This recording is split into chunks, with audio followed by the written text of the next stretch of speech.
With my friend just last night. It's like, all right, we did it. We finally finished all the vanilla zones. He was like, sweet, that's awesome. I was like, yep.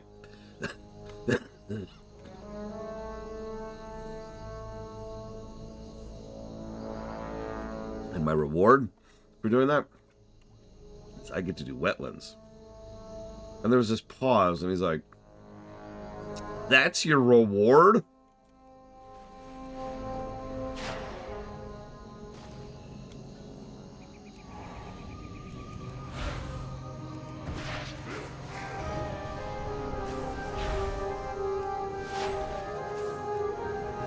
To continue the trend of wetlands quests, you notice how we have to kill 17 things here? I hate to sound complainy, but this is literally Hitler in quest format. No, this continues the trend of the wetlands, and honestly a lot of the worst designed zones. No thought was put into how many enemies are on the way there, or how many enemies would be appropriate to kill, or giving us any kind of tools to make it more interesting past simply, you know, just killing stuff.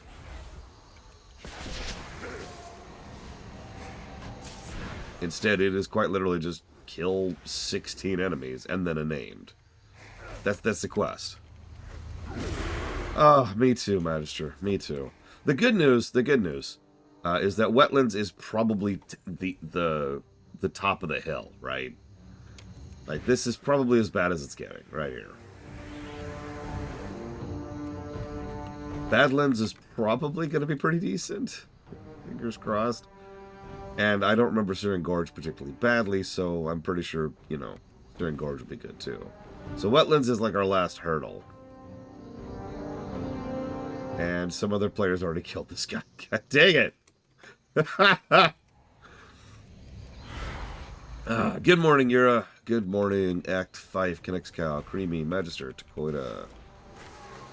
Oh my god. I did find that video interesting, by the way, Takoida. Thank you. I had it going while I was doing my editing audit, and it is fascinating the way they kind of cheated around sprite generation. Good morning, Linnea Ruth.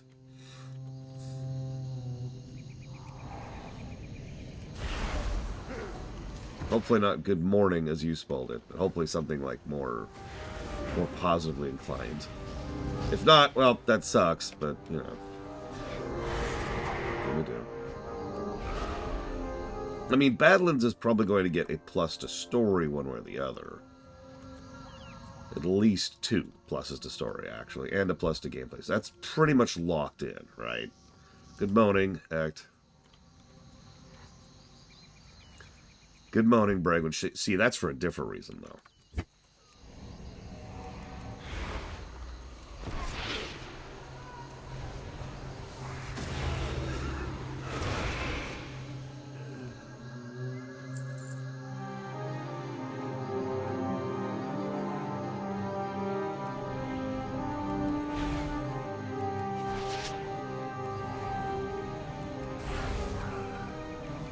One of the things I've been wondering in the back of my head, we've probably locked in on our worst zone so far. I don't think anything, with the possible exception of Kurthia, is going to surpass the Blade's Edge. So we've probably done it. We've probably peaked in terms of worst, right? And amongst the Kata stuff, we've already found out our worst there. That would be Dustwallow.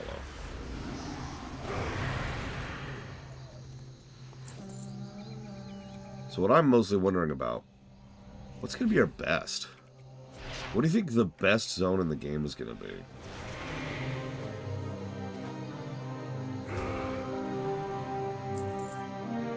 Because, I don't know, like that could go a lot of different ways.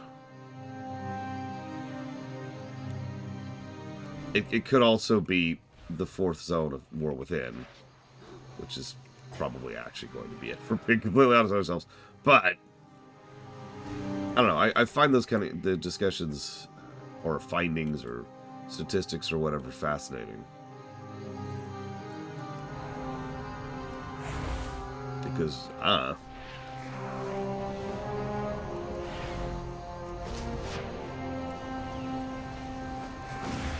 mean, we got Frostfire. Yeah, that's a really, really solid zone. Let me actually think. So we've got the Jade Forest, which is a really damn solid zone. We've got Frostfire Ridge. I struggle to think of a favorite zone in Legion, but if you put a gun to my head, I would probably go with Ajuna. Oh, I guess Suramar. I wasn't even thinking about Suramar. That's a good point. And then we move forward to Dragonflight, which has the Azure something. Azure Span. That's it, the Azure Span.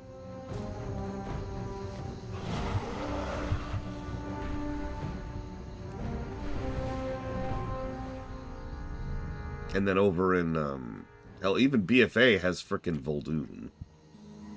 Vol'dun was pretty solid. Shadowlands is a weird one.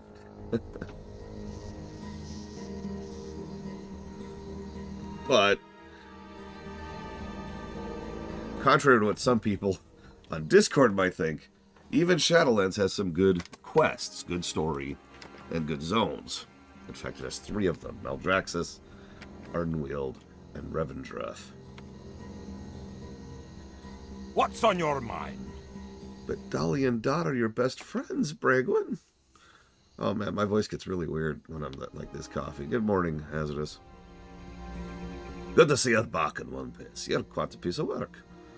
I'll be telling the Captain Stoltfus how you took care of those orcs. Safe travels. The Green Warden was a local legend. Many thought him a myth. Plant man, protector of the wetlands.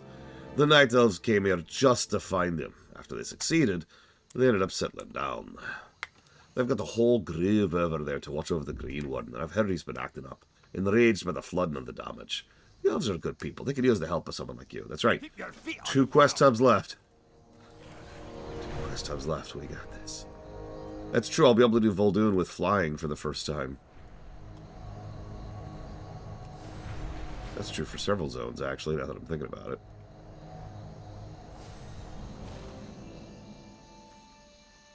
The Rustvar was good, too. And frankly, so was Nazmir. Again, not to directly contradict someone from my own Discord, but BFA had some good story in it. I don't know if it's going to be net positive overall, but there is definitely going to be positives.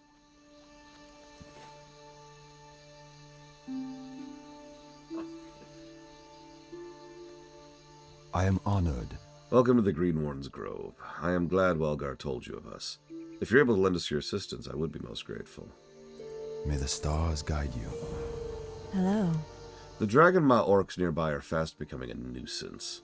Their suicidal attacks on the grove are merely annoying, though they provide my sentinels with some needed practice. My scouts, however, I've seen them rounding up black dragon whelps in nets.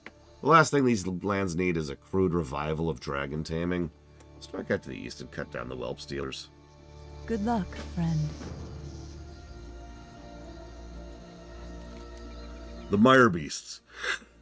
The wet. Yeah. They're symptoms of the Earth's disturbance, a foulness of rot given form. You would not understand. They take the shape of my kind, infested with decaying spores, forcing out flourishing life. They take all and leave only rot. Nothing left. Nothing left! Soothe my mind, gnome. Slay the mire beasts. Cleanse the land, and perhaps my mind will settle. My mind, too, settles when I kill people. It's the only thing that quiets the voices. Hi, Nerzos. Hi, Ismiristar. Don't worry, it's still the wetlands. That is a very different question for Axel. In that case, no, absolutely not. Dude was a monster. Screw him.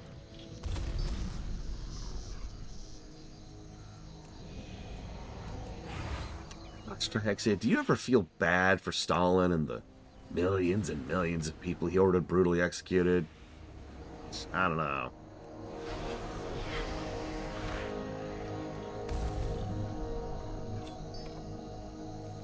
I was thinking about that, because remember Huthor looked that up and confirmed in a short story that the Death Knight need to kill still exists, even though that makes no real sense.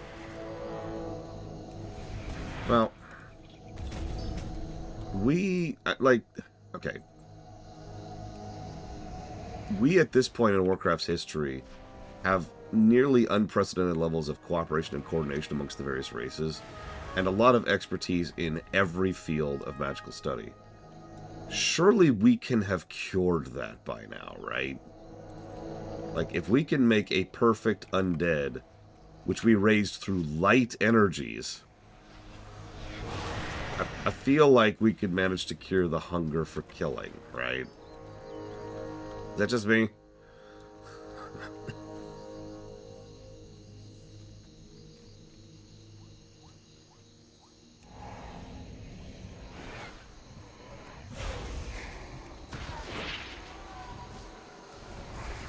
I mean, you'd think they would have figured that out in between the gap between Shadowlands and Dragonflight. But then again, it's worth noting, maybe they did. The last we've heard about that particular thing was in a short story for Shadowlands, so it's been a minute.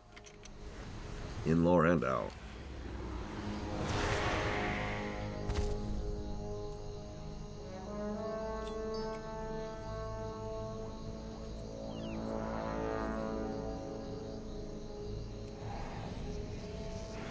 Oh my god. I mean, sorry, I know this doesn't translate linearly, but like, think about this for a second. The Searing and Kultira are at the anniversary celebration right now, right? In lore.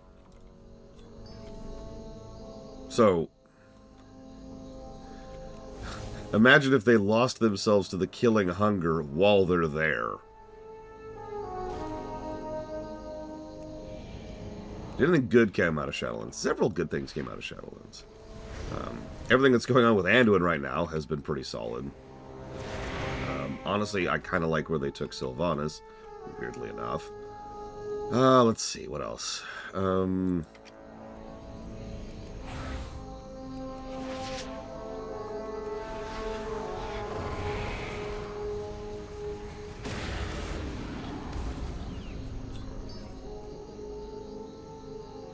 thinking. Probably as Miristar. I mean, again, canonically, the only people who should still be able to access the Shadowlands are the Ebon Blade and us. The Chosen Ones. Because we're the Chosen Ones. Remember I looked that up and the answer was just, no, we're the Chosen Ones, that's it. By the way, did you catch that these two quests are just go kill 22 mobs? I'm going to keep pointing this crap out as we go.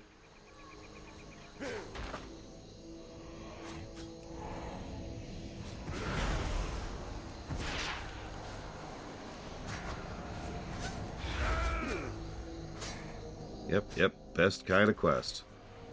Kind that involves me being really bored.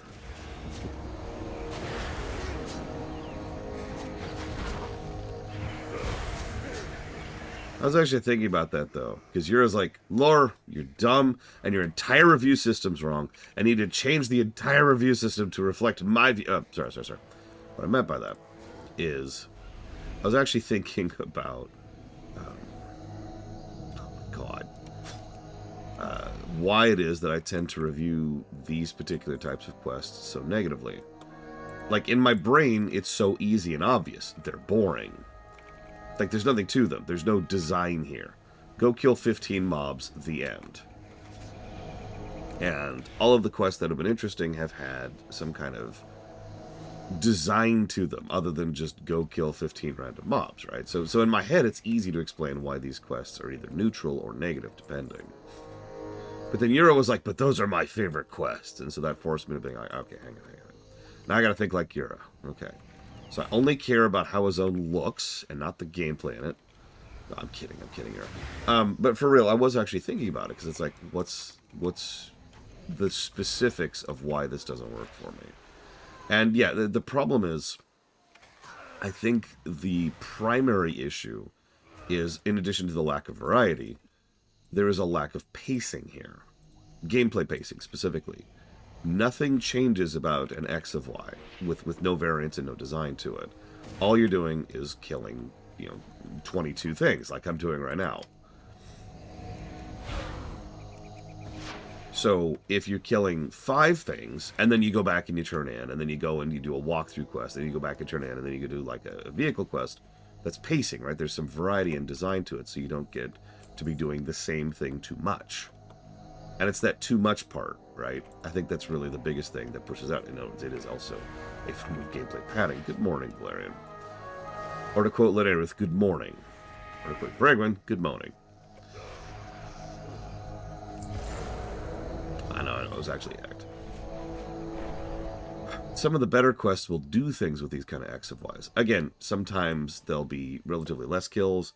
Sometimes you'll do the kills, and then while you're out there, something will happen. Maybe a quest is there, maybe one of the enemies drops an item, maybe a black dragon flies overhead, you know. There's something that happens there to vary things up while you're doing the X of Y. Sometimes the next step is just over here, and you just kind of follow the chain, right?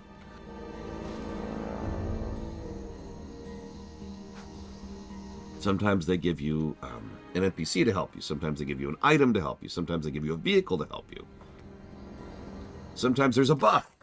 Sometimes there's a debuff. Sometimes the enemies act in weird ways. You know, they've come up, even as of Kata, they've come up with plenty of ways to make these kind of quests interesting and fun.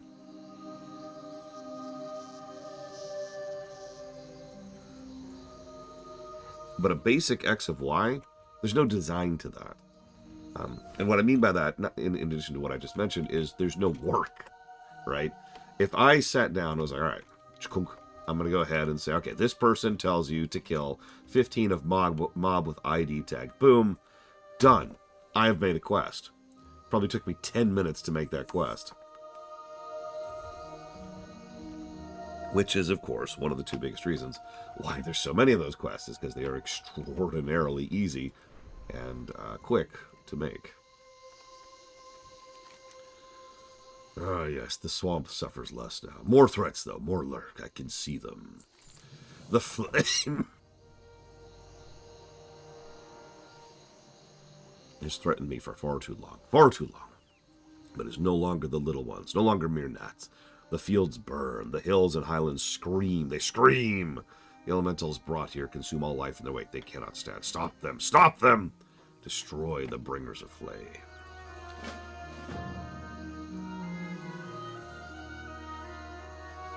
Ishnu Allah. Do I not have a ring yet? Oh my god, that's my first ring. How may I help? The elementals rampaging across Direforge Hill are setting the very land beneath them ablaze. In a marsh such as this, fire can find many places to smolder through the deep moss and peat. You must quench the fires before they spread further. Take this flower. Blessed by nature's rain, it'll let you douse the fires. Goddess, watch over you. I can do that.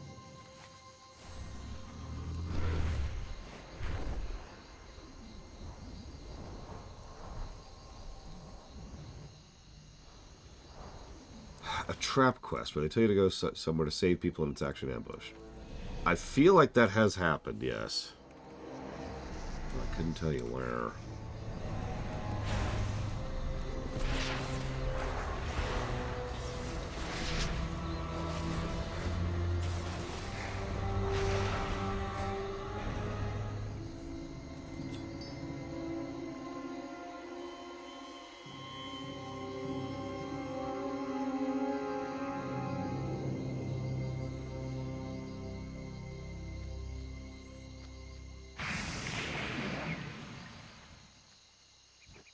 Oh, perfect. Now there's slimes that are on fire. That's exactly what I want.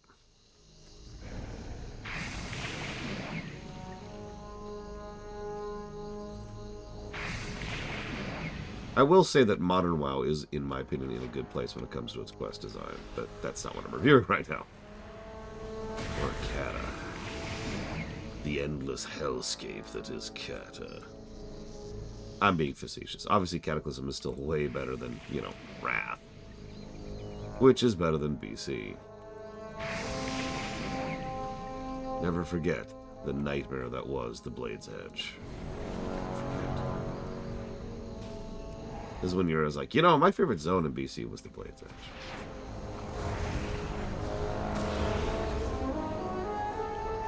Or like for maximum awkward value, you're like, You know, my father was a Blade's Edge Mountain. It's like, ooh, awkward. Listen. I'm not against people that are, children of Blade's Edge Mountains. It's just, well.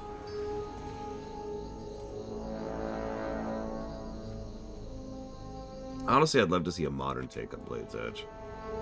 As is, it's kind of crudely put together. It really is just a typical Badlands thing with the spikes jutting everywhere. But I think they could do some really cool stuff with that with their modern aesthetics, modern design. Yeah, some of my best friends are Blade's Edge Mountains. I'm not anti-Blade's Edge, I swear. Oh, damn it, I am a bigot. Alright, let's see. Note to self. Say something nice about Blade's Edge to assuage my conscience. Let's see. Something nice about the Blade's Edge Mountains.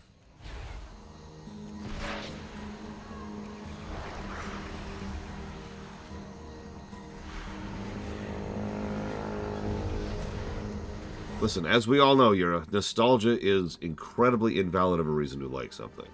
And doesn't exist.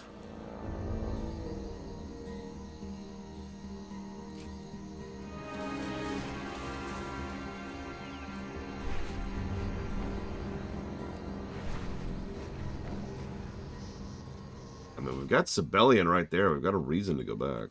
Can I assist you? In sparing the land further suffering, you've helped us soothe the Green Warden. Many thanks. You're welcome. Till next we meet. Good luck, friend. Yes, the flames die. There's peace now. Peace for the land. Now go kill 15 boar asses. Wait, you want me to kill the boar asses? Yes. You must kill the boars. Detach the boar asses, fling them upon the ground, and then kill them again. Okay? Greetings. The dwarves of Dumodra fight day and night in the Dark Iron, while they have invaded their old home. We cannot send our sentinels to risk their lives for them. We do not... Wait. While we cannot yet send our sentinels to risk their lives for them, we do send much-needed supplies that they may maintain their vigil. If we were to send this package to Longbraid... Illuminate your path. Pretty quick. It's okay, we're done with his quests. It's time to go do more kill quests. Yeah, brother. I love killing things.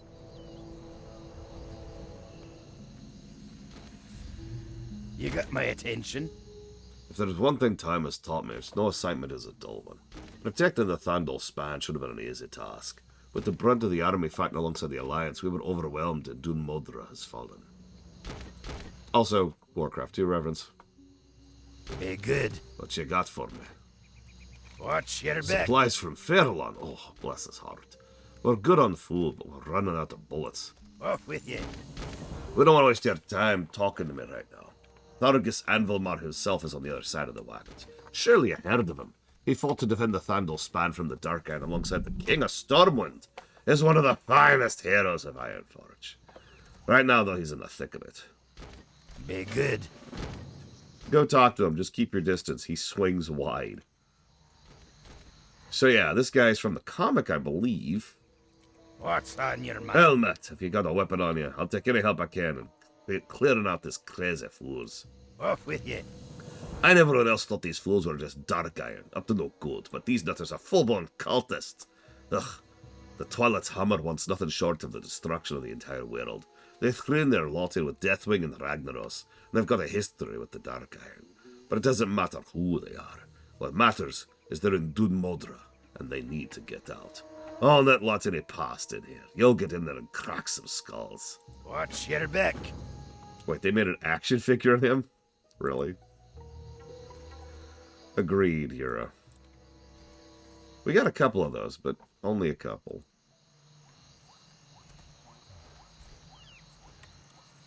Hang on, I'm actually double-checking myself here. Nope, yep, I was right. It was a mission to take Dun Modra in Warcraft 2. Yep, I even remember the layout. It's the first mission where I realized that I'm probably not going to like Warcraft 2. That is not a joke. And if you know how early on in the campaign that is, you understand how much of an amusement that is. So now I have to kill 12 enemies. Nothing else, just kill 12 enemies. That's it.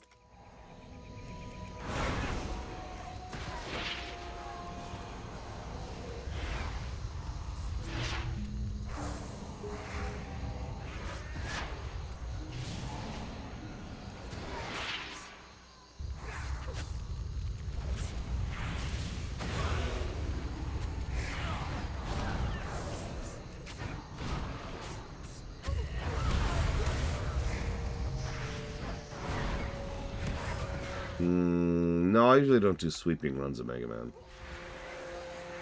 In fact, one of the things I tend to enjoy most in Mega Man games is actually avoiding killing enemies. Pacifist runs. It's not the thing I enjoy most in Mega Man. That would be Buster only, of course.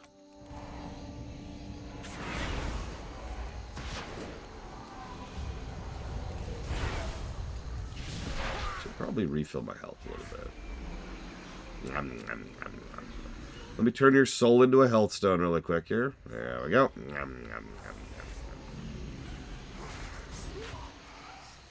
I would say yes, Nero says. I mean, honestly, it's a little bit weird that other places haven't been rebuilt to some extent or another. And it's not like Stromgarde is this super mega ultra place.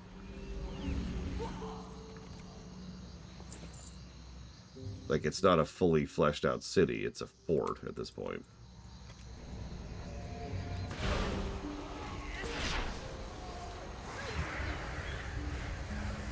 You know what, I should check that.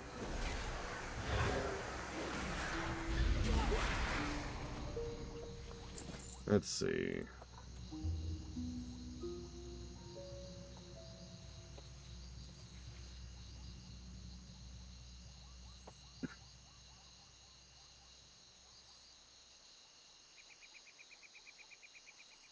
Oh, that's interesting. I might have to go for that. Give myself an AoE life drain. I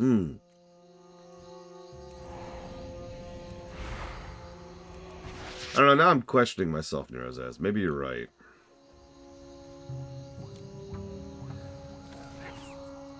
I will say this, it makes more sense for Stromgarde to be rebuilt than it made sense for Stormwind to be rebuilt. And no, I'm not letting that go. Never forget it. Never give up. Never surrender!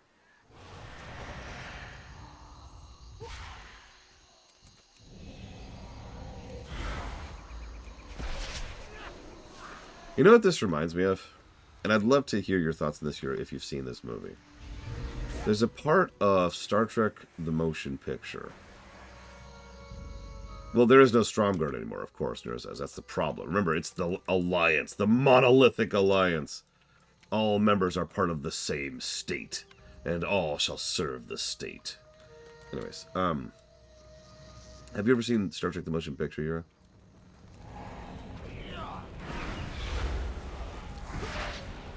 One of the most consistent complaints about that film is the excessive emphasis on the visuals.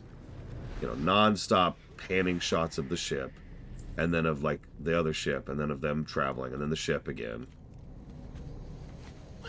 Like, there's a shot of them docking, which is over 1.5 minutes long, which doesn't sound like a lot, but that's 90 seconds of no dialogue and no nothing, just shots of the models, basically.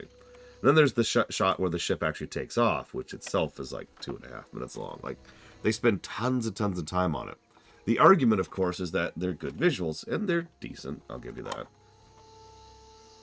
But because all it is just the ship, it tends to get a little bit old. Which leads you to the same problem with the X of Y kill quests. Here there. Good show, Loss. We've no time to celebrate. Thandal Spawn's in danger. Be good. I've defended the Thandal Spawn from being destroyed before, against the Dark Irons themselves. And so did my father, and so did his father before him. The only Dark Iron that managed to give me the slip ran straight for the breach. Something's amiss, and I'm betting that when we get there we'll be waltzing into an ugly trap. I could use your help for Iron Forge. Get her back. I'm ready. Talk to me. Let's do it. Listen, there's this thing called a star ship, Ludineth. I don't know if you ever heard of it. In Star Trek. What the?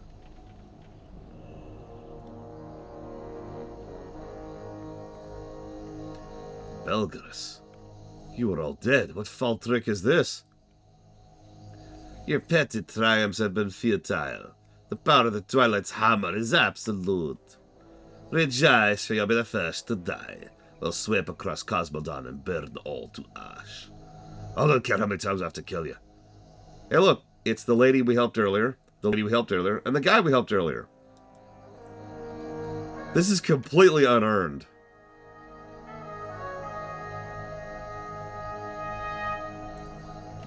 Like, they're just going for this random approach to being like, hey, look, it's the Avengers Assemble moment. How many of you even remember these people?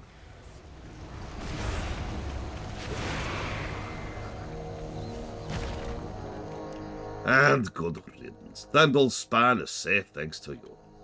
Yep, that was it. And then I get a quest to go to Arathi Highlands. Hell yeah, brother. Let's go to the Arathi Highlands.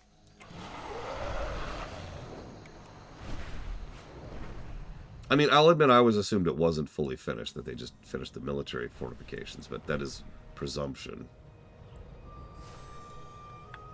I guess we'll see at some point, because we're going to be going to Arathi again, obviously.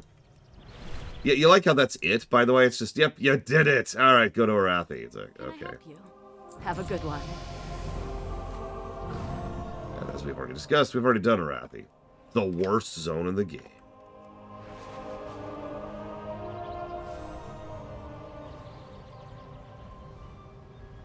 You know, that's a good question, Yura. And I don't have an answer for that, so we're going to move on immediately. Pretend we never saw that. So, that was the wetlands.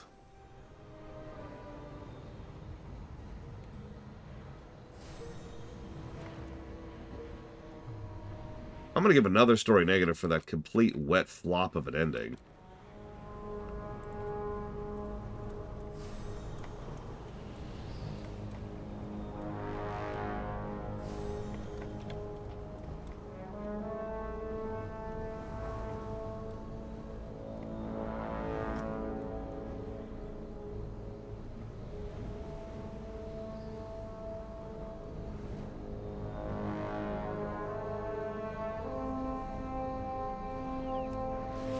Yep, wet flop from the wetlands.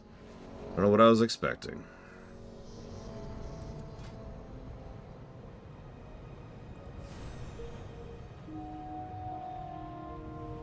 Well, shoot.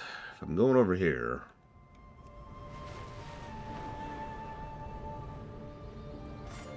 Let's go and grab that. I believe that is still Dust Wallow. Hang on, let me sit down and look at my notes. Okay, so wetlands.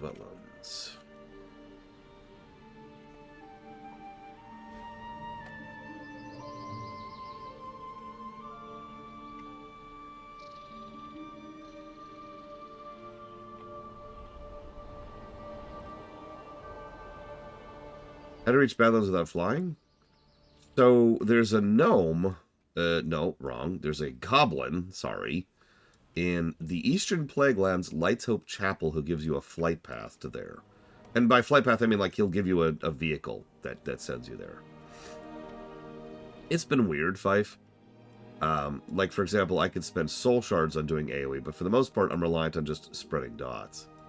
I'm sure there's some other way here, but yeah, if you're approaching this on foot, which the way you get into the Badlands is,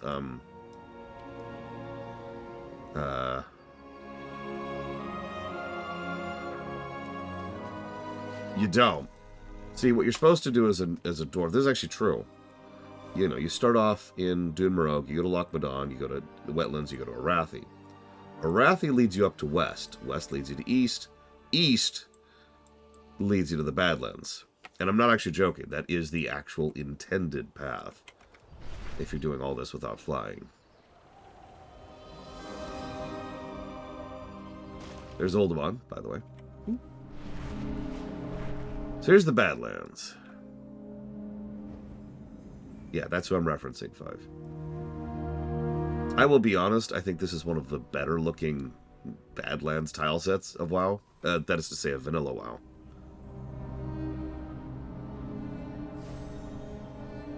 What are we thinking? Kind of deliberately avoiding something on the side there.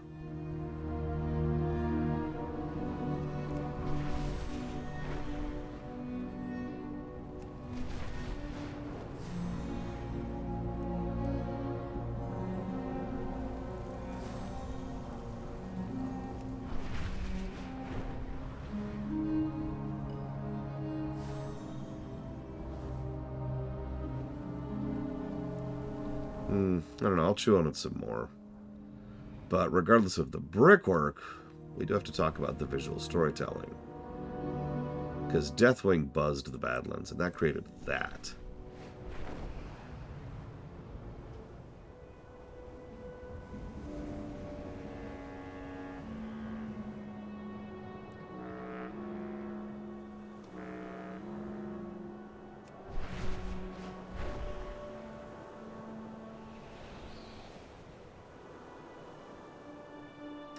Yeah, I think that's worthy of a positive right there, just by itself.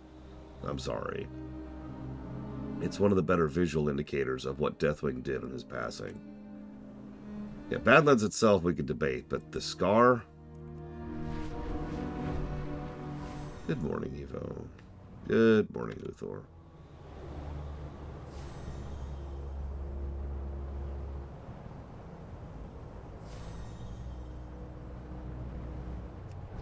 You know, I've actually wondered several times why they decided to do this in Badlands, and I have no idea.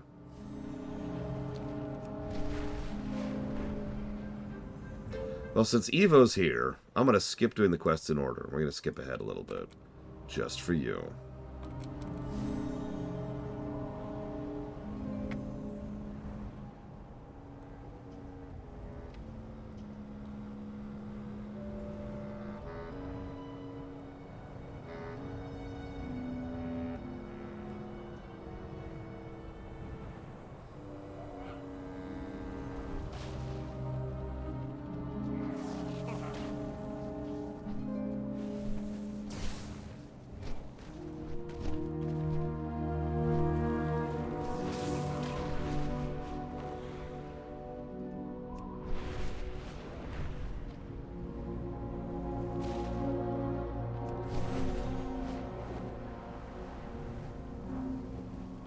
Oh, I'm sorry, Evo.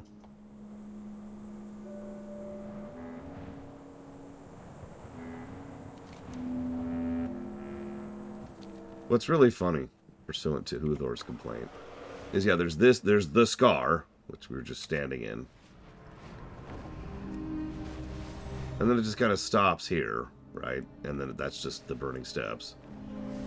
And then there's just here, and this is just the Searing Gorge, and nothing's new. But there's one other place they decided to show some devastation for some strange reason. I mean, I know why. I know exactly why.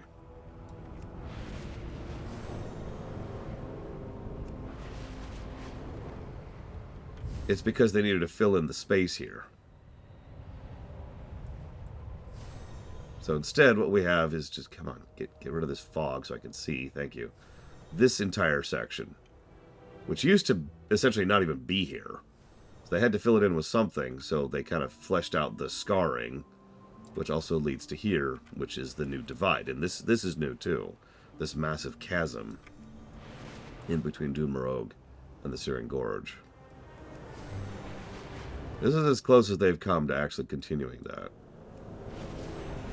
It's not much, but it is amusing that they bothered to put it here.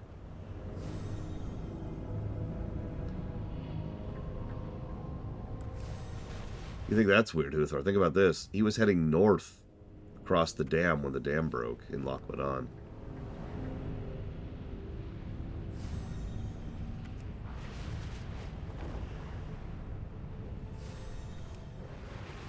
Anyways, back to the Badlands. Promised Evo amusement, and I shall deliver.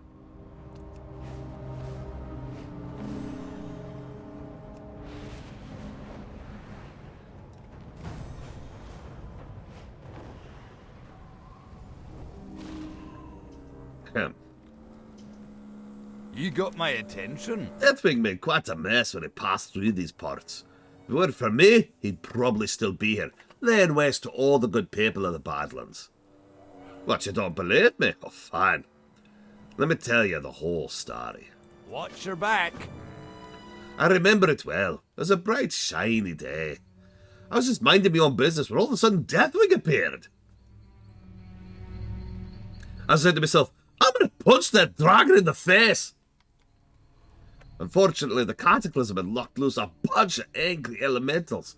Oh, you dang blasted rock elementals. I punch you too.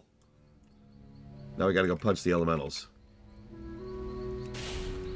Test me fist. Notice their actual enemy name is Dang Blasted Rock Elementals. That's literally their name.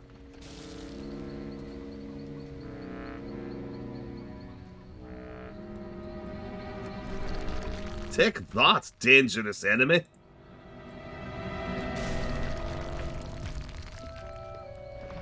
This is how you do unreliable narrator properly. Something I'm usually not a fan of.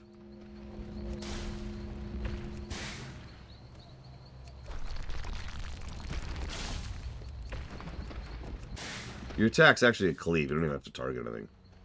You just kill everything that's in your way. Telling you, we need that Warcraft beat 'em up. Face punch.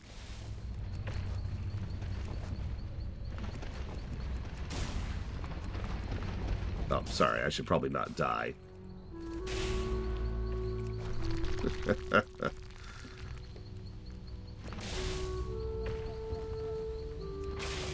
Oh yeah, Warcraft XCOM. And a Warcraft RTS. I know, that's a weird one, but just I think it could work. There he is. I got you, Deathwing! Punch! What can I do for Some you? story, huh? Now you know why Deathwing hasn't come back here since. Off with you. No, you're telling the story wrong. Not only was Theldurin's story wrong, it was boring, unimaginative, and slow. I'll tell you how things really happened on that day. You have a great day now. First of all, it wasn't sunny out. It was cloudy when Deathwing appeared. The cowardly dragon must have seen me because he turned and fled into the clouds. I'll find you in those clouds, you worm, I yelled, and then I'll throw you to Kalimdor. Luckily, I'd been tinkering with my world shrinking device. I decided to keep shrinking the world until I could reach the clouds. Okay, hang on. Come on, where's my camera? There I am. Okay. So, one of my favorite parts about this quest is you can just roam the Badlands a little bit in your gargantuan gnomish form.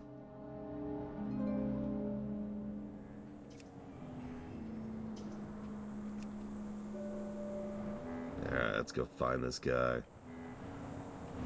Yep. This is what a true gnome looks like. This is how gnomes see the world.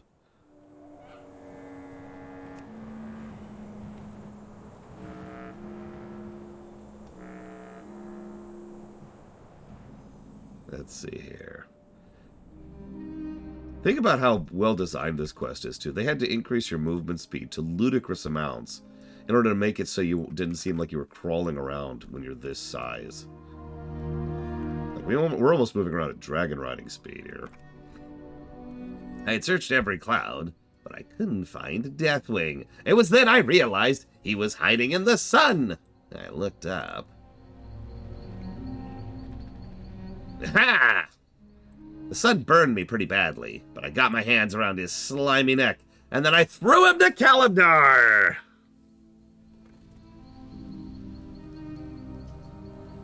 Also proof they can move the camera out as much as they want to if they felt like it.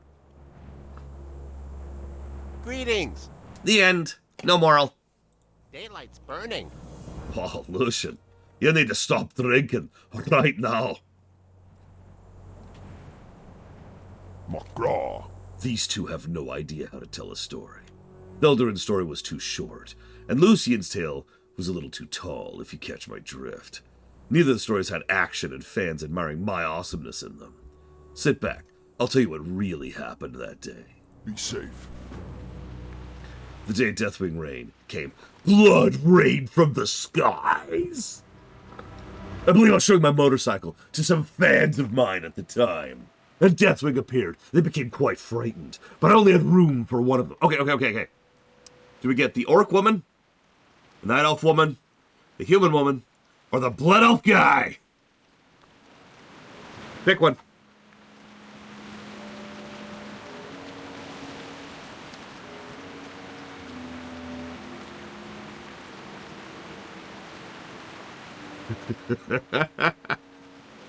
Everyone always picks the Blood Elf. Come on, buddy.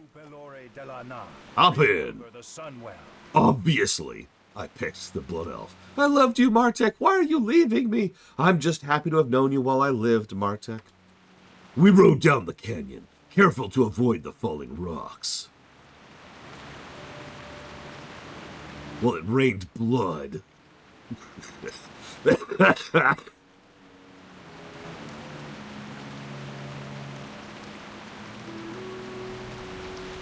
Oh, shoot. Trying to get me killed, J. Palmer.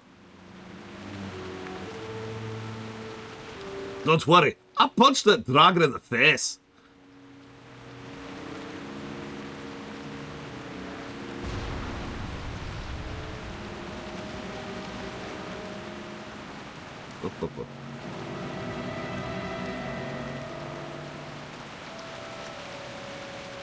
When I reached the end of the canyon, I remembered my motorcycle could fly.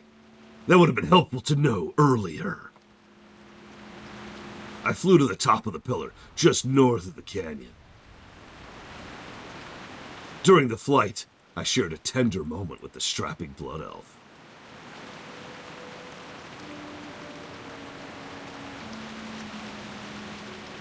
At the pillar I saw him, Deathwing. The time for my ultimate I'm gonna punch that dragon in the face! Hey, stop it, Thuldarin. This is my story. Cut it, guys. Quit interrupting. Hey! You're not in this story! Go away! Fine. You don't get to hear about how I beat Deathwing in a knife fight. Your loss.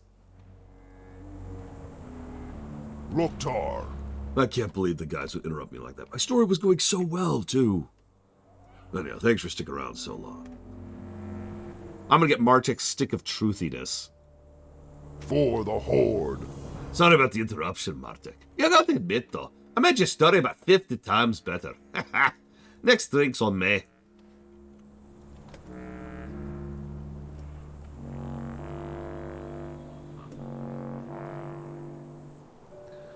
I'm so very sorry, Huthor.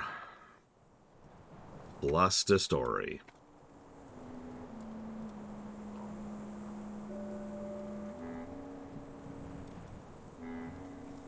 Three of them. I don't even care. I don't even care. That is just as good as I remembered. Also, plus the gameplay. It's a well-designed and fun quest.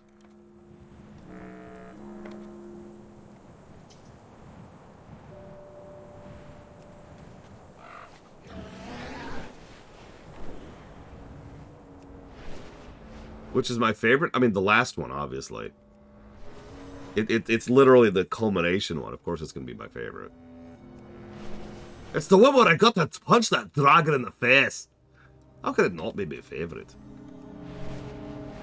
Alright, we're done. We're done. That's it. No more funniness. No more enjoyment.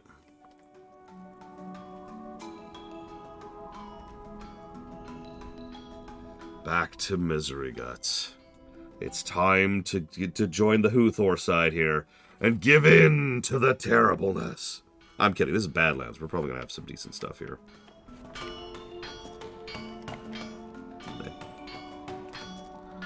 Yeah, I don't know why they did that.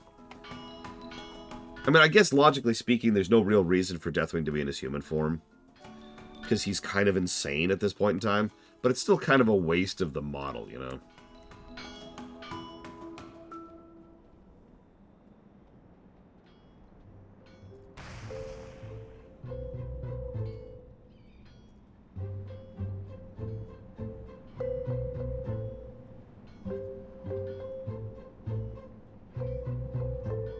Oh, I remember Vanilla Badlands. It was terrible. It was one of those terrible, like, half zones. What's up? Ah! I can't get my invention to work. That's it. I'm gonna cheat and use magic. What my invention really needs is a solid piston that's thin enough to fit through a narrow copper tube, but strong enough to withstand repeated impact without breaking. I'm gonna use a magic rod. Well, you okay? Doing business with ya. What's up? The most immediate threat to Fuse Light is, without argument, the colony of ogres to the northwest. Most of our ogre neighbors used to be the warrior type, but it seems that more of them are practicing magic. I'm not gonna have an army of ogre magi at my doorstep. Yeah, have you played Warcraft 2? Keep it real.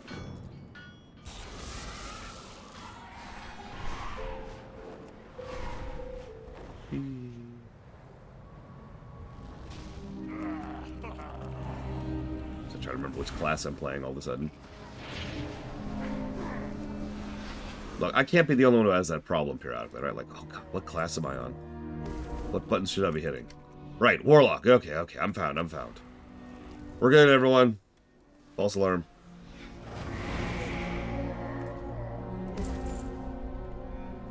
Right, now to kill 9 mobs. That's actually not too bad. It's better than 16. 22.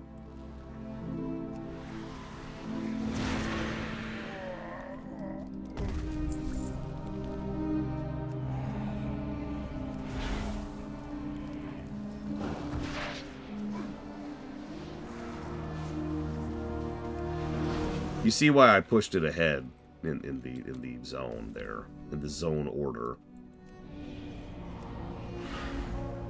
I think we can all agree, though, the only reason that quest is truly good is because of my voice acting. I'm kidding.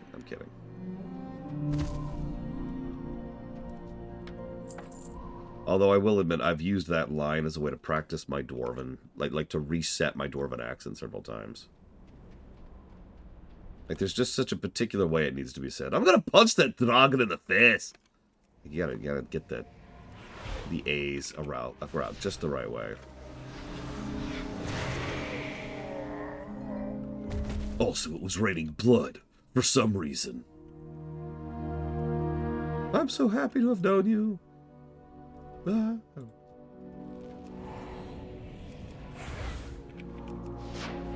Also, my motorcycle can fly. That would have been nice to know earlier. And then I decided I was gonna fling him to Kalodar. Thank you, Ismira Star. I appreciate that.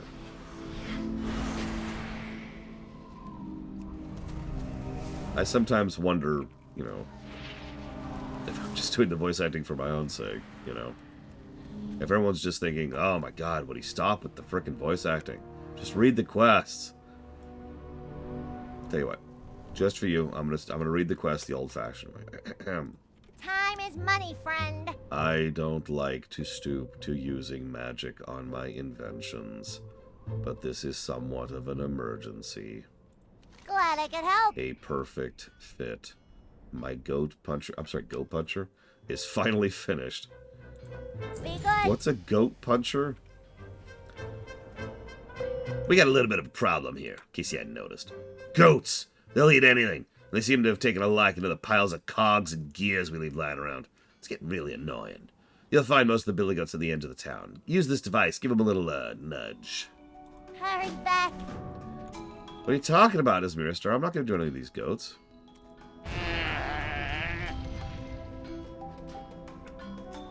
Pay no attention to that. No, don't pay attention. Nothing's happening here. Nothing's happening. Yep, they're fine. They're fine. Everything's fine. Everything's fine.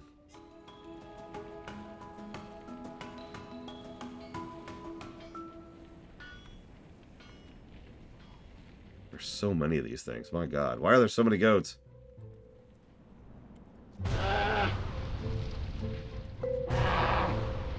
No, the most heinous thing we've done this entire game is kill Bessie. Remember that? That poor cow? I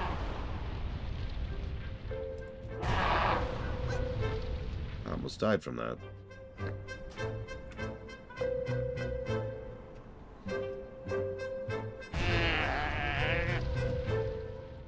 could I do it, Bragwin?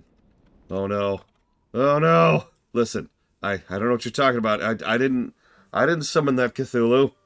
It was demons. I would only ever summon demons, I swear. So, there was a quest back in... Oh god. Back in Booty Bay.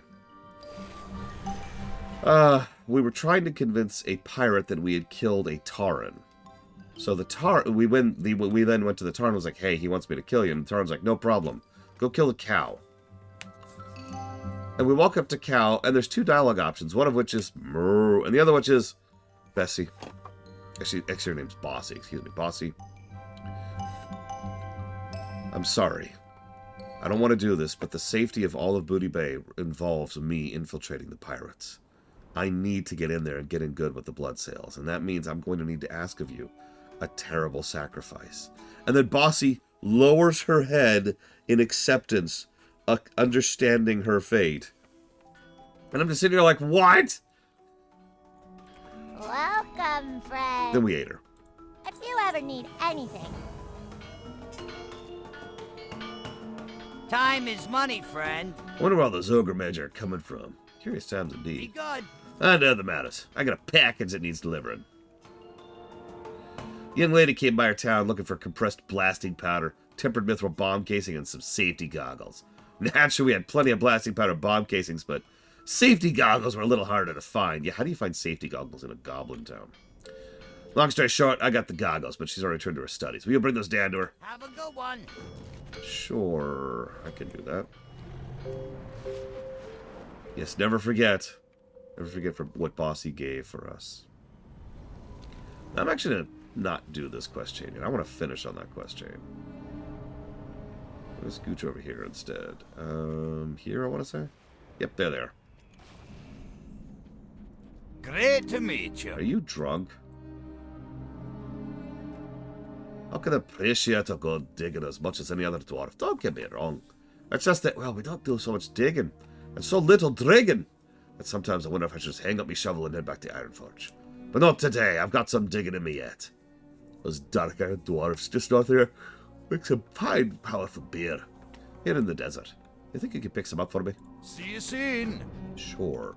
I will go murder Dark Irons to steal their alcohol. For you.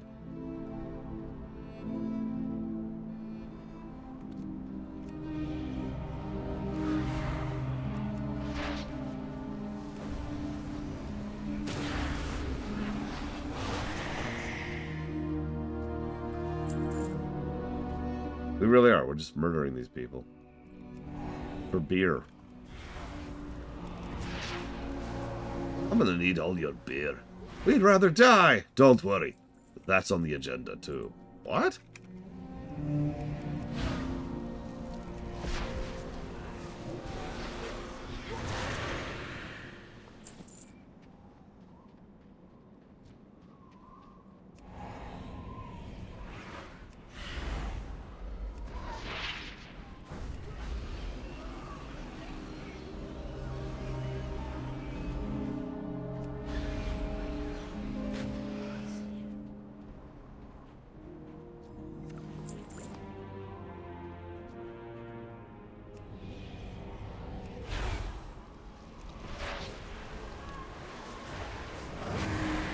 You know, I'm thinking about beer wars. We need to make that a thing.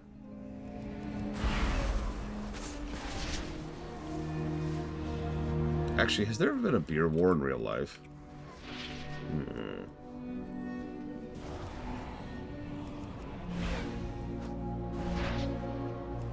Yeah, there has to have been, right? Surely, surely.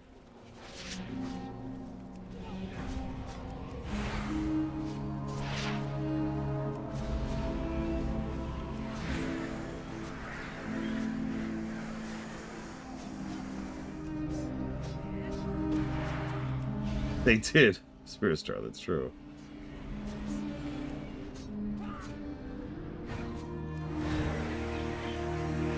Not so far away. Please, God, I hate it when they run. Why are you running? God damn it.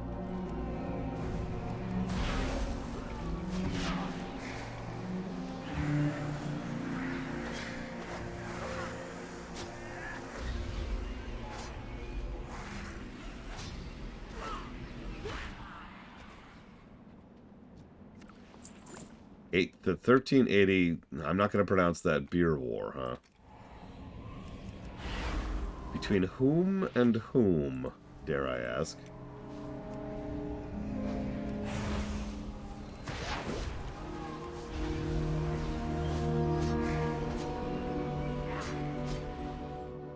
What kind of beer are we talking about? Because if they were fighting over Bud... No, I have not. Who or what is H1B? How is that split a base?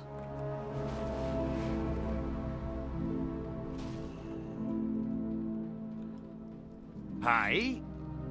Here you go, buddy. Safe travels. Oh, wow, this stuff is strong. I know they had beer, but I never expected them to have Shadow Stout. That's my favourite Shadow beer. Off with you. I got a little proposition for you. Those Darkgrounds were here before Durden and his crew arrived. That means that once the Titan ruins opened up, the Darkgrounds were the first one in there, looting all the good stuff. I bet they still got all those treasures locked up in Anger Fortress northwest of here. You've proven more than your ability to whop a dwarf. Head in there and wallop your way to Titan treasure. I'd go, but I'm drunk. Safe travels. Well, that's rather cognizant of you to recognize that, I suppose.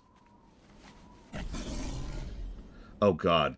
I just noticed the package. Inside, you see a pair of clearly unused safety goggles.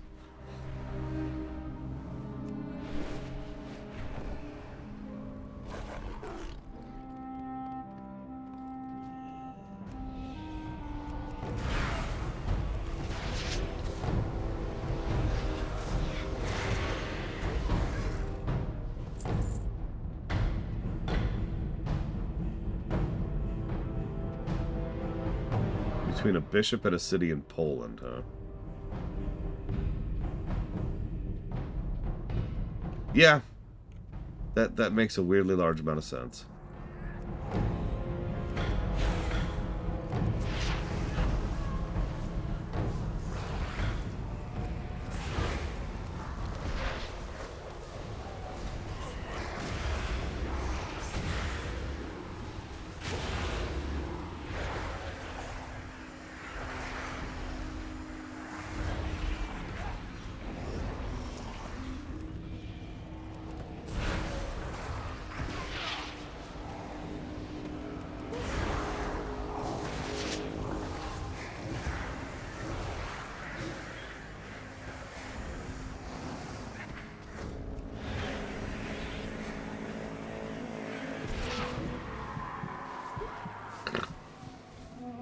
I just slept through that battle.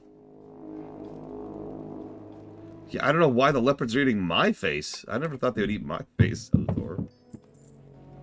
Yeah. Sorry.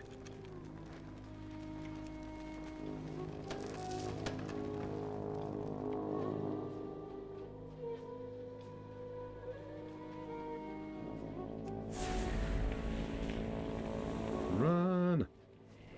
Run! Keep running! God, I used to hate that dungeon. I actually have distinct memories of going through. There's a rogue.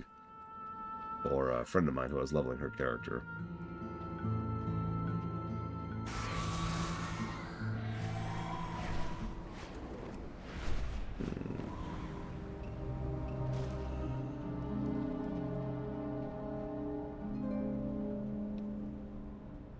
Vanilla, Jake Palmer. How are ya? Back so soon. See you soon. Oh, now there's some treasure. I was beginning to worry they weren't Titan ruins at all. Oh my god, is that my first helmet? Back. I'm so behind on gear, it's kind of funny. Yep, oh my god. Behold, my incredible power. Nope, no AoE. Just stealthing through and very carefully trying to get a couple of things done.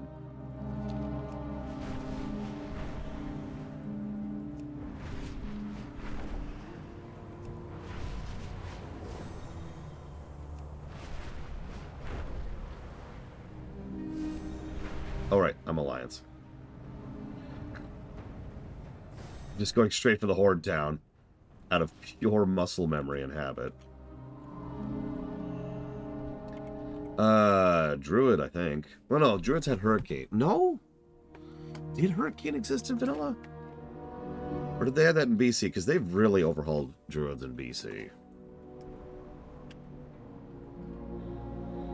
Okay, so druids did have Hurricane in vanilla.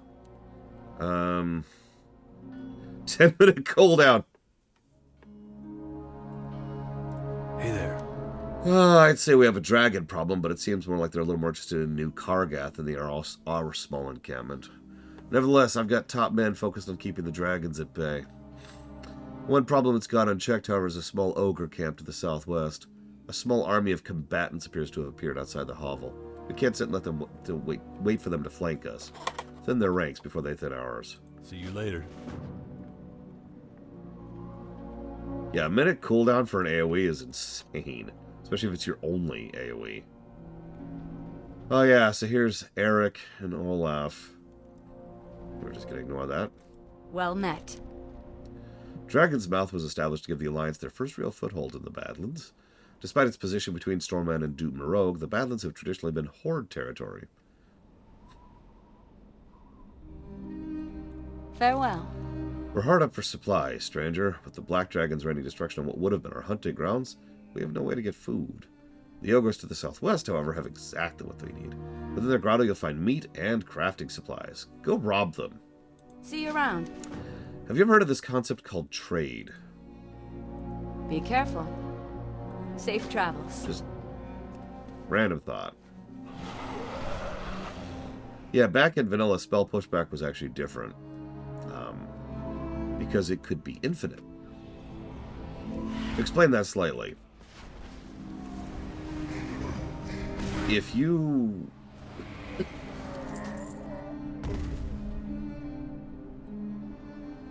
Excuse me. If you're casting a spell and someone hits you, the spell gets pushed back, right? Now that makes sense. But if you played this game in any of the modern sets, or if a 14, which uses the exact same mechanic, you'll know that that pushback has like a finite limit of how much it can push you back. Eventually, the spell will go off. That didn't used to be true. There used to be no limit on how much you could be pushed back.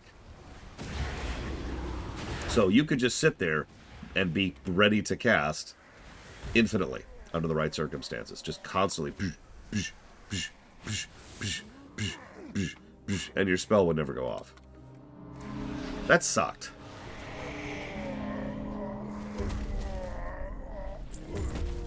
Oh god, don't get me started about vanilla corruption.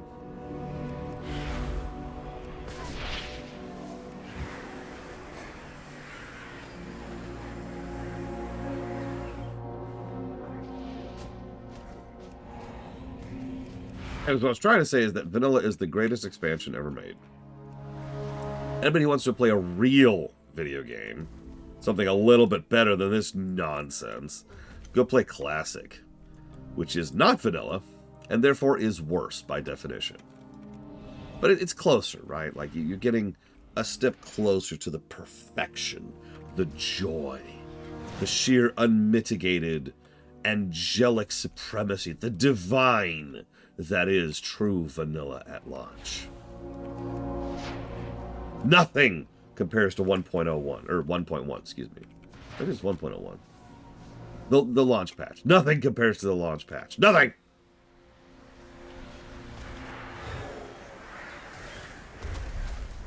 .01 is what actual angels play in heaven when they're bored. They're like, yep, let's do it.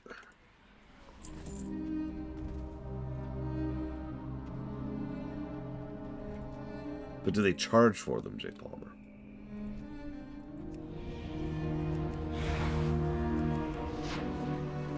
But yeah, if there's one thing that going through WoW retail has taught me, and made very definitively clear, is that I'm never playing vanilla again in my entire life.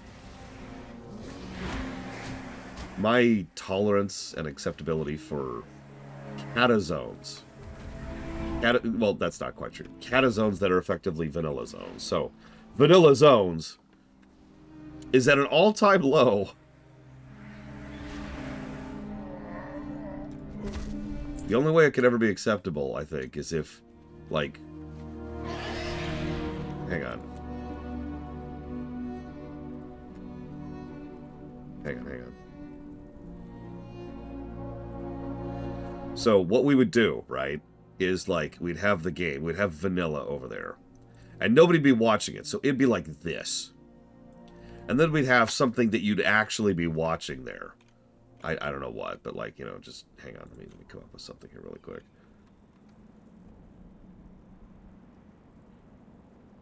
Let's go with this. Yeah, and then there's just kittens, right? Oh, it looks like it's off.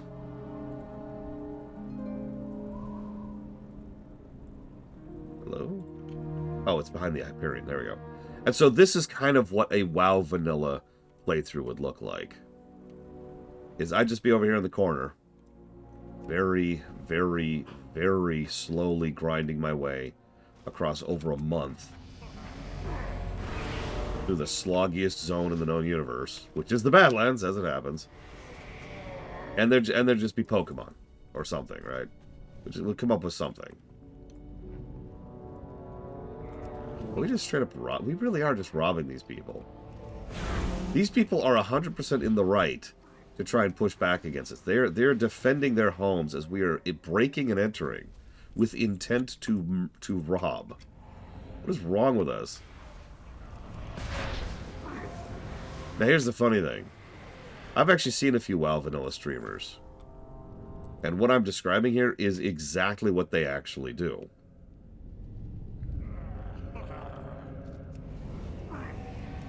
Like, they've got WoW over in the corner. And, you know, they're just chatting or talking about stuff or showcasing something else or whatever, right? That's true. There's one thing I want them to bring back from Legion, J. Palmer, and that is class quests.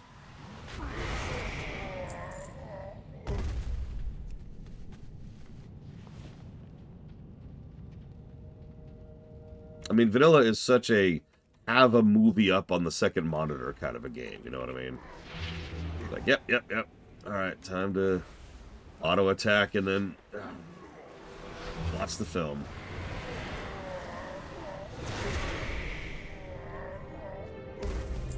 It's not a dig, by the way. That's just a statement of fact. Second monitor games have been increasing in popularity lately, I've noticed. That's true. War Within does have class quests. They're small, but they do exist.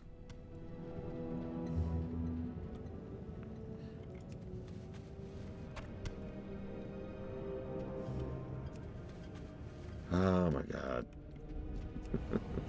Where do I get mana buns? God. I mean, if you count a bunch of Mexican people, yes. I used to work at an Arby's, after all. Other than that, I'm not sure I have X, no.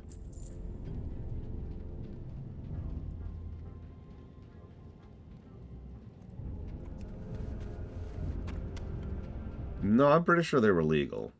But I'll also admit I never asked because it was none of my business.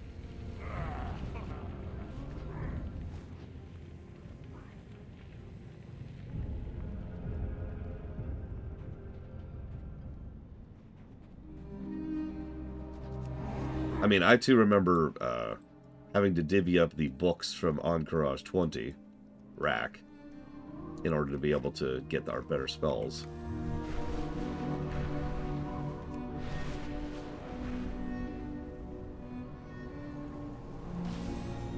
Yep, I can attest that there's at least a Demon Hunter / Warlock quest. Creamy. It's in the second zone. It's to go kill one of the Warlock bosses from the Violet Hold. There's also a Mage quest, same zone, to provide 80 mana buns. Need help? I can point to those two simply by memory. Be careful. I imagine those ogres won't too much trouble for you. Here's some coin. If you had coin to give me, why didn't you give it to the frickin' ogres? Oh, whatever. You need something? Thank you, Gnome. I'm afraid I don't have much to give you other than the passionate round of applause. Well, I do have some money. See you around. Thanks. Is that it? That is it. Okay. See you around, Act. Let's see.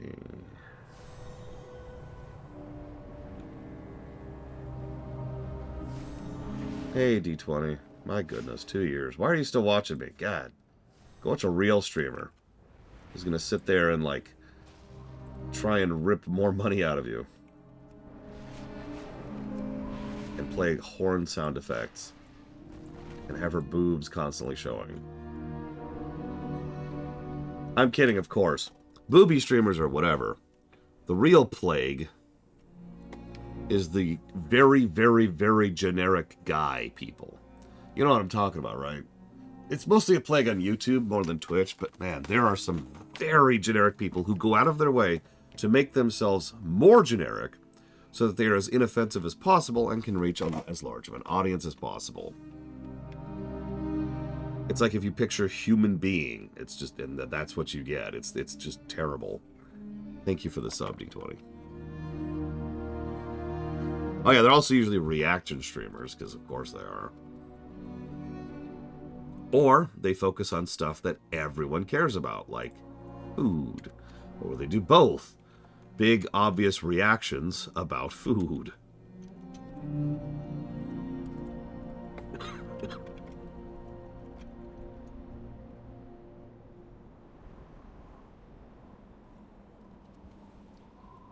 I don't even know how to fake a frickin' reaction. So that's going towards WoW, Patch Within, Cyberpunk, and Hardspace Shipbreaker. You got it. Thank you again for 2 years of support. Wait, hang on. I gotta give a reaction to that. Whoa!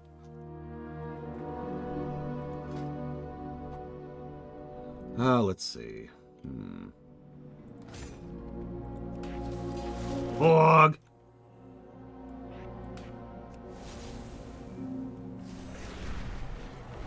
No, the problem is they really go into it. Like, they get out of their chair, and they're like, oh my god! Ah! I can't believe this really mundane, boring thing just happened! Ah!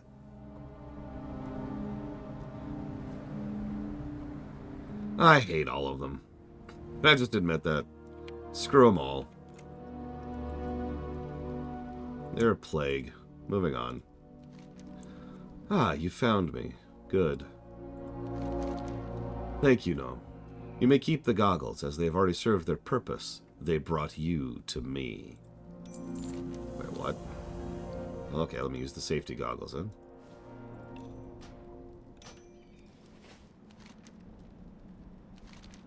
I am experimenting with black dragons.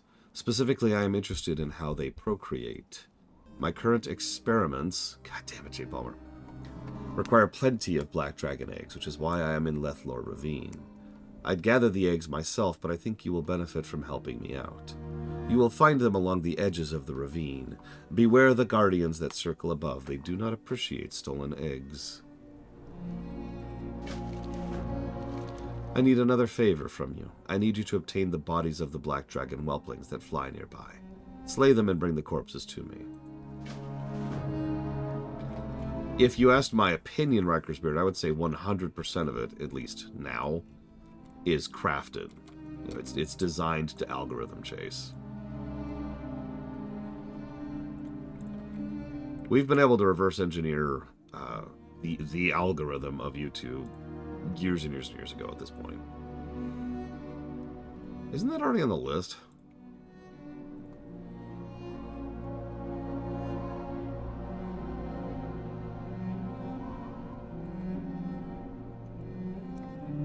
It is not. Huh.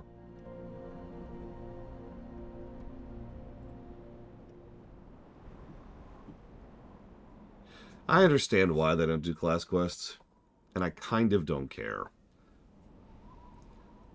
Bring me back the Legion Order halls, damn it. Or rather, something like that. An entire quest chain per class. That was awesome. It is the only time in WoW history I have maxed out all of my alts.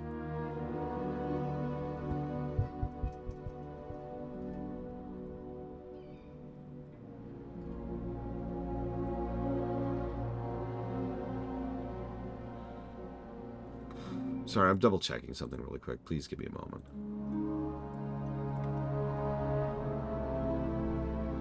Okay, that's what I thought. Wait, what? What? That can't be right.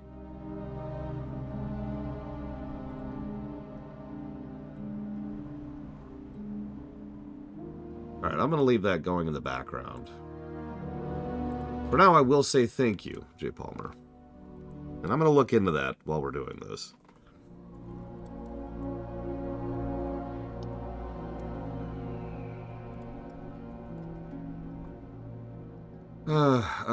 Right.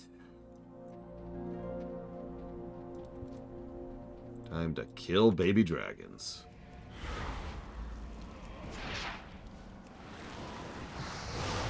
I mean, Tor was somewhat unprecedented. And by somewhat, I mean, it was incredibly unprecedented. It's kind of shocking that Tor did what it did. And even despite the fact that, honestly, only 3 of those class chains were really that good, still, I agree that that's one of the best features of Tor. That and the choice gameplay. And, most importantly of all, the voice acting.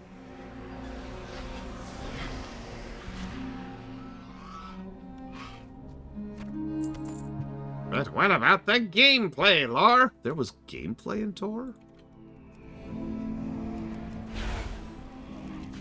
Actually, yeah, quitting in mid-cutscene was such a weirdly good quality of life feature, I am shocked they never ported that forward into any of their single-player games.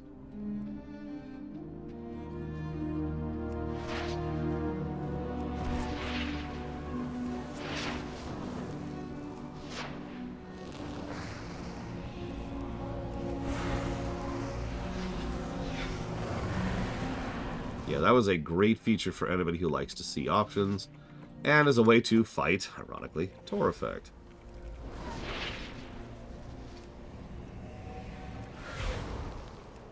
Yeah, imagine Tor with just WoW gameplay, you know? Or class design, or enemy design, or anything, really. But no, Tor, as we talked about during the Tor run, was very, very much based off of WoW Vanilla.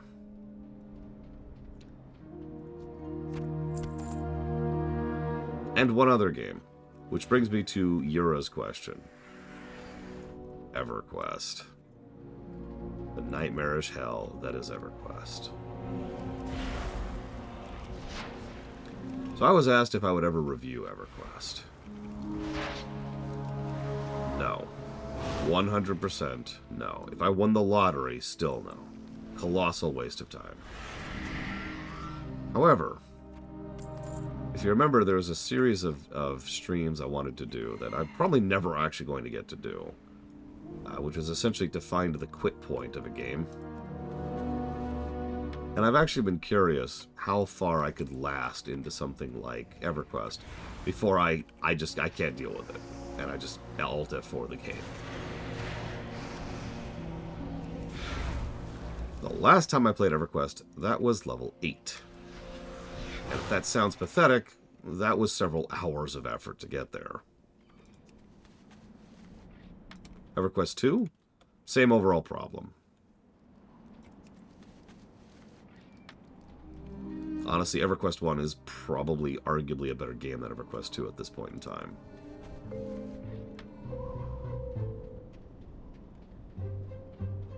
That's true. EverQuest did give us the term the group wall.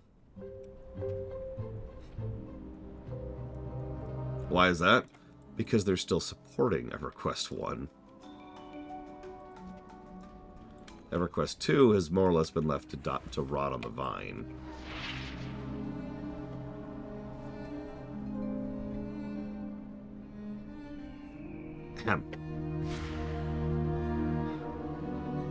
I have no idea, J. Palmer. I mean, I know exactly why, but... Hey, Robostal. Happy holidays. Give me one moment. I will jot that down.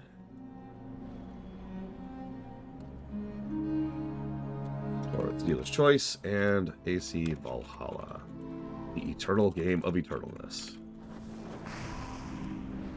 Tracy, you want to talk about long games? Holy crap.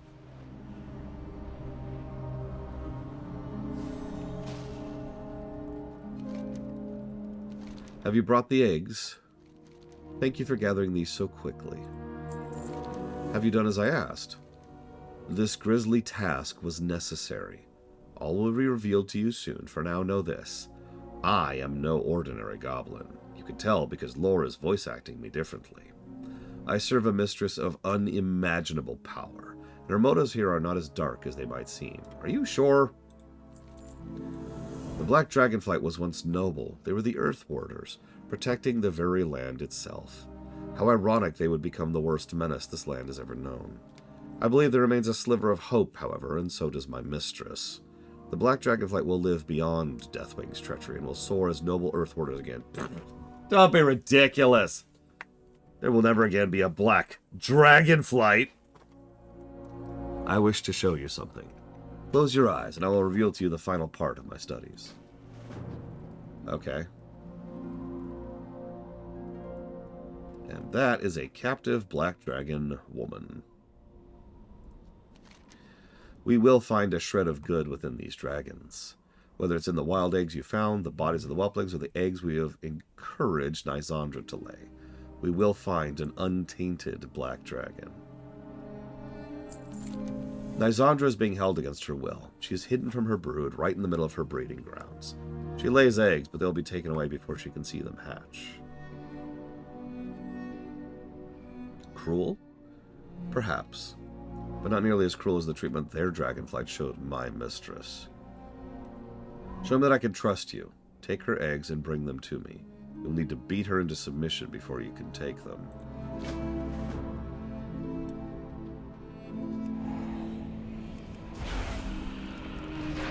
Anybody thinks red dragons are just like namby-pamby good guys does not know red dragons.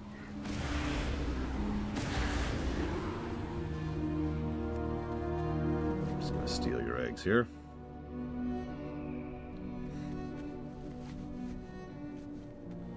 Here's the really funny part. This horrible action 100% saved the world. At least once. Probably twice. That's not a joke.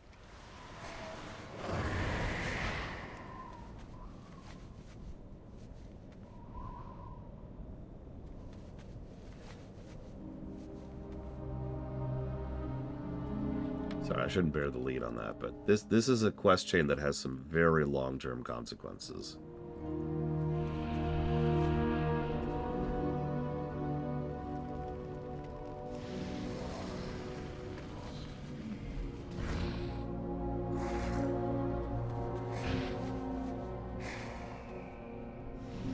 God damn it, fine.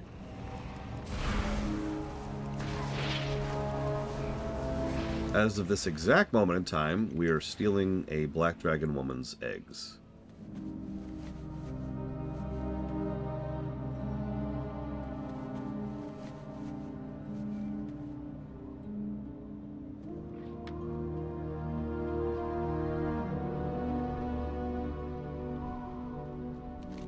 Remember, this is for the good of the Black Dragonflight. We are here to redeem them, not hurt them. This is but a step in their recovery. You have done everything I have asked of you without question. Our job here in the ravine is done. Last time I revealed everything to you. As I may have hinted earlier, I am no goblin. You may have already guessed my true identity. Allow me to show you my true form. Deathwing's madness overcomes him, and we, the Red Dragons, must take this opportunity to steal his Black Dragons from beneath him. We will remake the Black Dragons as they're intended to be, warders of the earth. My true name is Rheastraza, and I'm an envoy of Alexstrasza herself, the aspect of the Red Dragonflight. With Deathwing currently occupied with other matters, we are going to find a way to redeem the Black Dragonflight, and you are going to help us. I made a calculated decision in revealing my identity to you, Zunla. I needed you to trust me, but I can no longer stay here in the ravine, as my cover is quite clearly blown. You may be able to slip away unnoticed, however. Here, take the results of the research and bring them west. At Agamon's end, you'll find a gnome who knows what to do with these samples. Hurry. You mustn't loiter any longer than necessary. I don't know, J. Palmer, but she is one of the truly rare ones, if she isn't the unique one. Most dragons don't choose a goblin as their visage.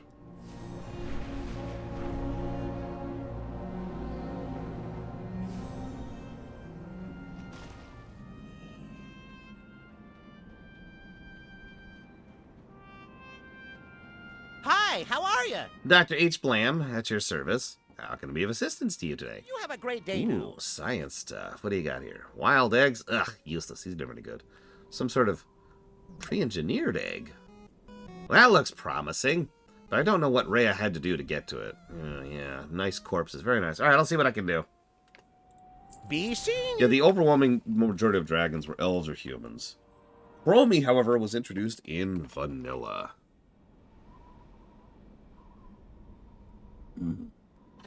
She's one of our oldest, in real life terms. Good night, Evo. Get some good rest. Or else.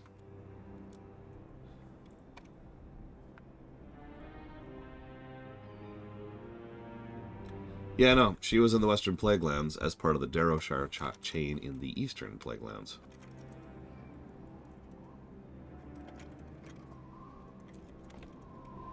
Unicorn Overlord, Triangle Strategy, Aiden, Chronicles, and a thank you. Thank you, Ventures.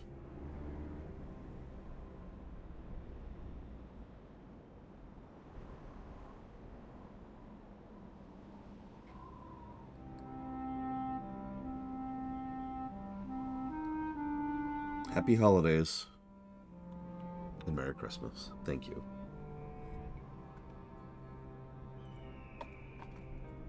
What races aren't shown as dragon visages? Oh, I have no idea. I've never sat down and tallied a list, so to speak. Tauren, maybe? No, we have a Tauren. Mind. I'll need some time to analyze these samples, as well as get a break from this trog shooting duty. Go man one of my turrets. Take out as many trogs as you can. Okay. Alrighty then. That's true. I don't think we've seen any Draenei. Which would actually make sense. Probably Goblin. We literally just saw a Goblin dragon 30 seconds ago.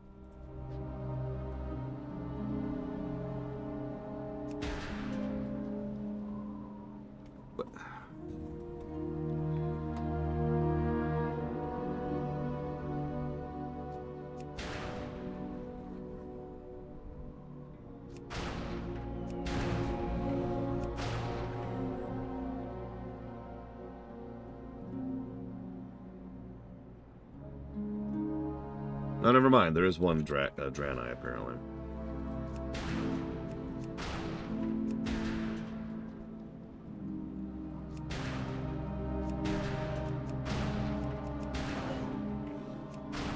Why are there so many trogs?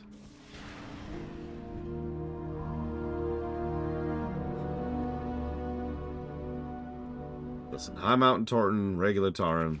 Let's not split. Heirs do not need to be split.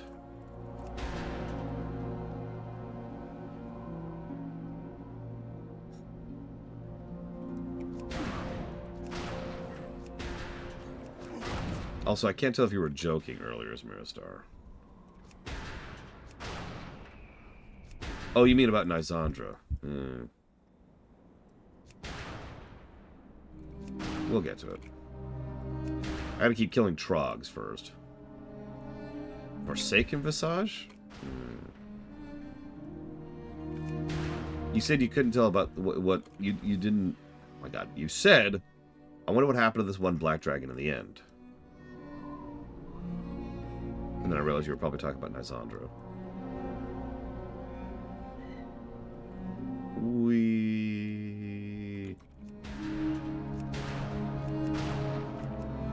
This is how you screw up a vehicle quest, by the way. It's like that one Tor dungeon.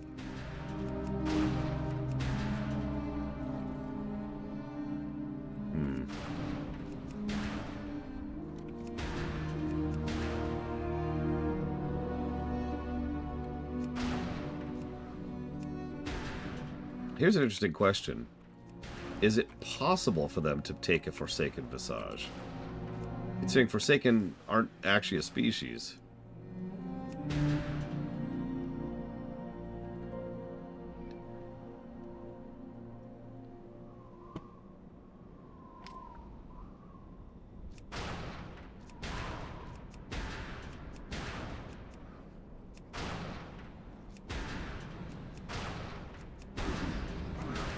suppose it would matter on exactly what goes into constructing their visage form.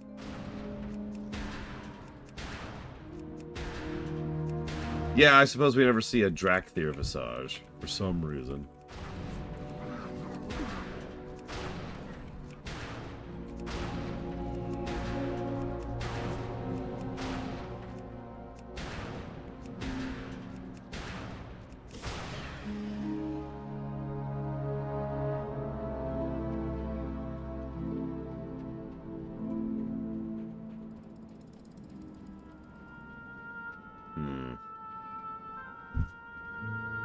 Or earthen, yeah.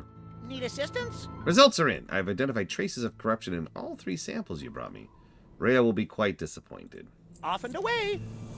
I suppose we'll just have to throw these away. Wait! I think I'm having an idea. Yes, definitely an idea. It's a bit of a long shot. Thankfully, long shots are a specialty of mine. North of here, the Explorer's League has uncovered a new set of Titan ruins beneath the sand. If there's anything older and wiser than dragons, it's Titans. Well, I've heard a rumor that Titans created dragons. Talk to lead prospector Durden at the Camp North. He'll have more information about the Titans. Be seeing you. Okay.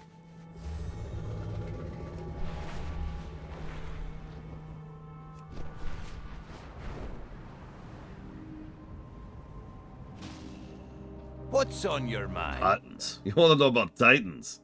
You came to the right place, Loss. We're on the brink of something big. Off with you. First things first, though. I'm not just going to sit here and tell you everything we've discovered in the ruins. We've got problems to take care of. Most pressing is those upstart Horde. Go kill the Horde. Murder them. Brutalize them. Spit in their soup. Pee in their cereal.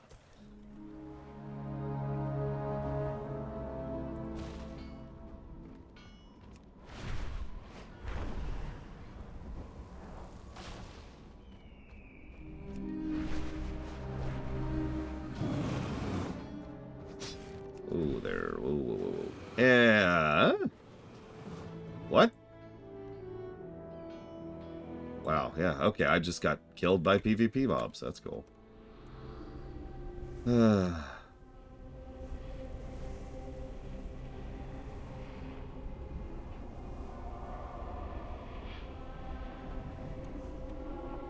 I mean, yeah, tripling the length of the run is probably lowballing it. Honestly.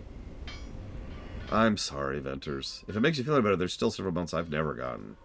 Like the mount off of the final Deathwing fight, or the mount of off of Ulduar, which I've never gotten.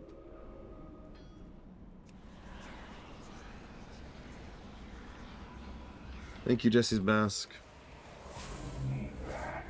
As always.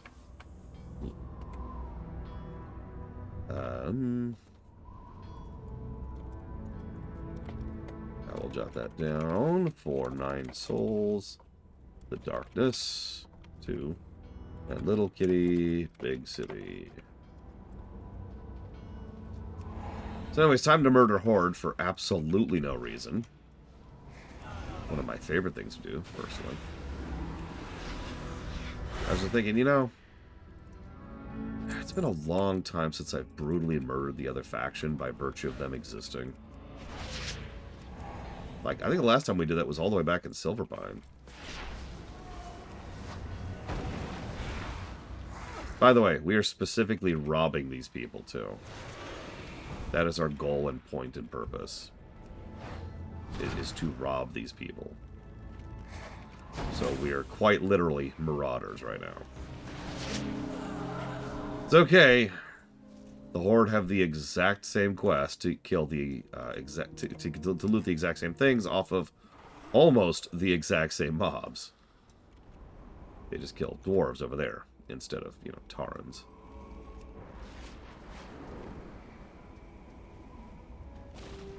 Congrats, Ismiristar.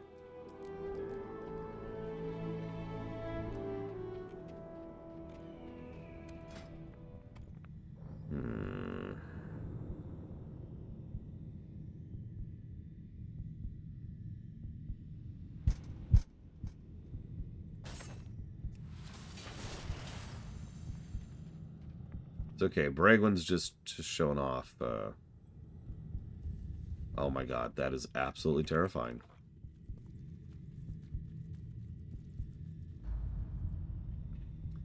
Yeah, nope. We're just going to move on from that immediately.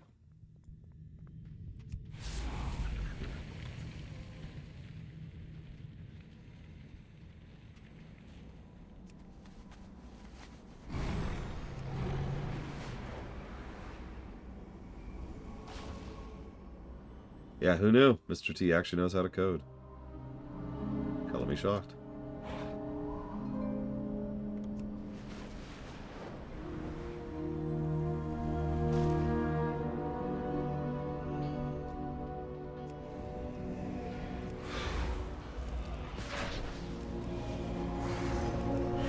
By the way, the name of this quest is All's Fire in Love, War, and Archaeology.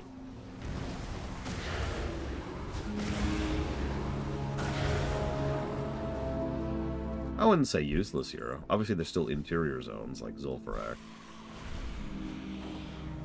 And they're still fun. And they're about to be upgraded by the drive system, so Blizzard obviously agrees with you. And wants to add something to make ground mounts useful again. How are ya? Your bogs look heavy. Heavy with liberate. He actually says this. This is not me putting words into his mouth. Your bags look heavy with liberated artifacts, I presume.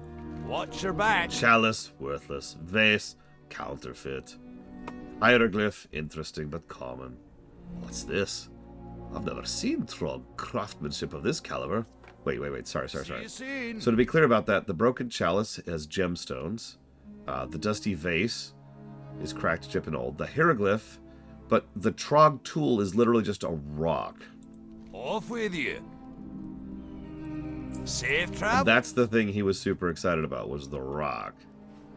See you soon. Once those reliquary honks got there, we panicked. We all just started looting indiscriminately.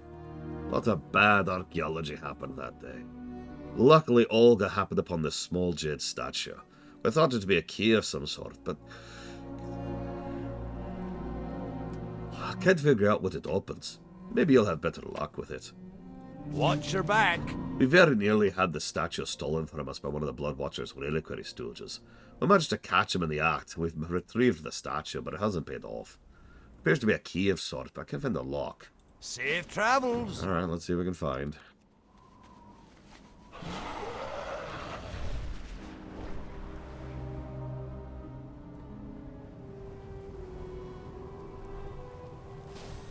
Oh, whoops, that's a wall.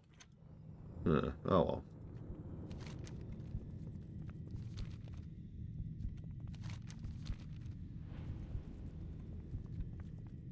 Well, surely there's some kind of super secret hidden Titan stuff in here, right? Oh, of course it does. Playable. I mean, duh.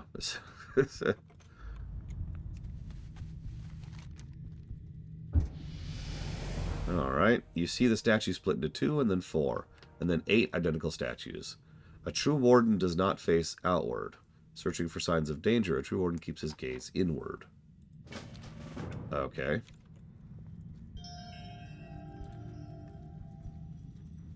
In the interest of fairness, I suck at these kind of puzzles, so we might be here a minute. Just to be very clear about that.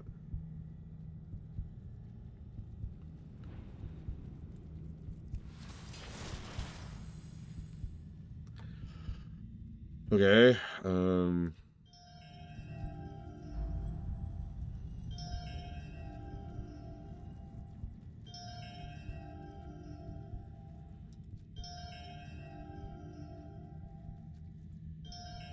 supposedly max speed on the drift mount is even faster than max speed on dragon flying. We'll see. I'm mostly looking forward to the races, if I'm honest. You want to talk about a plus to gameplay for a single type of quest. Dragon flying.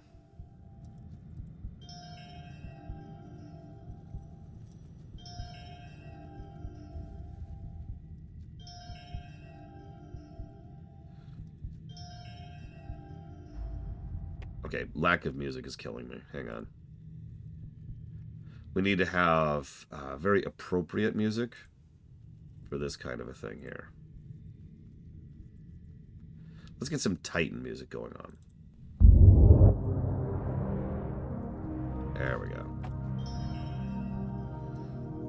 What'd you find, J. Palmer?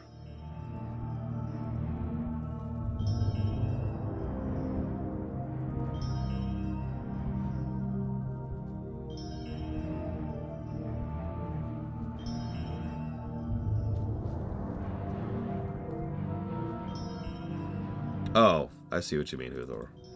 That's interesting. No, whatever. I'm almost done going around the full rotation now. Yeah, Anduin, he's just with you. That's just his life now. That's funny, because you can solve it as a sliding puzzle, as I'm proving. It probably would have been a lot faster, though. Oh, well. Sorry, everyone.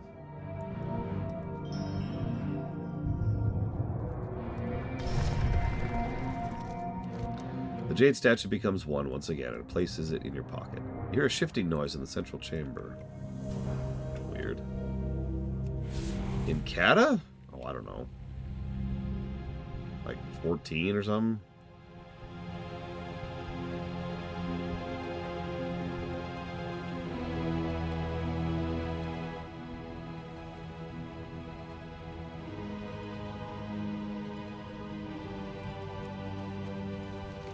The statue slides into the cold marble slab. As you place it, several other statues appear in the room. One more ruby-colored. The sentinel watches, the sentinel protects, the sentinel's vision never falters. More puzzles.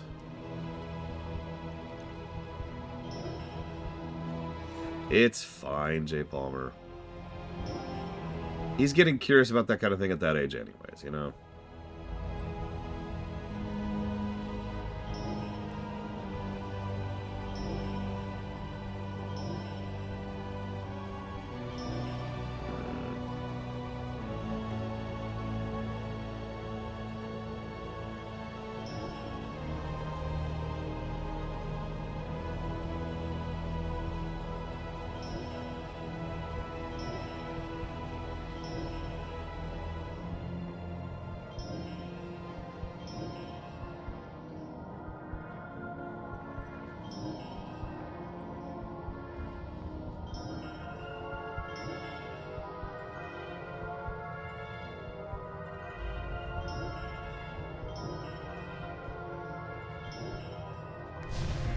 There we go.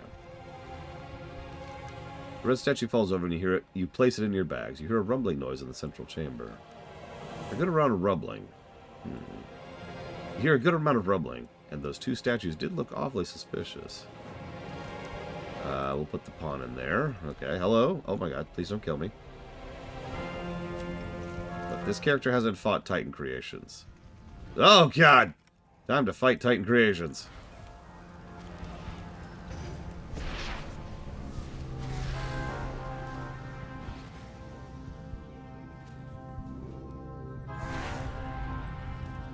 Okay. Try the other guy.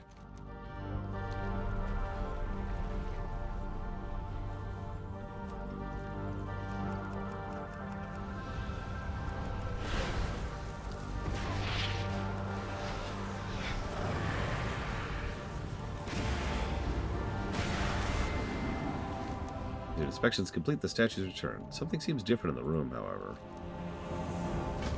Whoop, inside the chest is a small circular device resting on a cushion. Is any Titan artifact to be found? This is it. Interesting. No, J. Palmer. There's no real reason to.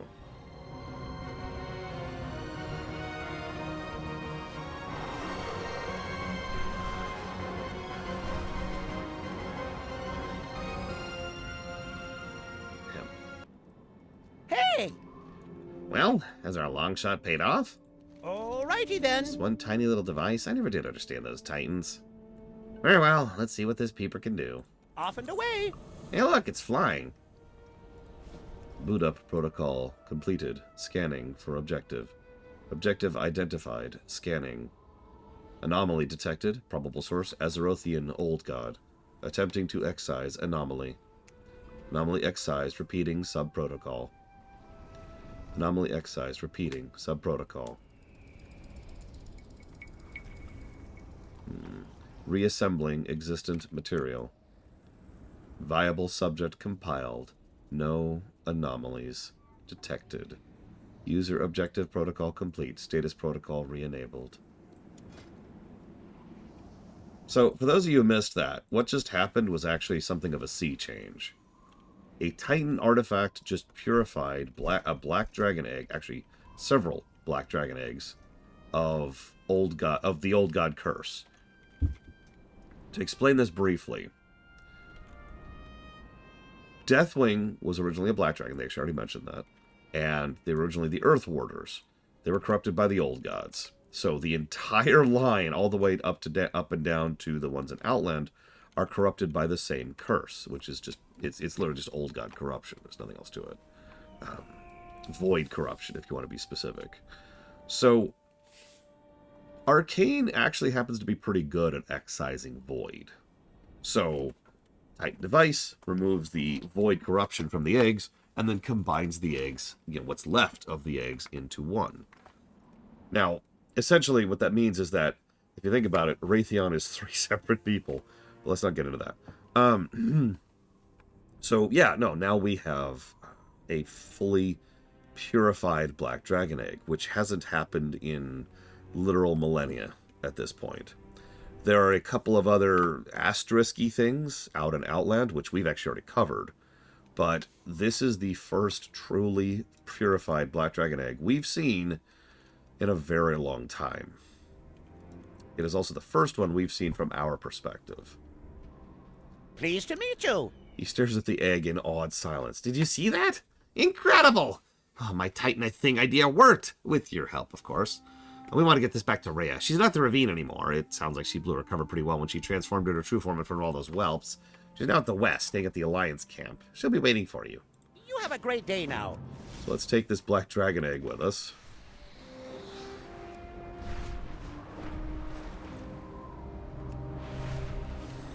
And yeah, Titan devices are exceptionally good at combating void, which is something they use in combat several times. Hell, if you were paying attention, Mother, which is a Titan device, is pretty good at removing corruption from corrupted gear. What is special about black dragons? Okay. I don't know how to answer that question, so instead you're going to get a really long, boring diatribe about the entire history of all of Azeroth. So 10,000 years ago, there were 350,000... sorry, what? The original dragons... well, actually, it's debatable what the original dragons were, so let's just shelve that for now. The dragonflights originally came from 5 proto-dragons all the way back in the day. This is a long freaking time ago. They were found by Tyr, who was a Titan keeper, and, well, there's some asteriskiness there, too, because several of the lore of the elemental drakes indicates that they might have actually been the very first drakes, and the proto-drakes were built based off of them, but, I'm not sure how much of that has been retconned, and as has been pointed out, Dragonflight codified a lot of dragon lore, and I don't remember if they've touched on the elemental drakes in Dragonflight. Anyways. Tyr, on behalf of the Titanforged, empowered and restructured these original proto-drakes into what they call aspects. Each one was imbued with a bit of titanic energy, and each one was given a charge. This is your job. Deal with this. Reds were given the charge of life and rebirth. Greens were given charge of the dream and nature. Blacks were given the charge of the earth. Blues were given the charge of magic, and bronze were given the charge of time. Black dragons, thus, were the ones who were of earth. Naturally, they were the ones that the old gods corrupted, and every single old black dragon, with a couple of asterisks, for the last several millennia have been completely corrupted by the old gods. And that's one of the reasons why it's kind of understandable the lengths that Rhea Straza was willing to go to in order to try and uncorrupt any of them, because there's no consenting to being cured. You know what I mean? No black dragon is going to be like, yes, of course, please remove the old god corruption from me, because they are corrupted by the old gods. Except for this egg we just got here. I'll take that egg out of your hands now. We need to get this egg incubated and hidden quickly. There are lots of angry dragons looking for this. Good to see you again, by the way. In my haste to escape from Lethlor Ravine, I forgot to tie up one loose end. Nysandra! Remember her, Asmira Star? She's free and has sounded the alarm amongst the Black Dragon flight. Half the flight is in the western Badlands combing for this egg. I'll take care of hiding the egg. You're going to take care of the more troublesome dragons. Okay.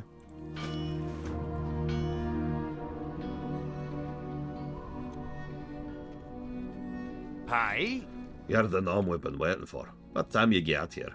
My legs could use a stretch. Come on, boys, let's kill some black dragons. Off with you. Before we get too crazy with the dragon killing, let me tell you a little bit of how I fight. The Swift is what they call me, and here's why. I'll dash into your enemy's head first. Helmet first, mind you. Stun him for a few seconds. Also give him a few potions. See you soon. Also, How are you? before I start dropping arrows on these dragons, I better introduce myself. I'm Baylog, muscle of the group. The sword bites like a crocodile, and my arrows sing like banshees. I tend to wear it down quickly, however, and I can't take as much punishment as my two brothers.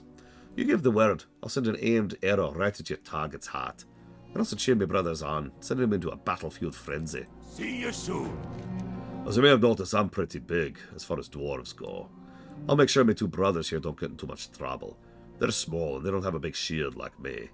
I'm big and can handle a few monsters hitting me. Plus, if I'm careful, I can usually get them to hit me shield instead. Off with you. How are you? Interesting. This is actually a fascinating bit of tech here, by the way. Paying attention, we have 3 people following us, and yet only 1 pet bar.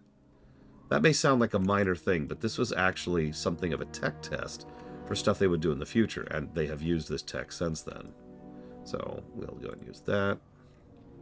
Buddy shout. And then this, and then this, and then this. And then I want you to go use this, and then this. There we go. Now, as a warlock, that does mean I lost my pet, but it's okay, because it's replaced by something much better. So, Blade Torva says, what is the benefit of a non-corrupted dragon? I'm going to be honest, that's a really, really weird question to me, because dragons are sentient, sapient species, so the benefit is we have saved people from being corrupted by the old gods. But it is also worth noting, there are only 5 flights of dragons. Well, there's actually like 10, but let's ignore that for just a second. And yeah, one of them has been controlled by malicious void entities for several millennia. So removing them from being controlled by a malicious entity not only helps them, but helps everyone else too. You got my attention. It's like, God, what's the FF14 equivalent?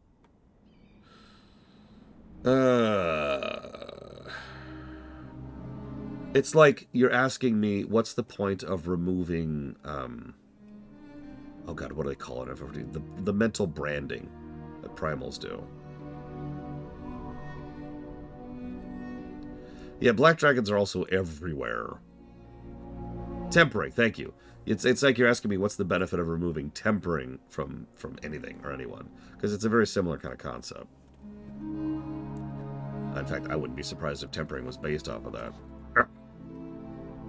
And yeah, black dragons. So let's talk about that briefly. So the Blue Flight was decimated after the events of the War of the Ancients and has never recovered. The Bronze Flight has never been numerous and has spent most of its history fighting itself. The Red Flight are fine, except for a fairly major incident that happened recently where a lot of red dragons were enslaved and killed. So they've taken a recent problem, a recent hit to their numbers. The green dragons, they're extremely vulnerable to nightmare corruption because of their very nature. So we've killed plenty of them, and plenty of them have also turned. So that's not great. Is it all of them? Yeah, I guess that's all of them. So yeah, all of those, none of them are really doing great in terms of population.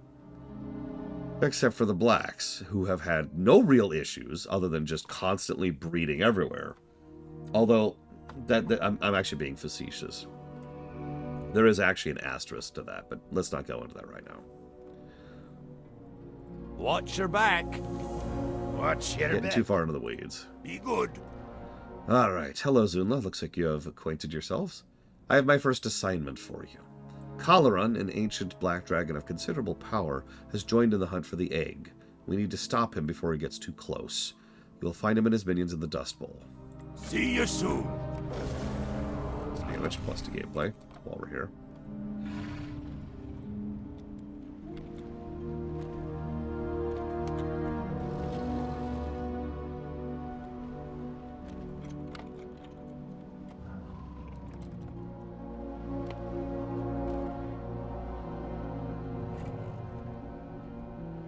What's the name of the 3 dwarves?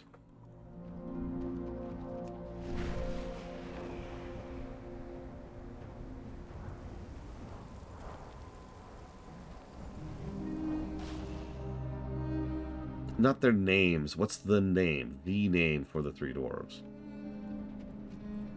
Lost Vikings, thank you.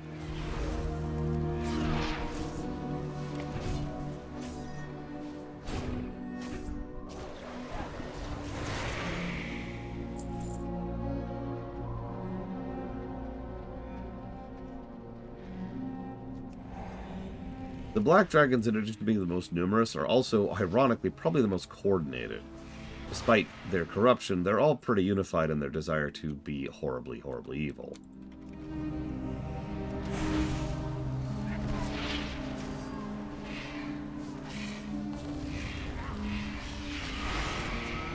This is even being demonstrated right now in this very quest, where there are tons and tons of black dragons combing the desert. Go ahead, get out of your system. As they are trying to search for the one black dragon egg that they lost. The idea of an uncorrupted black dragon egg is an anathema to them. So they can't deal with that.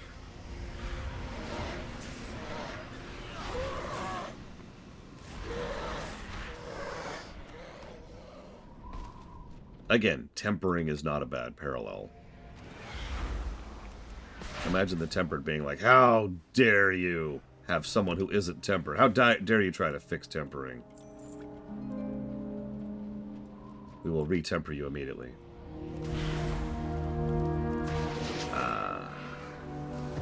Admittedly,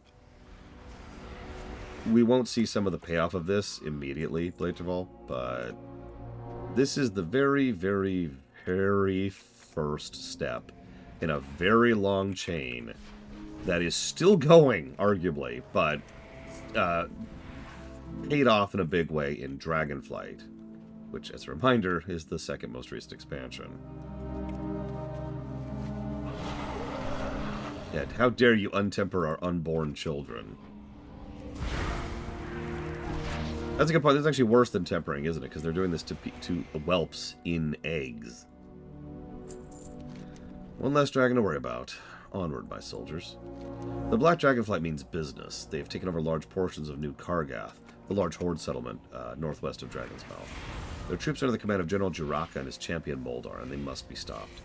We dragons do not take part in the squabbles between Horde and Alliance, but I understand the risks you have in entering New Kargath. Please be careful.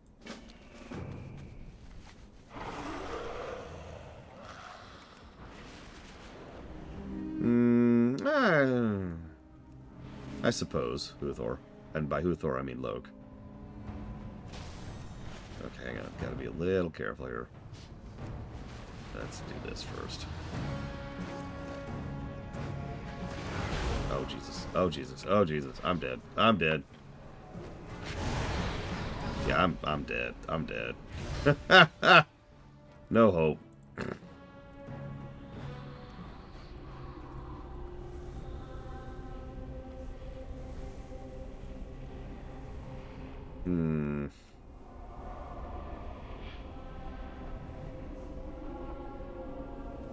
Yeah, imagine if we actually had a new Black Dragon aspect.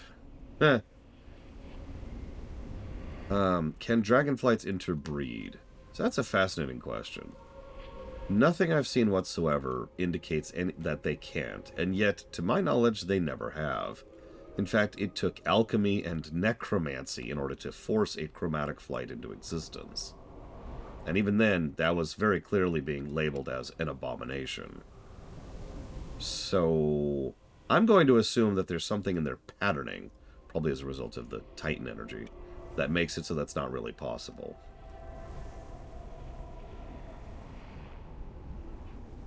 And yeah, if you think about it, almost all of Deathwing's impact on the land makes sense when you realize he is the Earth Warder, with tremendous power over Earth. No, it would be extremely Titan. Stay in your lane. Do exactly what you're told to, and nothing else.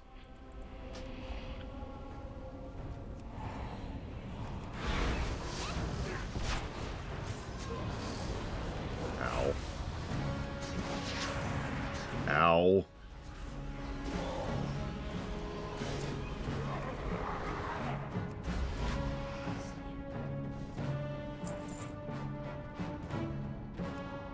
Yeah, you can love each other. That's fine. We can't prevent that.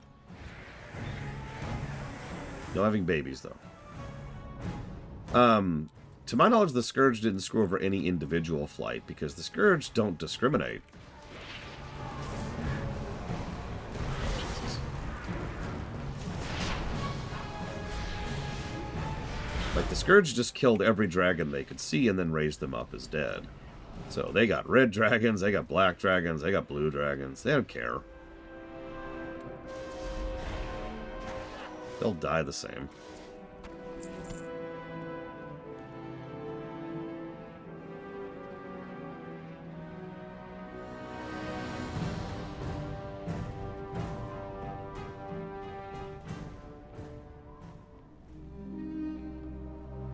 Yeah, cool. More skeletal dragons.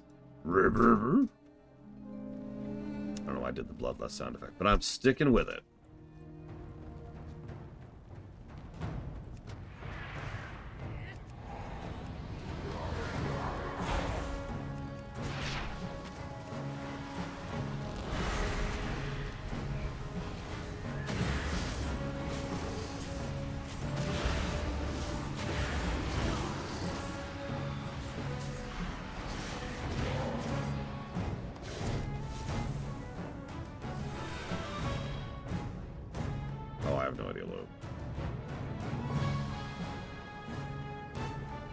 Yeah, there's probably some limitations somewhere with regards to dragon breeding. They've always been very quiet about how dragon breeding works, and honestly, I'm kind of okay with that.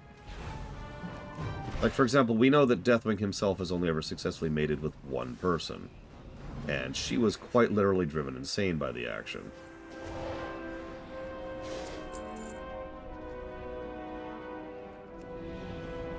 It's not a joke, by the way.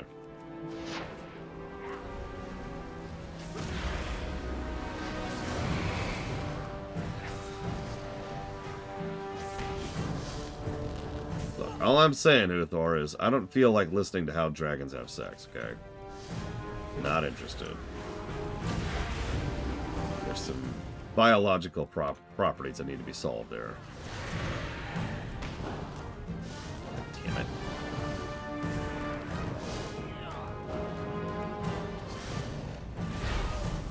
Dragons in bikinis?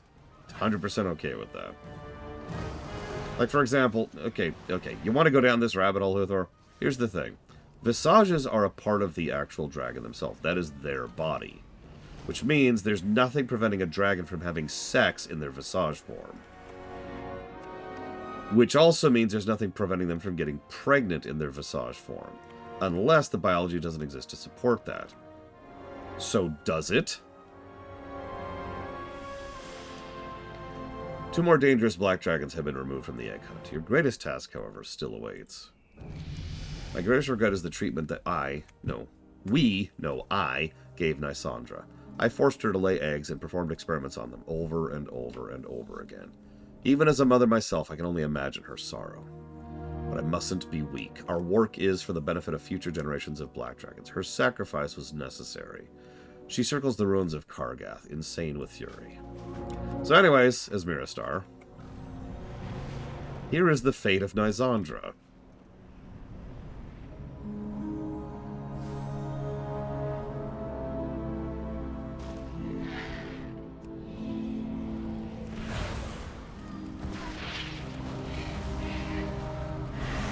See, the asterisk to Visages being just an illusion is that if you die in your Visage form, you do die. That's not actually presumption. That is fact. Now, you could still swing that, but that's a hell of an illusion.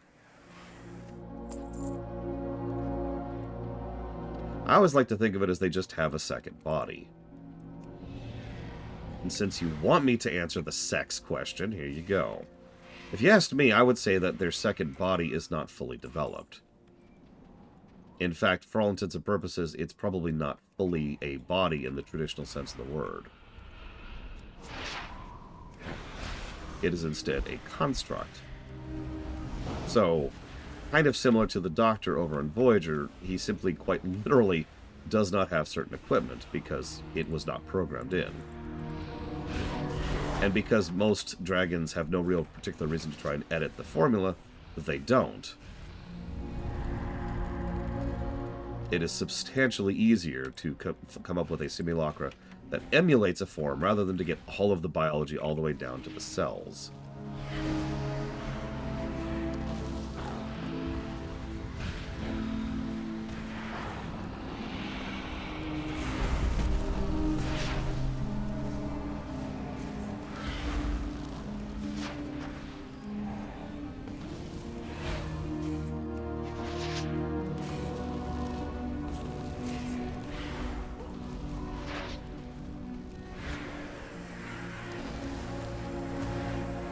Good morning, Spartan. You've missed all the good stuff.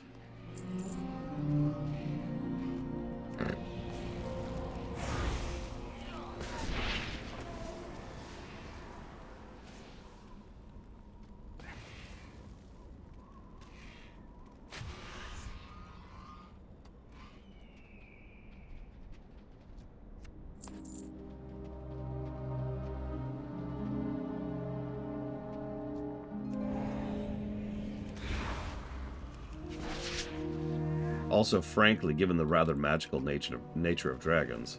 Remember, dragons, despite being organic, are actually, Titan-altered constructs for all intents and purposes. It's a pretty good idea that dragons don't physically have sex at all. That when they are breeding, they are infusing their essence into them, and it's actually funny that Spartan just mentioned Asari, because something similar to what happens with the Asari. Just think, Lysandra may end up being the mother of the new Black Dragonflight. In death, she has given a gift to the future generations of Azeroth. With the major black dragons out of the Badlands, it's time to safely move the egg again. You'll find me in a plateau north of New Kargath. Usually it's stone given form, if that makes any sense. Like, the Titans are really big on stone circuitry. It's weird. Having said that, they do have two things they like to use. Anima and Vita. Now, we haven't gone as far in depth into those two concepts as I would like. But we do know that when you, say, if you look at one of those stone constructs, if you chop away chunks of them, you will see anima underneath. They're not stone all the way through, in other words. The egg must always be moving. We're not safe anywhere. Deathwing, even in his madness, knows all the hidden places of the world. The egg must not rest. Wait here. I will retrieve the egg.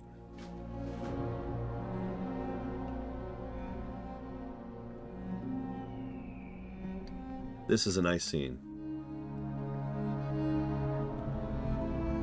I mean, plus the story. I'm just going to say that right now. So she goes over to the side, leaves something over to the side. She even comments on it as she's doing it.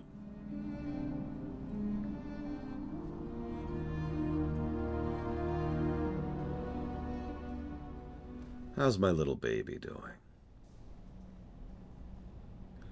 No. It's you. No! You impetuous little whelp. I know exactly what you and the mortal are up to. Are you ready to die, dragon? Yes, just show mercy to the egg, please. Mercy! There is no mercy. You will burn for this dragon!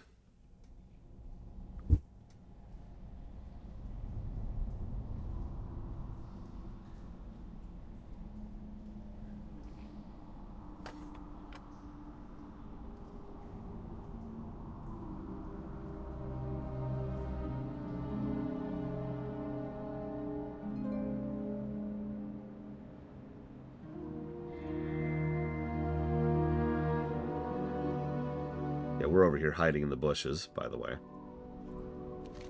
Thankfully, you avoided his notice. Rhea and the Black Egg, however, may not have been so lucky. Coast is clear. If she or the egg were mysteriously evade the flames, they would need your assistance as soon as possible.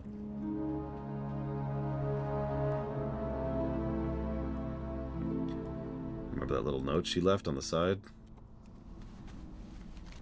Heroes, if you're reading this, my suspicions are correct. Deathwing has found us. The egg is destroyed, as am I. This is actually the plan from the beginning. See, the egg that Deathwing destroyed was not the egg he sought, it was mine.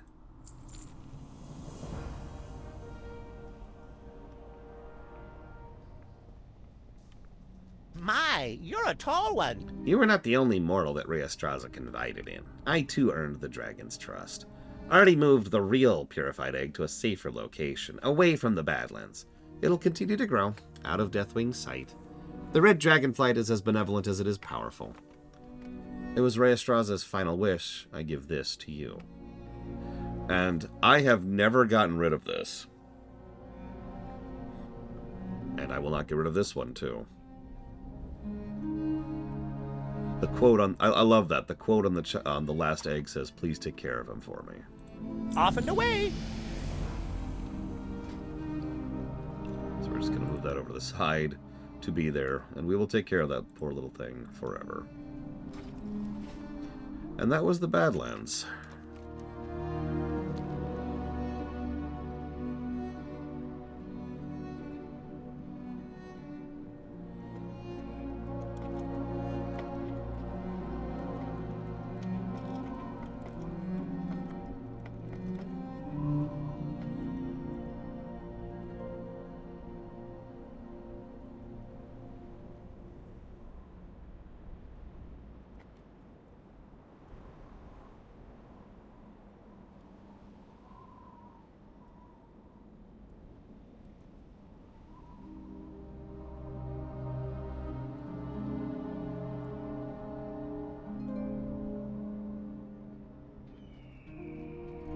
So, I'm going to go ahead and tell you this now, because this is a little plot thread that won't be picked up for a while, and since we're not playing a rogue or doing a specific quest chain, we won't see that until we get to the next expansion.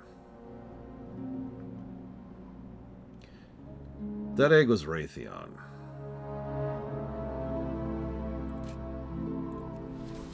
Now, most of you, you're like, well, duh, lore. But for those of you who don't know what that means, just keep that name in the back of your head for a while. He's going to come up again.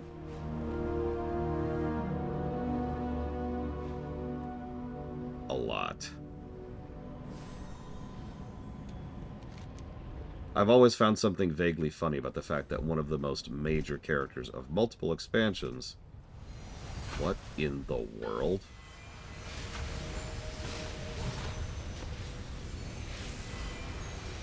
So if you ever wondered what a bot farm spam looks like, you're looking at it. That is several boomkins running in a circle, spamming certain attacks over and over and over again. Yeah, this is what a bot farmer looks like. Even their names. That's Glusk, that's Gluluk, that's Brunk, that's Gluk, and that's literally just names from mashing the frickin' thing. Okay, so hang on. I gotta report each of these, so let's just report this person. Botting. Is that cheating or gameplay sabotage? What do we call that? They seem like they're having fun. Well, considering the person running that bot is not even at their computer, probably not. Let's do cheating. I know, botting, there it is, boom. Botting. Yep.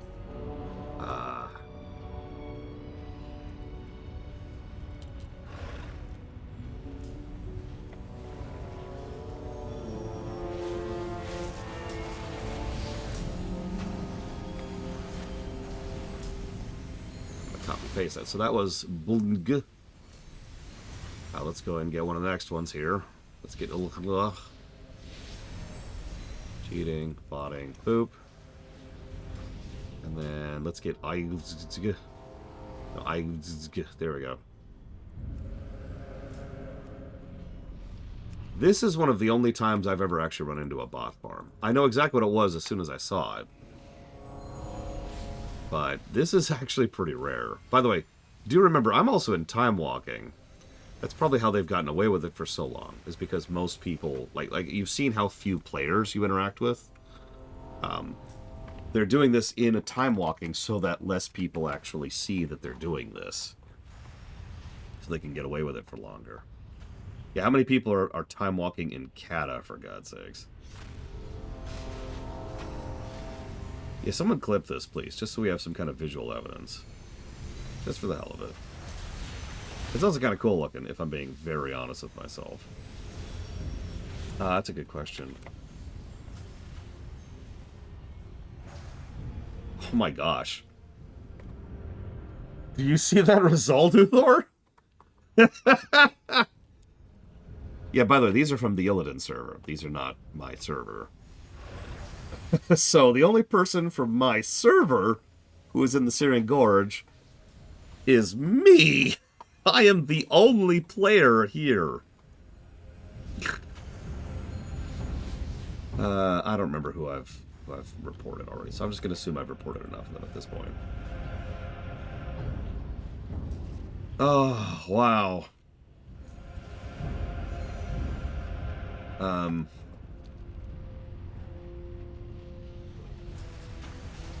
That's pathetic. You know what's really, really sad? Whoever's actually running this bot farm is probably not a terrible person.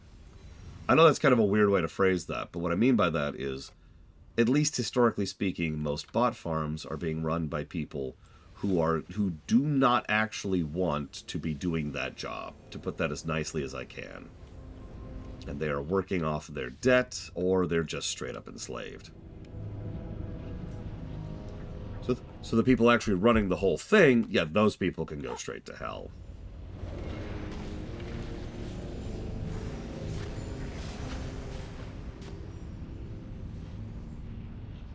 I was just thinking if I could do something like that, but I'm not sure it would work. Yeah, that's a good comparison, Valerian. Telemarketing is awful, but the real problem isn't the telemarketers. They're just as much victims. Oh my god, it's even wider spread than I thought.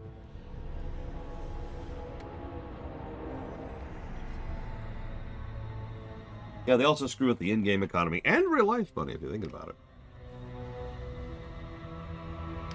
Remember, don't buy gold from, you know, any website.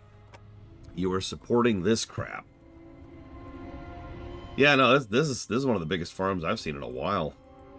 I'm kind of happy that I got this on camera, as absolutely weird as that sounds. Yeah, just buy the token. I know that there's bad things about the token, and we've talked about that many times, but at the end of the day, if you really, really, really want gold, buy this.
Sorry, by coincidence, I had an adorable niece come down right about then.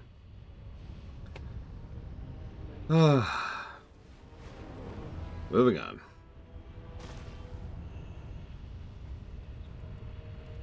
What can I do for you? Well, what do you have here? Here to help. Safe travels. You've arrived just in time. Here's the skinny. The Dark Iron Dwarves in the Gorge have been acting strangely, and the Thorium Brotherhood intends to find out why. Overseer Oilfist doesn't lack surprises. We suspect they're following orders from some new leader. I have reason to believe that Gravius Gimselt knows who it is. Even here in the Searing Gorge, we've begun to hear tales of your exploits. You should have no problem with Gimselt. Keep your feet on the ground. Yeah,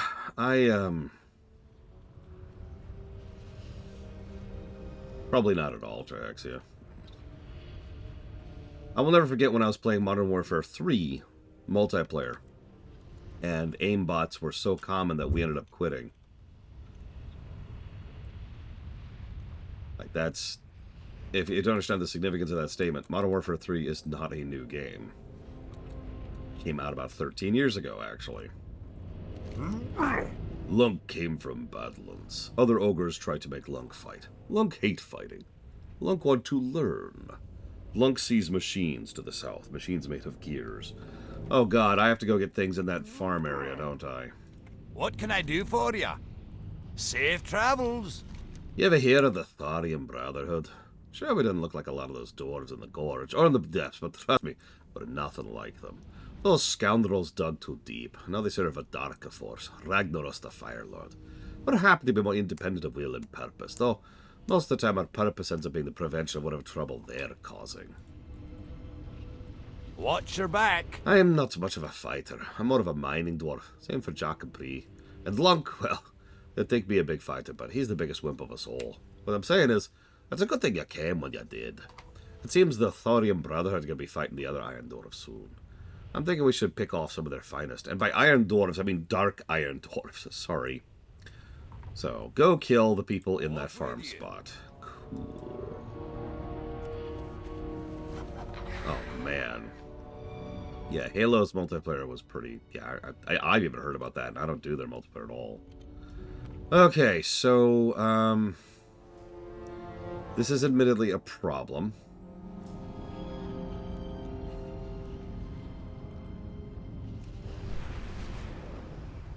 Now, the problem is, we have literal decades of experience with multiplayer cheating at this point. And there is really, at the end of the day, only one actual way to reliably and successfully get rid of these kind of cheaters. And that is having people whose job it is to get rid of these cheaters.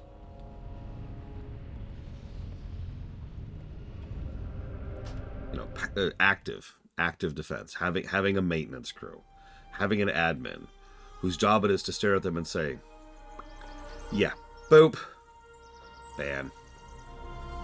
VAC ban, preferably, but you get the idea. Let's go ahead and go to Stormwind really quick. This should do this. You would, Kira White Noise.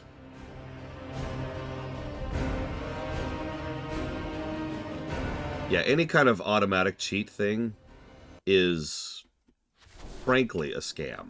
I'm just going to say that like that. Because it's that fire and forget cheap solution, right? It's like, oh, don't worry. I don't have to worry about actually spending money or time or effort.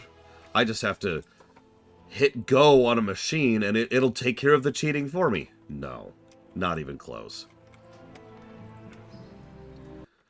All that's happening when you buy into those particular anti-cheat programs like Denuvo or whatever is you are spending money.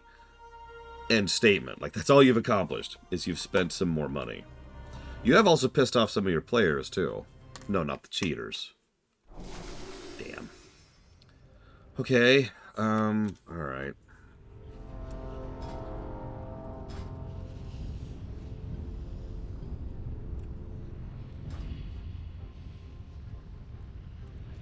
They are level 70, according to that.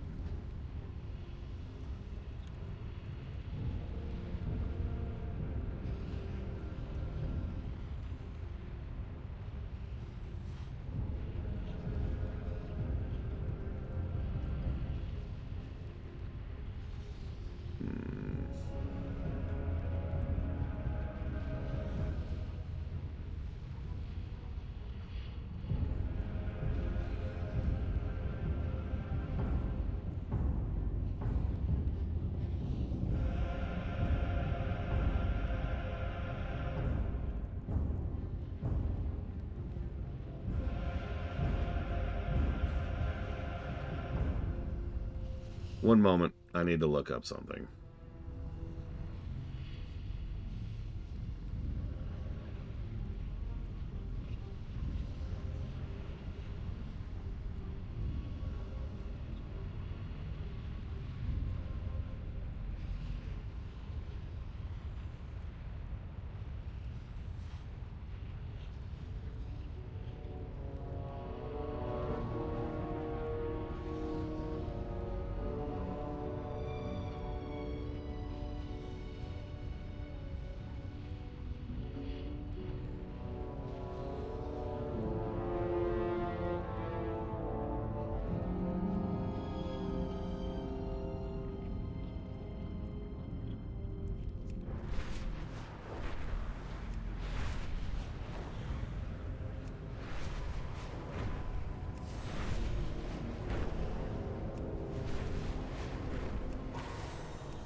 Yes, actually, Magister, this is the very, very end of the New World. As Fife points out, at the end of the day, I could just turn off time walking and then just run through the gorge. It's not the worst idea, but I'm going to try one other thing first.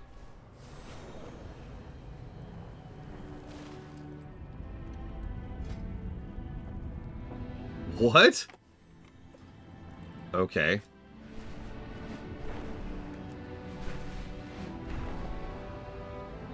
Sure.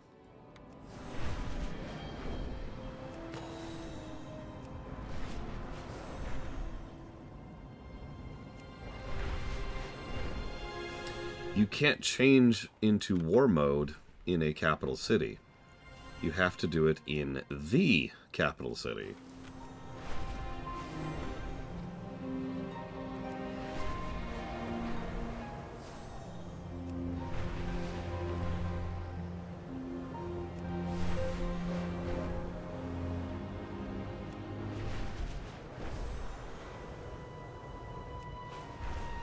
I don't think they'll be there at all, Yura. That's the idea.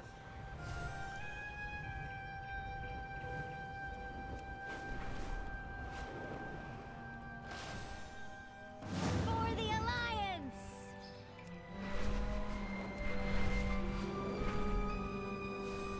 That's the, you know what? You're completely right, Rector Spirit. I don't know what I was thinking. Why would I ever go to Darnassus for any reason?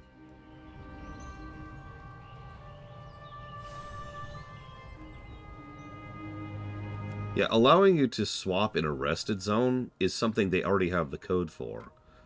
Because back in the day, you could only change talents, or swap talent specs when you were in a safe zone. In other words, when you had rest state was the specific requirement. So they have that code. It does exist.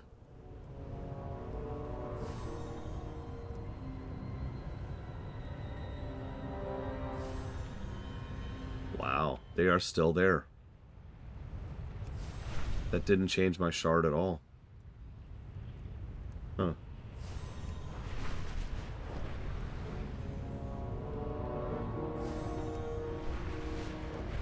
I'm a level 44 Warlock, and they're the same faction as me, Magister.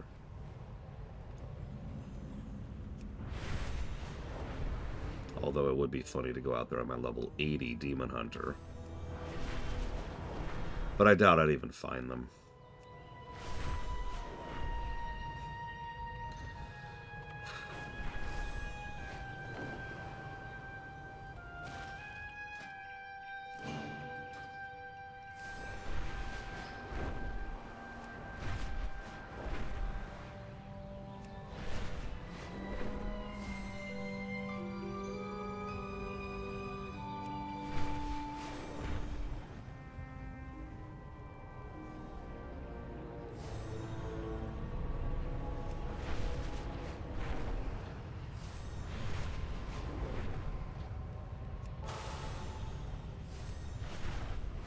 I'm just going to check one last thing here, because I'm pretty sure I know it's exactly what I'm about to see. If war moding didn't change my shard, which it didn't. Wow.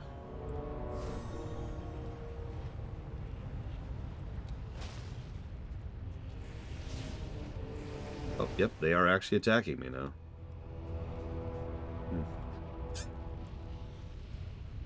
Huh.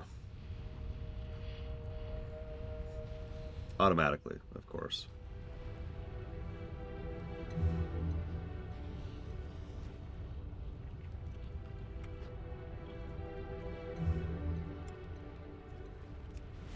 Alright, let's try option B.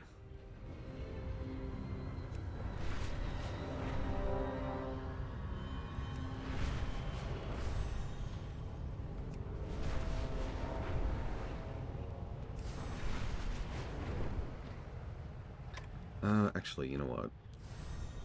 Over here.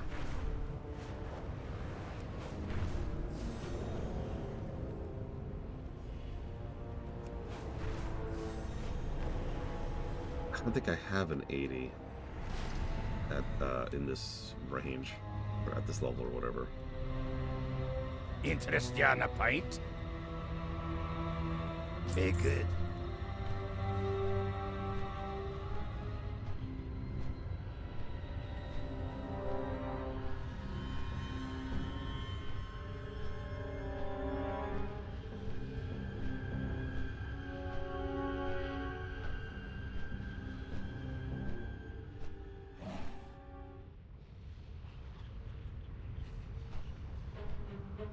I just realized something. They're all time walking in level 70. That's clever. Think about it.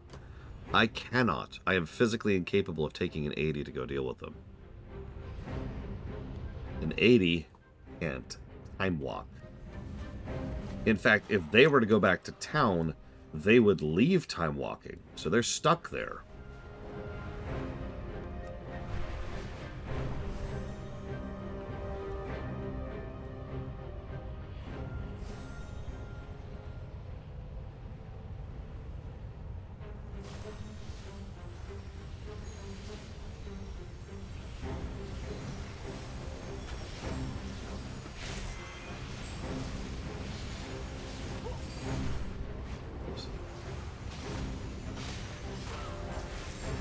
Yeah, that's why they're 70. Probably gaining a pittance of experience as they go here. They are actually Horde. I was wrong. I thought they were Alliance, but they're Horde.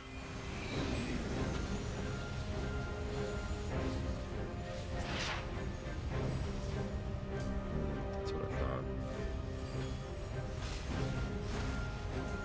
There's a hell of a spread they got going on.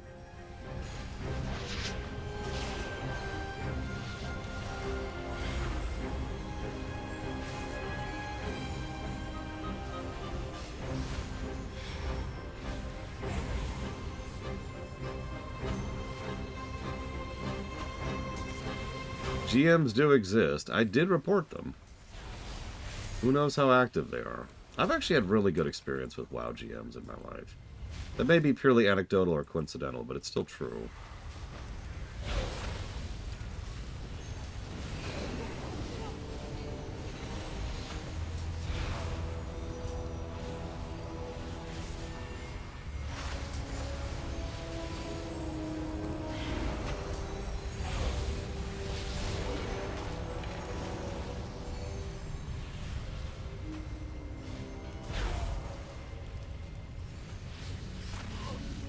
I love it. They lack the ability to process that they don't have tags, so they're just helping me kill. And of course they are. They're bots. These are not people. And because I am not flagged, I can't even target them accidentally. Listen, Lord Emma. Yeah, it's stupid. Absolutely, Yura. Definitely friendly pairs. Guys, I think Yura's a bot. Quick, Yura, Tell me how many stop signs are in this picture.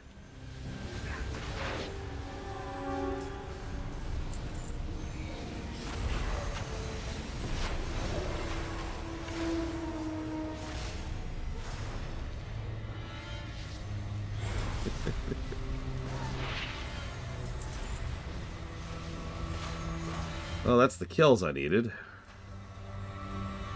I need a name for this thing. Yeah, Undercity is turbo bugged. I'm actually going to give those negatives to a later expansion, but I am definitely giving those negatives, because Undercity is an example of why they shouldn't lean too hard on the layering. Layering is a great tool, and they've done some great stuff with it over the years, but they have put far too many things in the Undercity, and it's completely screwed with it. The Undercity is borked.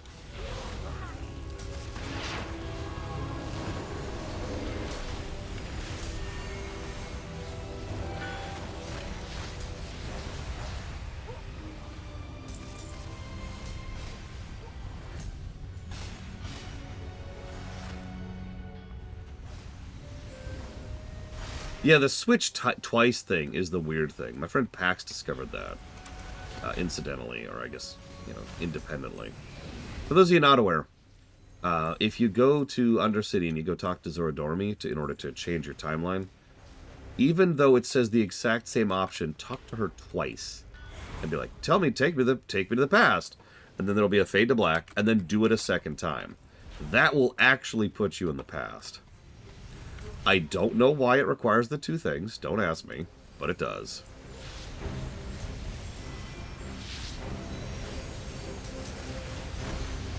Oh yeah, Arkandor was a good implementation of phasing.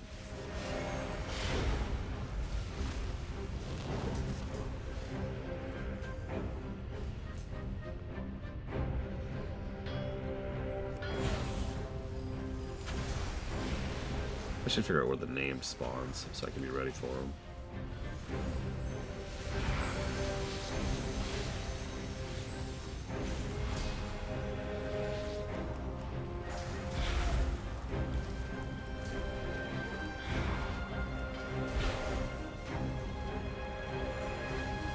I am an unabashed lover of WoW and retail, and I completely agree with you, Rector's I do not know what the hell they're thinking with the Undercity.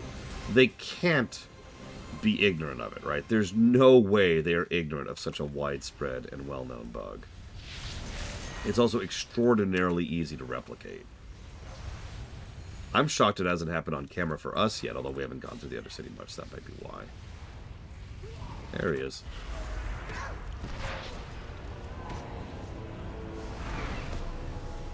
I suppose I should summon my pet. Eh.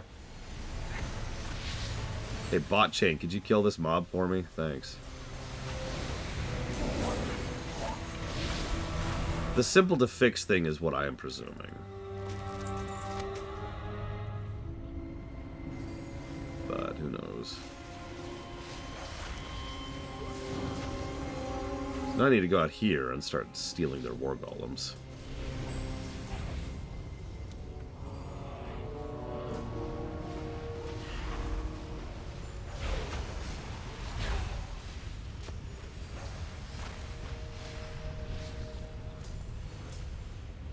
Like, honestly, it wouldn't surprise me if the actual long-term fix for that is to remove several of the layers from the Undercity and just shuffle some of the events there either out of the game entirely, which is most likely what they do, or move them into their own instance. Which, if we're being honest, is probably what they should have done to begin with. That's another thing to keep in mind. A lot of the people currently working on WoW are not the people who were working on WoW when that was a thing.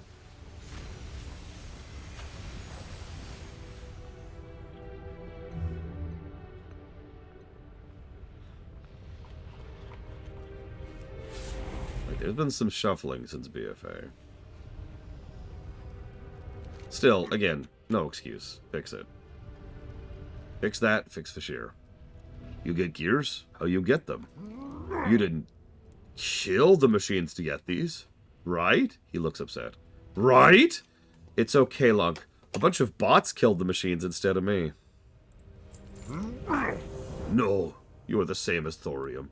Kill dwarf, kill spider, kill machine. Kill, kill, kill. Lunk come to Gorge to go on adventure, not murder spree. Goodbye, gnome. You kill too much. Aw. Lunk tired of all this killing. Lunk quits. Uh-huh. Lunk going to find real adventures. Hello. Any news? Be good. Wrong thing. What's on your mind? See you soon. Gravia, starting today, we're going to redouble your efforts. The scope of our project has just expanded several-fold. Your archaeological studies and geological studies can wait. Moving forward, you're to dig downward as quickly as possible. Crews within the slag pit will be working from other directions to connect the tunnels to yours. The underground empire of the Dark Iron Dwarves is growing, and we are at the forefront. Succeed and you'll be rewarded. You should know these orders do not come from me, but from Overseer Maltorius and the Archduke. Well met. Keep your feet on the ground. Overseer Maltorius, we're quite familiar with him, but an Archduke? Well, that sounds promising. See you soon. Grimesilt wasn't as high up on the chain as I thought. We'll have to take out his superior and find out what he knows. Dig Boss Dinwhisker is his name, and he runs the Dark Iron digging operations within the Cauldron, just northwest of here. His excavators and footmen patrol the eastern side of the Cauldron, digging down day and night. He's not known to show his face out of the field very often, but if you slay enough of his men, he'll be forced to deal with you. Be good. Great to meet you.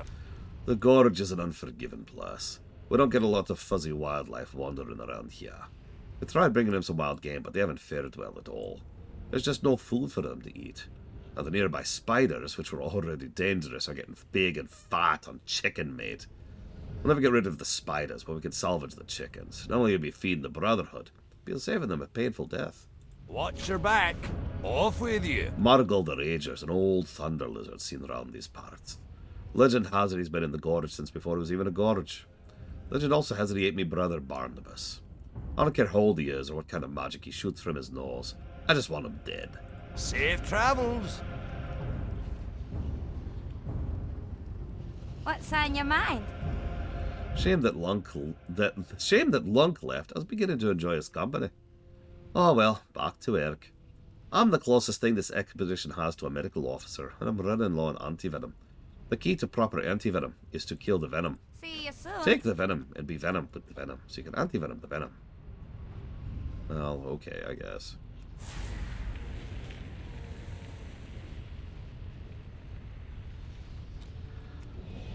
Back to our regularly scheduled program. Ignore the bots botting in the distance there.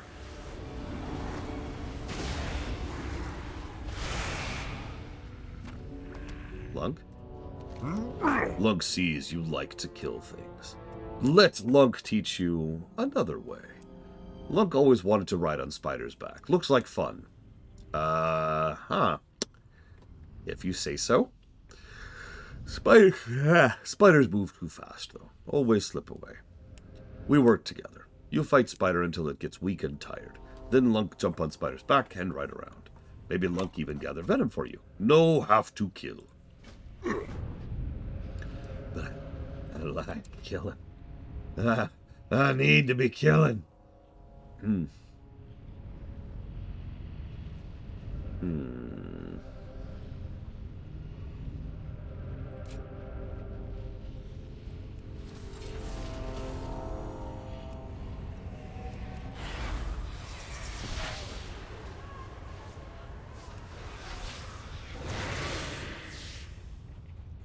And that is now a nightmare that is just stuck in my brain.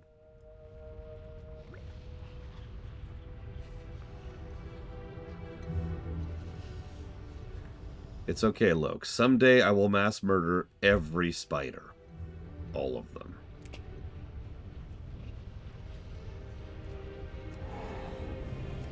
Yeah, quests like these are why they invented the foam sword.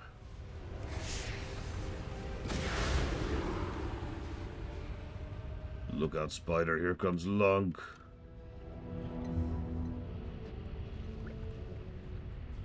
Could scrape venom off Lunk's tummy. Right.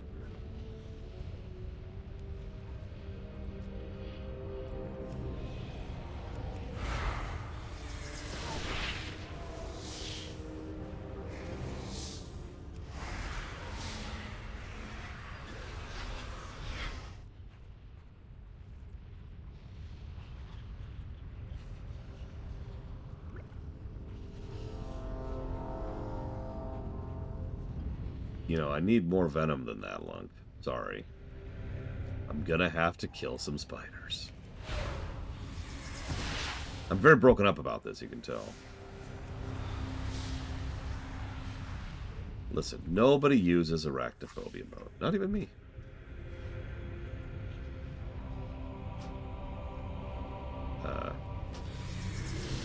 Okay. Because we were in combat with it? I don't know. Oh, venom.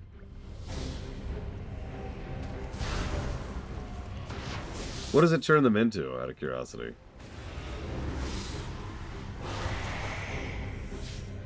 Spider tummy time.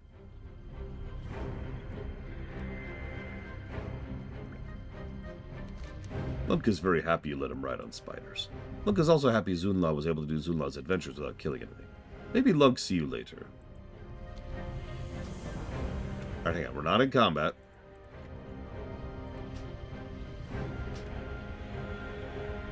Is it not?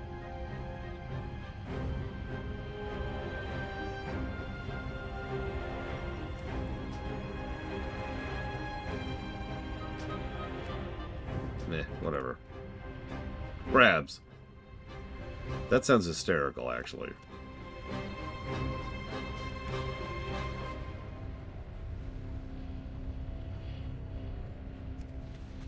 But no, spiders in WoW have never bothered me.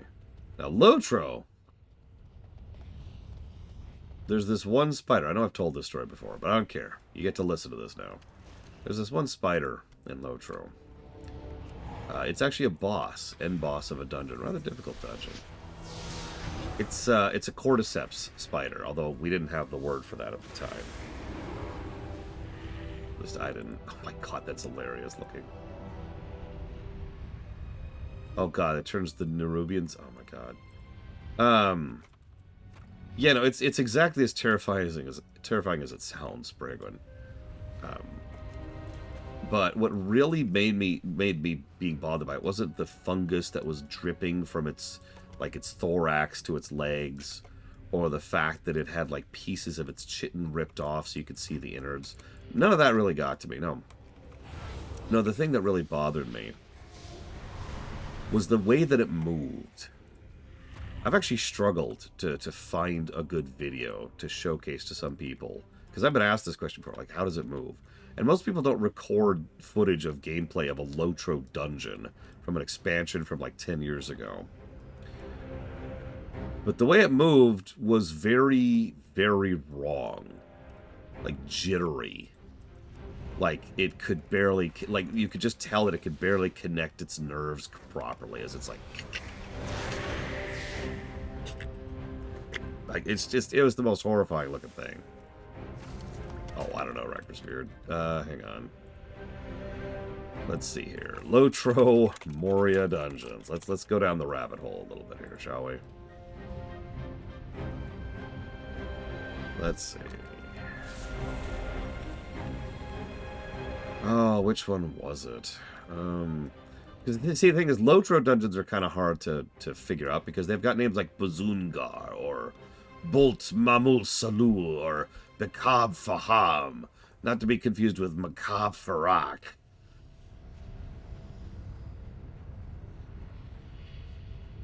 Or Sajir Tharakan. It's in a dungeon. Okay, so let's just pull up all these dungeons, figure out which one it was. I feel like I'm being attacked.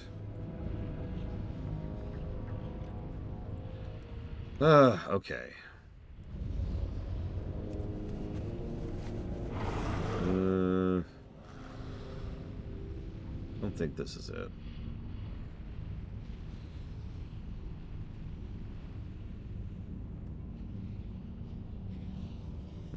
That's not it. That's not it.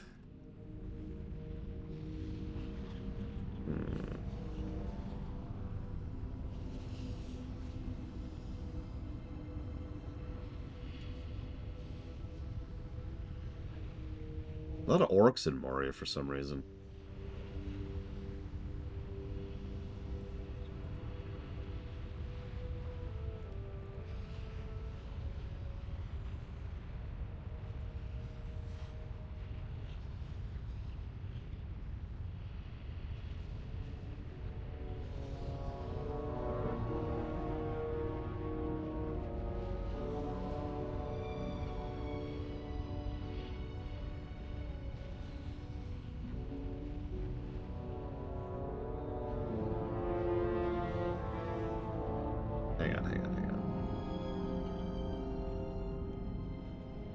Here we go. This is what I wanted. Maybe it's in Scumfill. That sounds familiar.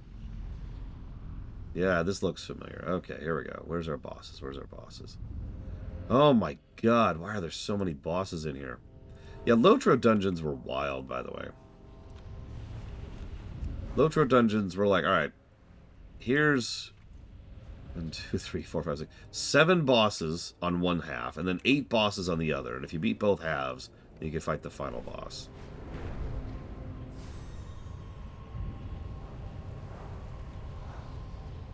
And that's just kind of how they do things. Well, it is a nemesis enemy, so that is... Oh, Jesus Christ. So it does technically qualify. But hang on. This is it. Hwandrin. I found it. Hwandrin.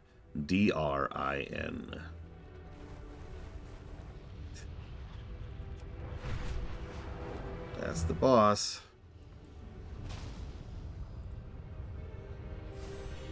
Yeah, it, how long was lockout? I'm not sure Lotro had lockouts. It had to have, because, like, we only did raids once a week. But I have no memory of there being a specific lockout. Like, not like WoW, where it's really defined.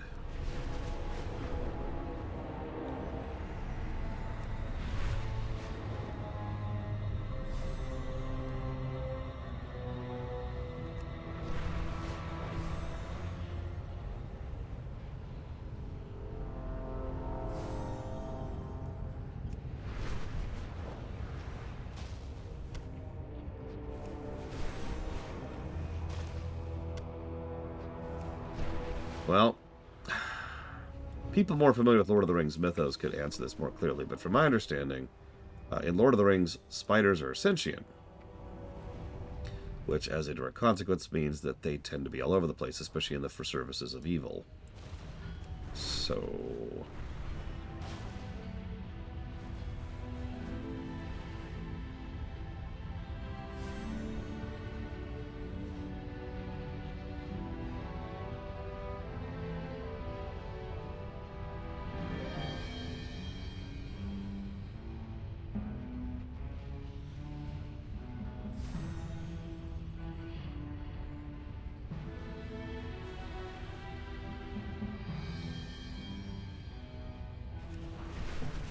Where is this jackass?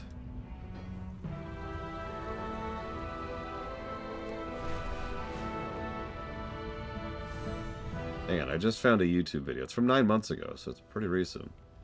That might actually show off this stupid boss.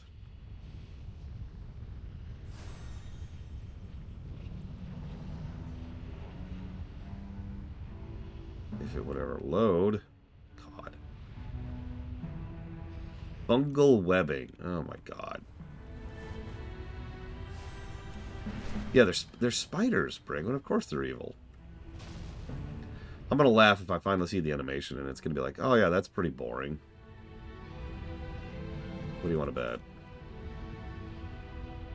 Like, oh, that's it? Pshaw.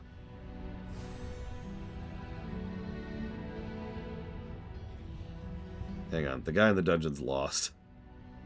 Hang on. I'm looking, J. Palmer, I'm looking.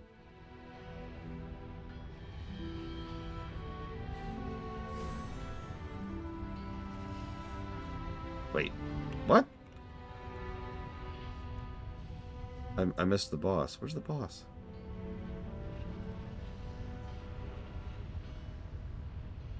Oh, whatever. Here, if anybody feels like looking, here's a link to a playthrough of that dungeon.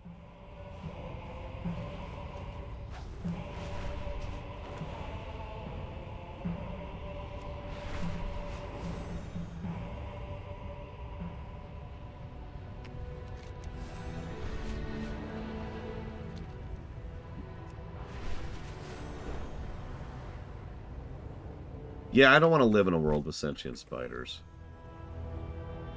I would almost feel bad about murdering all of them. Almost. Yeah, by the way, that's just Lotro's UI there. I'm curious what Yura thinks of Lotro's UI, considering.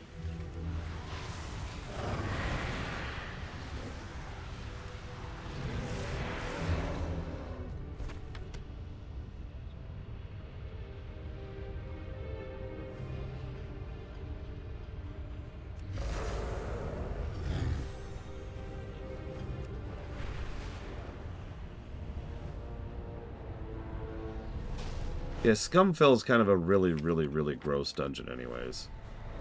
When you go in there, it's literally a pile of rot and corpses, which are completely infested with cordyceps. They don't say it's cordyceps, but it is. It's a fungus.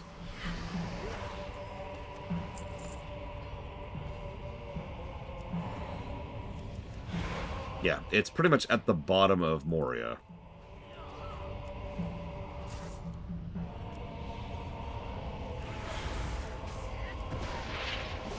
Listen, speaking as someone who enjoyed Asheron's Call quite a bit, Riker's Beard, that game sucks.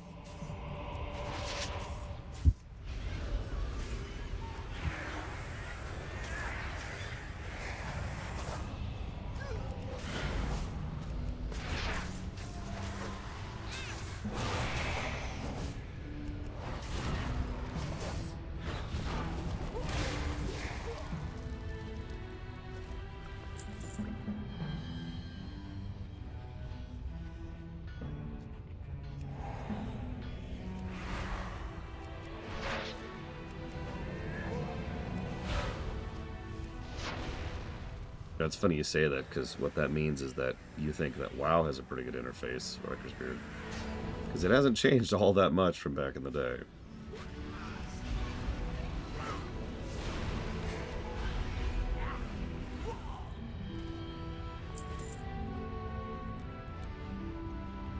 Which means Riker's Beard agrees that retail is the best. Gotcha. Ladies and gentlemen, we got him.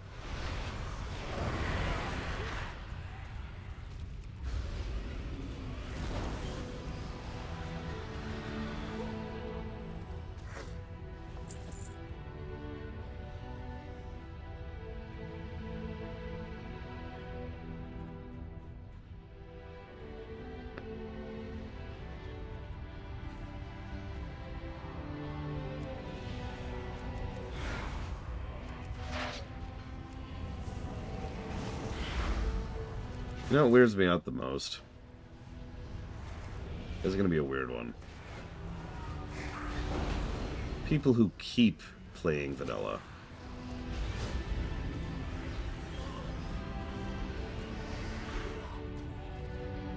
If I could explain that a little bit, because vanilla isn't really the problem there. In fact, actually, I've got a better example of that for you. People who keep playing Ultima Online. I knew quite a few people who kept playing Ultima Online. But I should really stress that there's nothing to do at a certain point. Now, there's barely any content to begin with. So, what are you doing?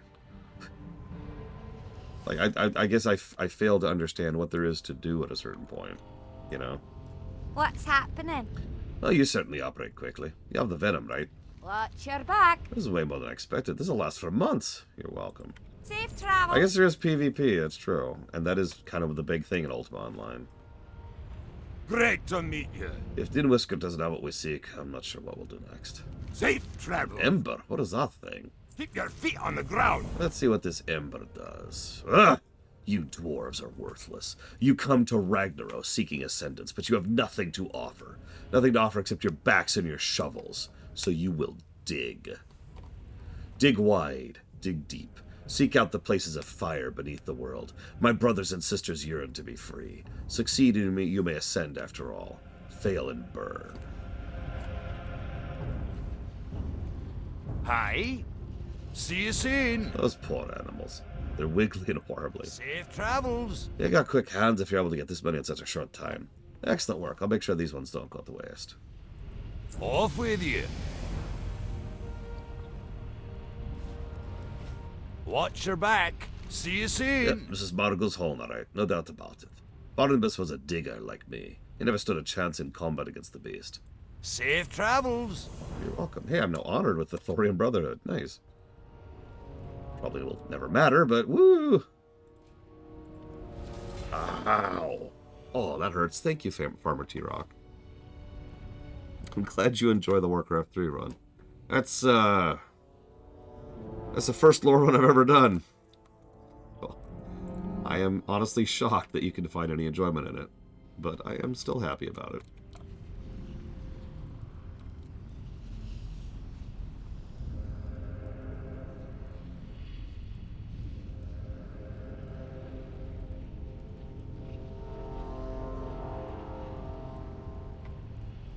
And as usual, if you want to put that towards up to 3 future streams, please let me know.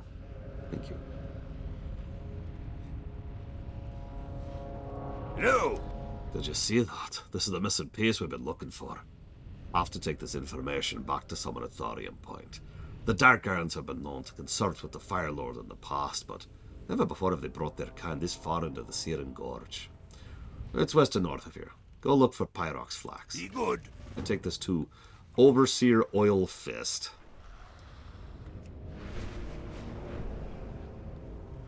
No, I'm gonna stick by my statement, J. Palmer. That is the first and worst lore run I've ever done. Only surpassed by the Kingdom Hearts 2 lore run, which was the second one I ever did. Basically, the further back you go, the worse it gets. Pretty much 1-to-1.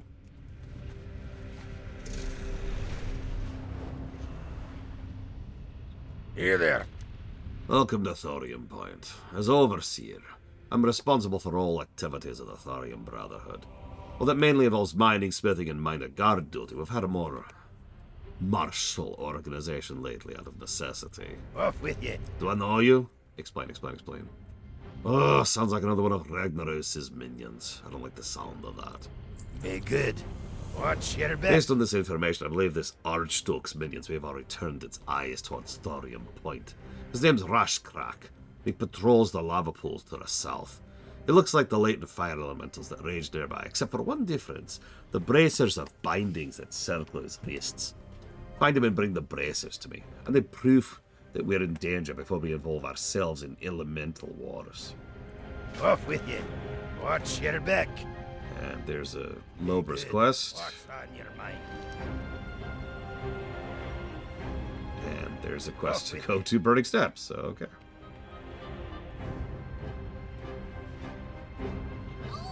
Talk to me. Normal sized spiders I can handle. Giant glassweb spiders make me uncomfortable. But they're far enough away that I don't bother enough. But lava spiders are scary. They're enormous spiders that live in lava. I just got paid for my last week of work. I'll pay you to kill those things. Watch your back. Okay, I can do that. How are you? When Lola doesn't want to spill any of his precious ale, get his dress dirty, I'm called in. Yep. Old Hansel is the dwarf they used to mete out a little bit of justice and a whole lot of pain. Be good. Unfortunately, I can't dish out the beatings like I used to due to this fat finger problem. See, the climate out here combined with the pressure makes my fingers expand like gigantic Thelsamar blood sausages. You're gonna have to carry out the orders of business and what have you. First on the agenda, pounding the living daylights out of the heavy war golems. Watch your back. Be good. We hit, we smelt, we roast up whatever spider meat we can find. Bush chicken if we're lucky. Point is, a lot of work means a lot and lots of fire. Good thing we're smack dab in the middle of Firetown. Of course, the best fires come from the elementals. You'll find them all over the gorge, usually near lava. Oh, also, you gotta use this flask on them while they're still alive. Off with you.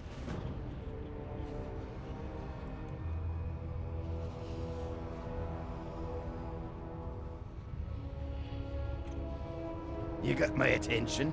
We used to have more stuff around here. I swear there was a spyglass along with a smithing tier. Pretty sure they've been stolen by Dark Irons. Yes, I know I'm a Dark Iron. I'm talking about the bad ones. Go check the Steam Smiths. They'd be most likely to have tools like these. Be good. Speaking as a speedrunner, Riker's Beard. Ouch. But no, I was mostly speaking of people who play one game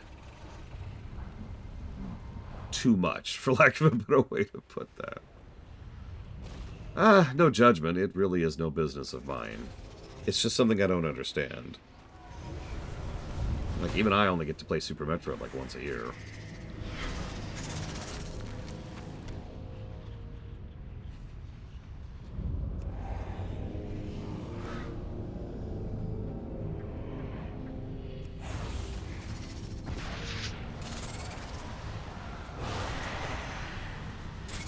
And yes, I'm going to take my Warlock out to Vashir, before you ask. And by before you ask, I mean after you have Ath. Sorry. I wasn't doing it for the water breathing, though. I was just going to do it in general.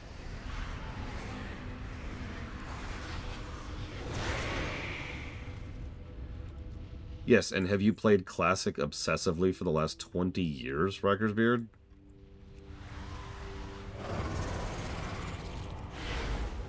Is it also the only game you play? If it is, then, alright, I'll let it go.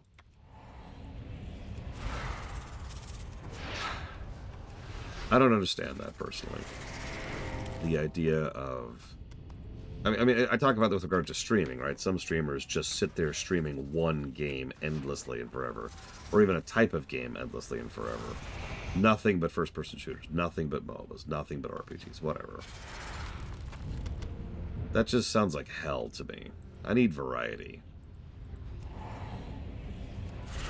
Even playing WoW for a month and a half doesn't bother me too much, but if I did nothing but streamed WoW forever, then what the hell? How's that different from a speedrunner? Okay. So let's twist that question around a little bit. Let's say that I'm really interested in golf or basketball or whatever. It's something. I'm going to stick with golf because I can play golf by myself. And I want to get really, really good at hitting my line and hitting my drive and making sure that I'm putting better. All kinds of fun stuff. I'm trying to improve my game. Okay? So I go and I try to improve my game, and I get better at it, and everything's cool, and everything's awesome. Cool. Is golf the only game I play? No, that's stupid. I have plenty of other things I do with my life other than play golf.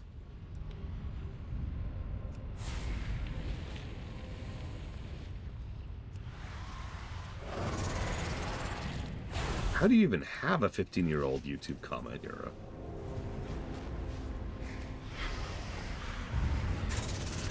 Like, I speedrun games. That's not all I do. Like, once again, the very idea of that is just, ugh. Is it as good as GTA 5's, Dakota? Or am I misremembering? GTA 5 had golf, right? No, I might be misremembering, because GTA 5 had tennis, didn't it?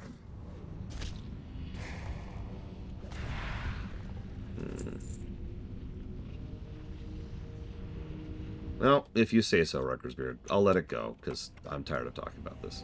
Let's talk about something else instead. Kittens suck. Why do people like kittens? Like, is there anything actually enjoyable about kittens, honestly?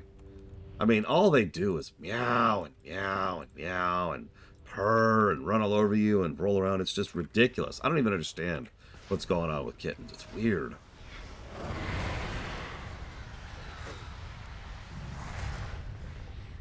Yeah, there is a golf course in GTA 5. I don't remember if I've ever actually golfed on it. I know we didn't during the recent run. We did play tennis. We actually did play tennis on camera in the recent run. I don't remember if there was golf.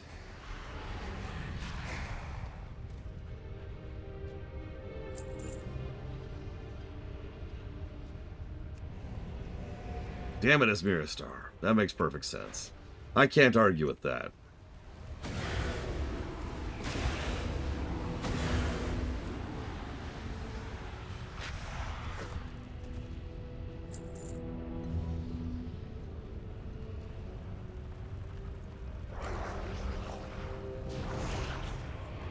Okay. I just don't understand you, Rikersbeard. And that's fine. I don't understand people like black licorice either. Supposedly such people do exist. I'm even living with one of them. Hell, I actually live with someone who likes pineapple on pizza. In fact, I'm living with 2 people who like pineapple on pizza. Good morning, Ross. Now, I don't live with anyone who likes coffee, but I've been told that people actually like coffee. Now, hang on. The worst possible I don't understand it thing I could go with, and I mean this with legitimate sincerity. I usually don't bring this one out because everyone just looks at me weird when I do. is people who drink alcohol. What, Lunk?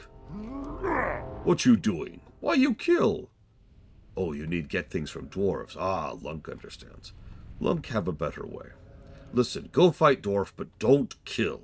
Just fight dwarf until dwarf tired. Then Lunk will help dwarf sleep. Dwarf's just cranky because they don't get sleep. Trust Lunk.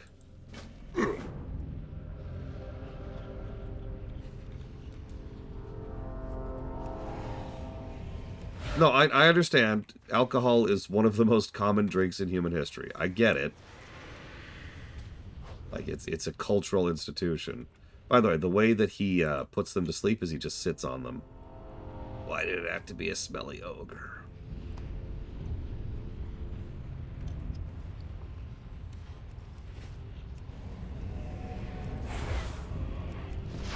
It's actually funny you say that, because there is black licorice alcohol. My friend Gary loves it. One of the greatest sacrifices he's ever made, while I was actually living with him, was refusing to drink that in my presence, which I appreciated, because even the smell of it would actually make me vomit. No joke. It actually hit my gag reflex.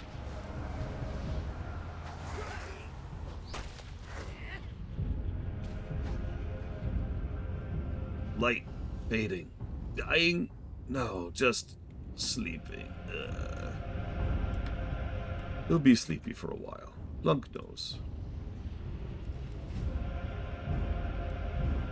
Like, again, no judgment. People like that. People like WoW Vanilla. People like Ultima Online. None of that makes sense to me, and that's cool. If I understood everything from everyone everywhere, honestly, that would probably be a worse thing if you think about it.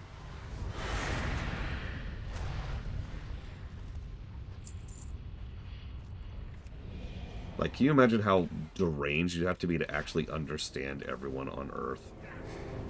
Ugh. I don't want to think about that. These poor dwarves.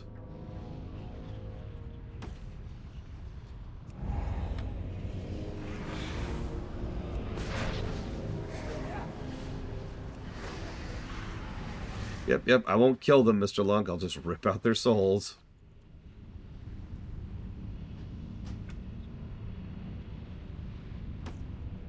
Now here's the question. Is there black licorice coffee? Does anybody know? Can anyone Google that? No, vanilla enjoyers don't give a crap about me, Riker Spirit. I am irrelevant.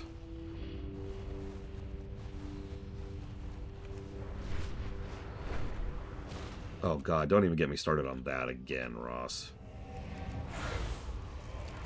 No offense. It's just, really?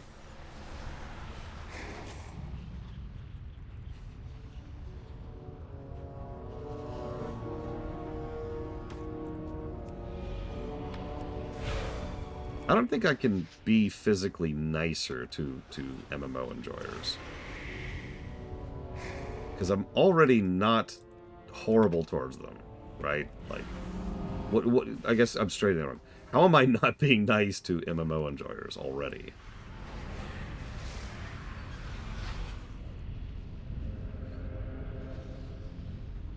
That's not what I meant, Rikersbeard. I meant I'm already nice to them. I don't know how to be more nice.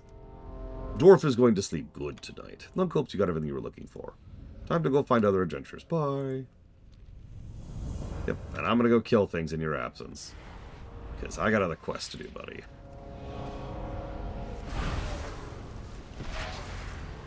I don't know how to do an ogre voice. What do you do an ogre voice? Let's see. Hang on. Okay, next time Lunk shows up, I'll try to come up with an ogre voice for you.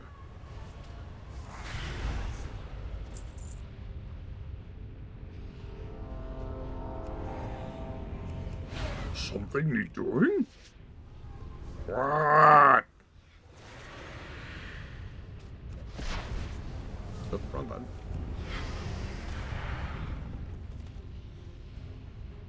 You challenged me to become a pacifist. Okay.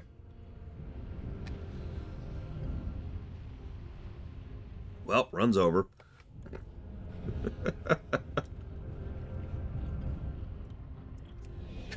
Because I physically can't progress without killing things.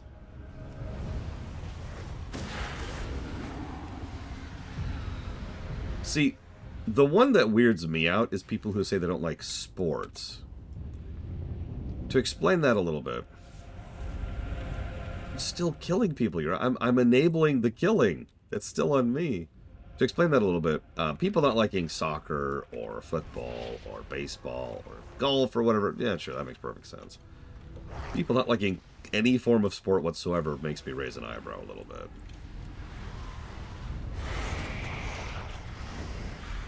It's like someone telling me they don't like video games. It's like, yeah, okay. That's a hell of a broad category, but I'm just going to walk away from that then.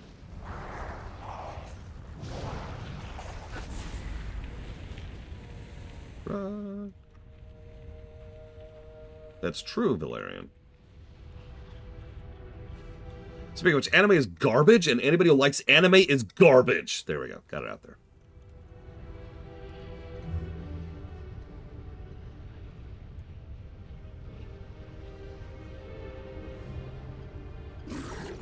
Probably Wrecker's Beard. In my actual experience, most people who say things like, I don't like sports, don't mean it, if that makes any sense. They're just saying it in order to either, post a flag, so to speak, or to, as an identity thing, like you say. Sure, Valerian. Or they haven't actually bothered trying, which is fine. No judgment. It's not like you have to try everything in the world to know you don't like it.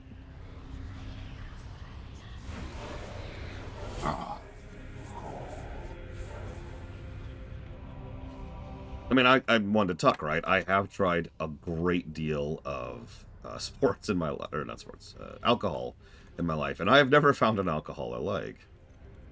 Just like I've tried a huge amount of anime, and I've never found an anime I actually like. So I can fairly clearly say I don't like anime, even though that is a hell of a blanket statement. I don't think most people have earned that, though. At least not in my experience.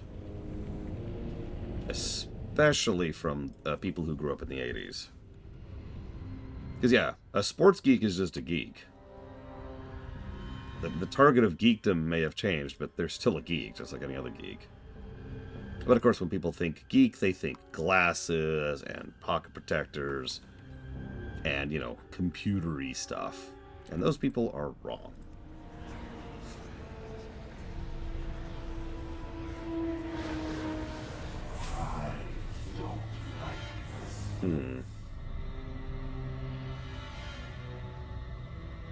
I'll have to look into that myself when we get there, Valerian. Interest you on a pint? You're a good lass, Yara. I got a little present for your troubles. Hey, my first necklace. Watch your back. Elitist geeks are just nerds. Nobody likes nerds. Off with you. Oh, don't go putting this stuff into an open dwarf's hand. This stuff is burning. Now my hands are going to be even more swollen. Good. Sorry about that, buddy. Oh, hey, I could finally actually make a soul well. What's on your mind? There's no way you could have killed all the spiders in the gorge, but you made a dent. Fine, here's what I promised you. Don't go spend it all in one place, unless it's at Thorium Point. Watch your back. Right. Interest you on a pint? Off with you. If you're here for the reward, you're going to have to give me the stolen goods. Be good. Oh, fantastic work. Thank you. Off with you. Have you seen those ridiculous necklaces the Twilight Hammer wear? The gems on those things are bigger than Hansel's fists. A few hamburger-sized jewels like that, and Bernadette over there could really push his blacksmithing business to the next level. Okay, Watch sure. your back. I'll go murder Twilights. I don't really need an excuse to do that, to be honest with you.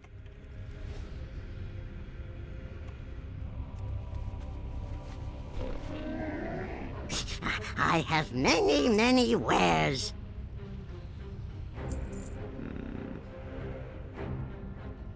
Yeah, the nerds. Aw. I give the kitten scritches.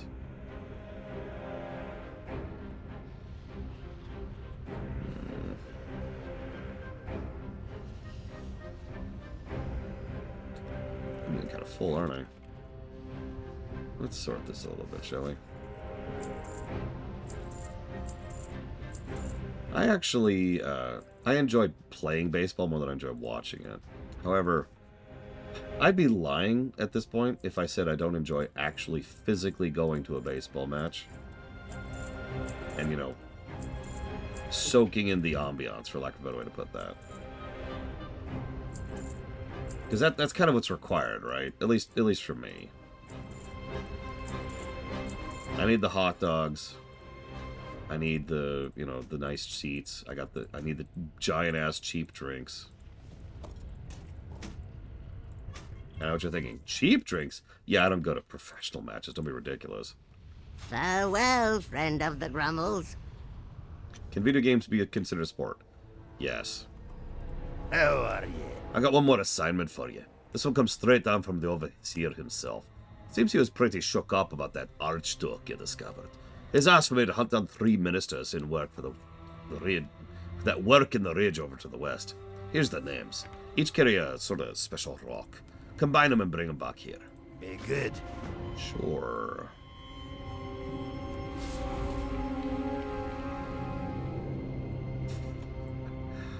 I know you're mostly joking, Reckersbeard, but I do agree. I'm the weirdo who actually likes going to a movie in the theaters because I like having an audience to enjoy a movie with.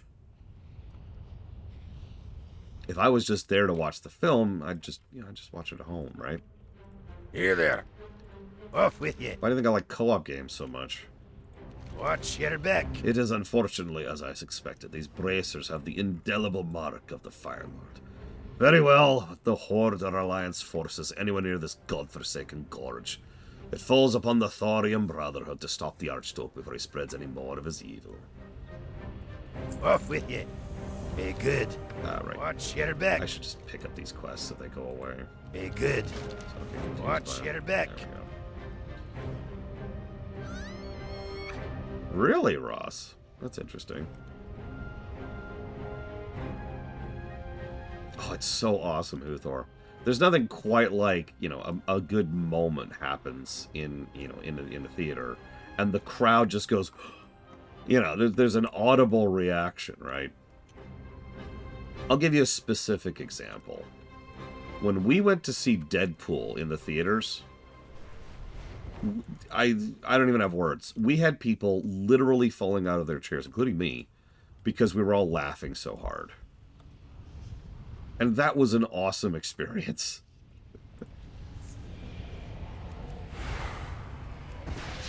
Oh, God, it was fantastic. I cannot imagine enjoying that film nearly as much without actually having the crowd there. Oh, nice, Ross. Yeah, I was going to say, just like in what college used to be, we're a few decades out from that at this point. Or, sorry, not college. God, Laura, talk properly. Just like happened with college football decades ago, most of the local stuff was always more interesting to me when it came to baseball, because you go out at a nice, you know, basic diamond out in the park, right? 2 teams go at it, and you got, like, just someone who set up a tent and a stand over there, and that's where you get your food. And like you say, you know, $2 first off, right? Boom, done. So what's your story? As a young night elf in Darkshore, I crossed paths with a group of unsavory individuals known as the... Excuse me! As the Twilight's Hammer. A group of them befriended me, and shamefully I ended up eschewing my faith in Elune and embracing the vitriol of the Twilight's Hammer. It was not until a vision came to me from Elune that I woke from the malaise I had fallen into as a follower of the old gods. In repentance, I began to work on my prayer to Elune. Etched into a tablet of pure gold was the embodiment of my remorse, shame, regret, and sorrow. Unfortunately, the Twilight's Hammer found the tablet and branded me a blasphemer. I was summarily executed. Yeah, he's dead, by the way. My prayer to Elune incomplete. I am now bound to this world as a spirit, unable to transcend to the nether, held in a cage as a warning to all who would betray the faith of the hammer. Good luck, friend. Go in peace. I have accepted my fate, but the prayer must be found. Will you assist me? Will you find the prayer to Elune? As I stated, the prayer was etched onto a golden tablet. I believe they hold it within one of their vile chests near the entrance to the cave at the bottom of the bridge. If you do recover it, don't bring it back to me. Take the time to read through it. Absolution might be asking too much based on the sins I've committed, but that won't stop me from holding out hope. May the stars guide you. I have a question for you, Huthor, even though I know the answer to it. Why even go to the theater if you don't want the audience? What's the bloody point? You are engaging in a social exercise with however many other people.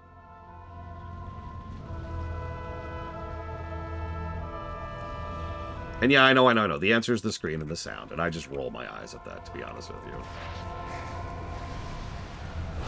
Sorry. I can't. There's a lot of things I can tolerate, understand, and comprehend. That's not one of them. What is wrong with you people? You are literally aliens and Hitler. You're like alien Hitler. You're like a Vulcan. So like picture Hitler, right? No, picture Spock. So he's got the ears, but he's got the little mustache. And it's easy to picture Spock as Hitler because he's actually worn a Nazi uniform. Yes, really, that's canon. You can look it up.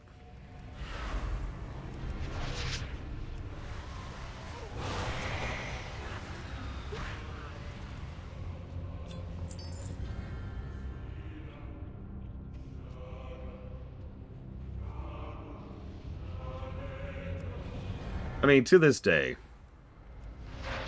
to this day, one of my favorite theater interactions. I mentioned Deadpool. That was a really, really good audience. Holy crap. But another one I was rather fond of was Infinity War. That was pretty much the perfect audience for that. It was a hell of a thing.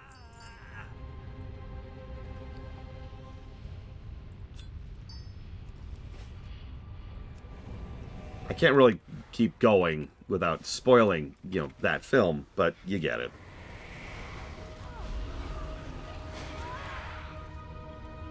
Oh God. Anyways, here's my proposal.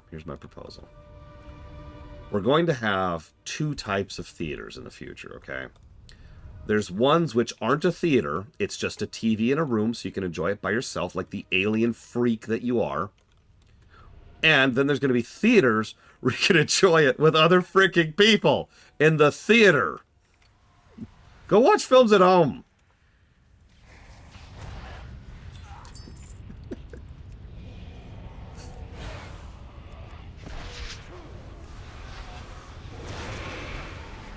Humans are social creatures. That's actually a true statement. To drop the joke for a second. It is always fascinating to me how much, how some people resist being human, for lack of a better way to put that.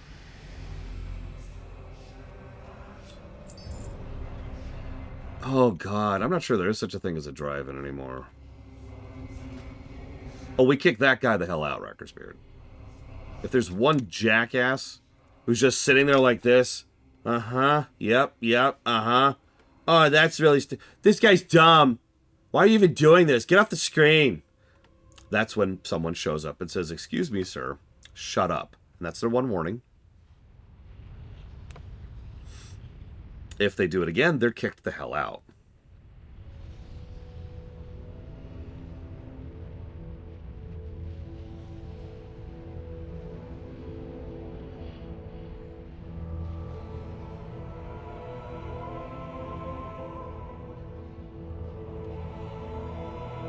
Yeah, the last drive-in I went into was, God, it was a while ago.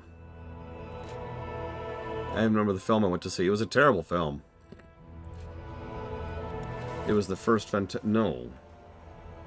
It was the second Fantastic Four film. It was pretty bad.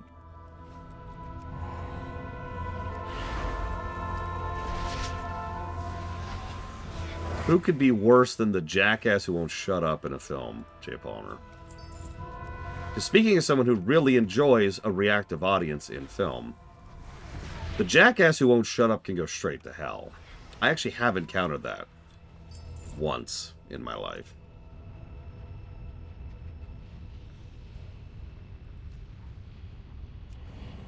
Oh, no, that is worse, J. Palmer. I'll give you that. I guess I was lumping the jackass who won't shut up into one bundle, because there's several jackasses who won't shut up, right?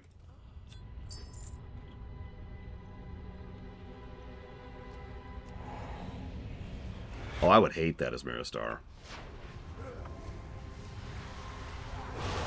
Ugh. Depends on how loud they're being, Malachor. If they're being quiet, that's fine. Have I ever slugged anyone in the face? Yes.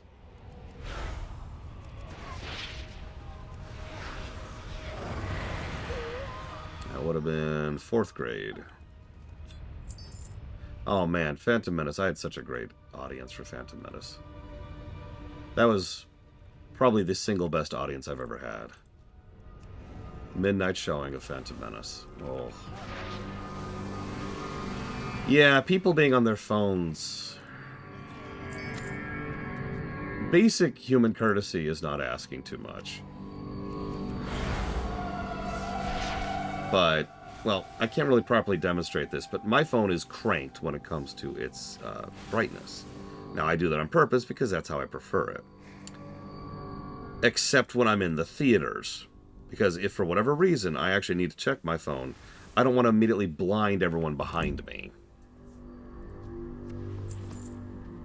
Oh, God. Alien, Huthor. Alien. Yeah, I think Huthor is an alien. I think that's just what this is. As your eyes pass over the words of Zamael's prayer, you feel the tablet grow lighter. And now it's gone. That's interesting.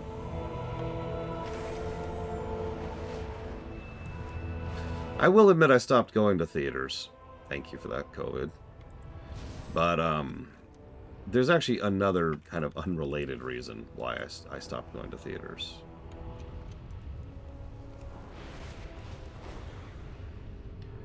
There stopped being movies worth seeing. Yes, I know, there are exceptions. I do get that. But, like, it was just like, eh.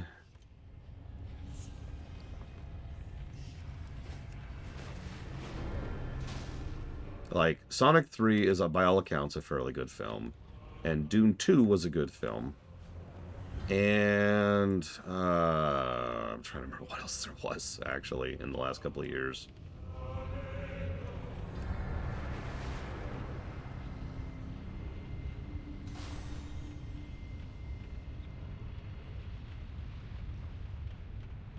Yeah, no, there's good movies worth seeing. It's just the percentage has certainly gone down. How I would describe that. That's the other thing. I don't have time to do anything just for fun.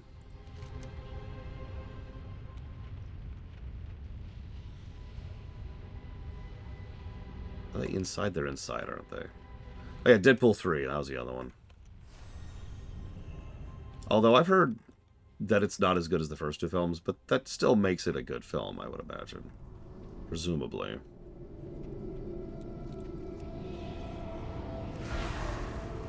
Yeah, I used to keep because I'm the organized one, I used to actually keep a list of films that we were interested in and when they were coming out. So we could always plan our next film excursion. I don't have that list anymore.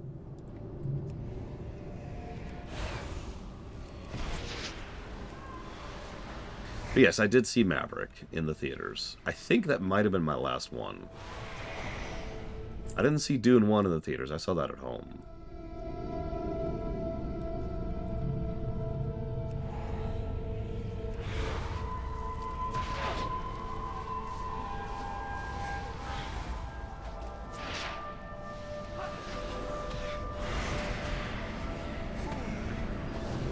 It would be foolish of me to deny the negative impact that the MCU has had on cinema in general. I resist saying it, that's why my tone is like this. Because it is kind of a reductive statement. Having said that, I think Hollywood in general is just the problem here.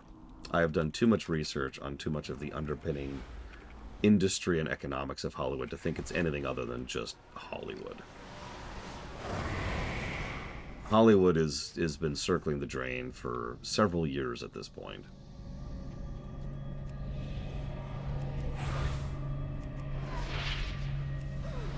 Like, there was a period of time last year, well, more like 2 years ago, where it was actually presumed that Hollywood was finally going to implode. It didn't because external holding companies dumped billions of dollars into it to hold the industry up. And yeah, Hollywood has never exactly been a bastion of quality and joy, but it got a lot worse in the last several years.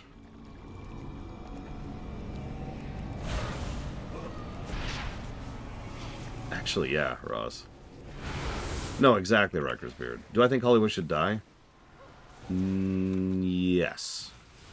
So, this is going to sound funny, and probably expected if you know anything about me, but I tend to be anti-monopoly. And Hollywood is very close to being a true monopoly of cinematography. It's not a real monopoly, but it's really freaking close to one. And it goes out of its way to try and pour a lot of resources into making sure that no one else muscles in on them. Most new studios that get started up tend to be eaten and swallowed by the big ones, the ones that are Hollywood.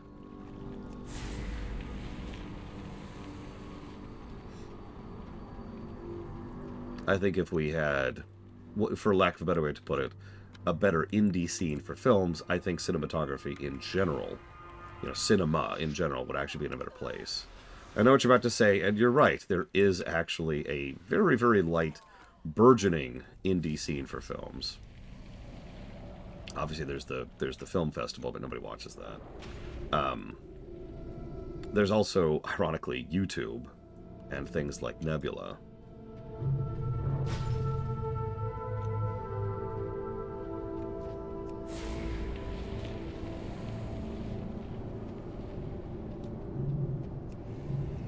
Which one, Ross? Let me guess. Back to the Future 3.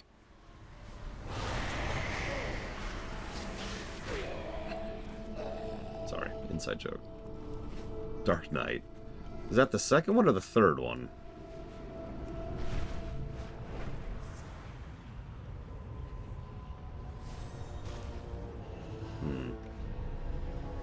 That's funny, because I've done a rumination on that film. Or rather, I've done an analysis on that film. Talk to me. Off with you. A ruby-hilted hammer. That has a nice ring to it. Very good. Oh, the gems look sparklier from afar. Up close, they look kind of dingy. Ah, well, little spit and polish should do the trick, and if it's not, I can use them to practice my disenchanting. Off with you. You got my attention. You got the Watch thing? your back. Oh, this is kind of strange. I don't know what to make of it. It ain't natural, that's for sure. Off with you. The Thorium Brotherhood doesn't maintain a militia, just a few guards, and me, and that's it. If we're to successfully strike against the Dark Irons, we're gonna need help. Mountain Lord Rendon sits atop the mountain tower to the south. He doesn't consort with Twilight folks or fire elementals, but he hasn't joined the Brotherhood anyway, either. Maybe it's time we pay him a visit. Watch your back. Okay. I can do that.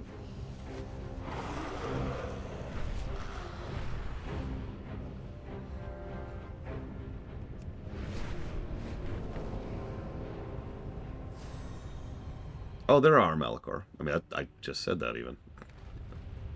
Proof that Malachor doesn't listen to me. Talk to me. How much you be? Oh, an emissary from the Thorium Brotherhood. They're looking for me support. Even though I have nothing but female attendants who dance for me all day. Fine. I might be willing to help out for a price. Be good. Off with you. That Overseer Oilfist couldn't be picked a worse time to ask me to join the fight. Miss Summit's already under siege. There's something me guards can't handle, but still, it won't be easy for me to just pick up and send some dwarves to that infernal gorge. Tell you what, take out their marksmen, I'll consider your offer. Watch your back. Be good. I'm not sure if you've noticed, but me tower is much taller than the other towers in the gorge. Some dwarves pride themselves on how deep they can dig, but not me. Sometimes I think I should have been born a wildhammer. I still don't like the sight of the other towers, though. Reaching up, tickling my tower's feet. Here, take this torch. Light the braziers. They'll be sorry they ever built them to begin with. Off with you. Be good. Those gorge-digging dwarves can do at least one thing right. They can make high-quality bullets. I've been unable to reproduce their results, so I've taken to stealing whatever bullets of theirs I can find. You want help? Bring me a couple 100 bullets. I'm sure they'll be happy to give you their bullets one at a time, but it might be faster to look for crates with them. Watch your back.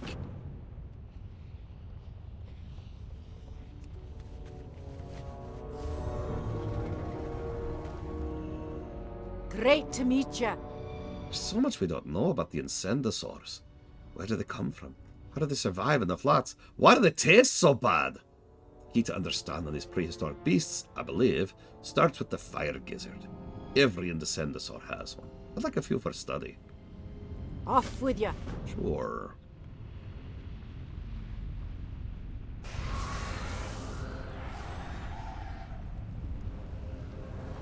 And yeah, Huthor is correct. The biggest problem with Hollywood by far is that it is incestuous. And as with most incest, incest is bad, yo. Sounds like a weird thing to have to say, but here we are.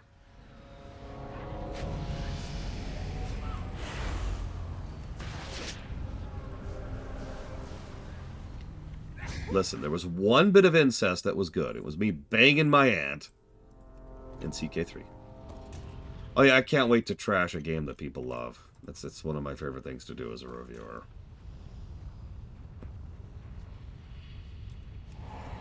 Also, did I say most? As with most? Hang on. How do I structure that sentence? As with most things... Okay, hang on. I see the problem with the sentence structure. Let me fix that. The problem with Hollywood is it's very incestuous. And as with most things... Gap... that are incestuous, that's a bad thing. You were applying the most to the incestuous when I was applying the most to the things.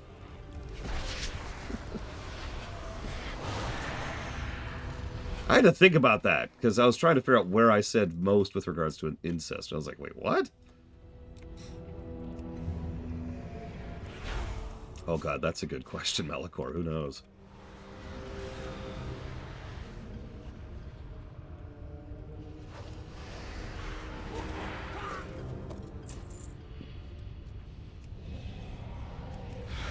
No. I believe you, Rector's Beard.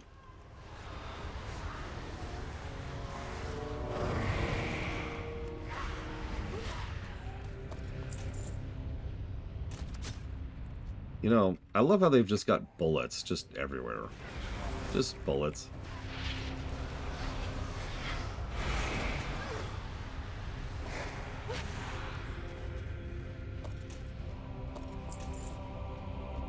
I admit I get irritated at those kind of things in general because of how many people have accused me and my sister of being incestuous.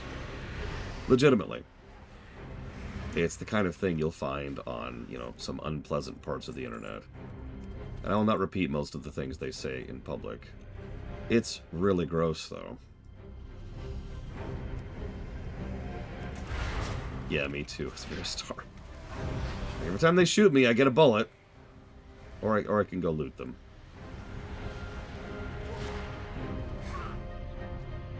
Yeah, the internet can be a very dark and unpleasant place. Objection. You know, that would actually be really funny.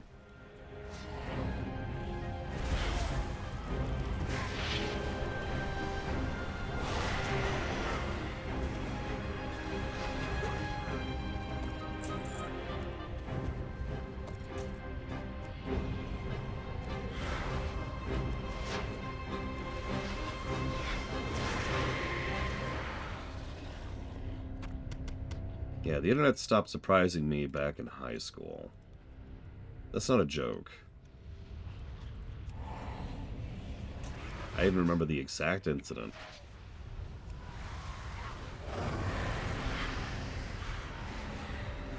But no, incest is gross. Obviously the sexual kind, but what I actually mean is the economic kind. Incestuous economies are bad. They're really, really bad. They are so defeating. They make things worse for the people who work in them, and they make things worse for the people who are outside of that. They lock huge amounts of money, time, resources, and effort, as well as general, like, vague focus of people into a specific thing. It's like we were talking about Hollywood. the overwhelming majority of people think that the only way to make a movie is to go get it approved by one of the Hollywood studios. Now, that's not true, but at the same time, it kind of is because of how much work and effort has been done to maintain that, and because of that general mentality. A lot of people don't even try to make a movie outside of Hollywood because why bother? That's awful. For a lot of reasons. It's bad economically, it's bad creatively, it's bad just for general enjoyment. Why are there so many snipers out here? Bragwin, did you sick all these snipers on me? Be honest! That's also true, Huthor. Distribution into theaters. And of course, the streaming services, which is its own huge problem. Oh, okay, well, at least a few of them. I'll accept that. Let's see, let's going towards the Homeworld block. Hard Space, Shipbreaker, and Empire of Sin. Thank you, Reagan, as always. Look, I need more bullets. Give me more bullets.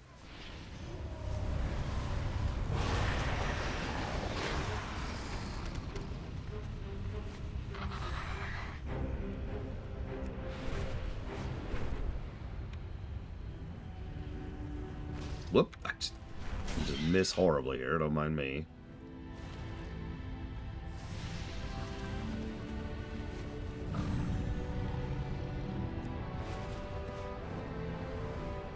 Another reason the good old days never were.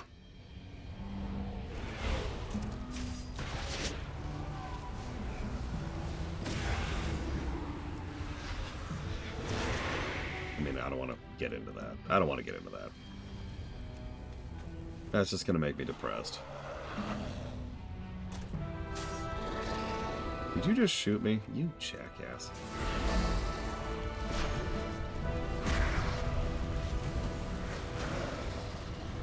Well, you have just earned a death, so congratulations.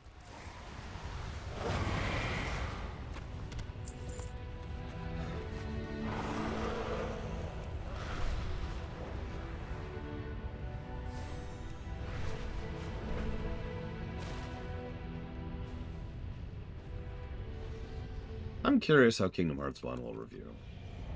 I really am, to change topics completely for a second. Because I have no idea. I never know.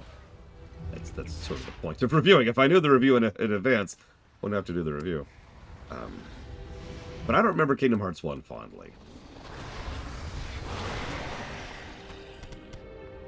Like, it's got some issues.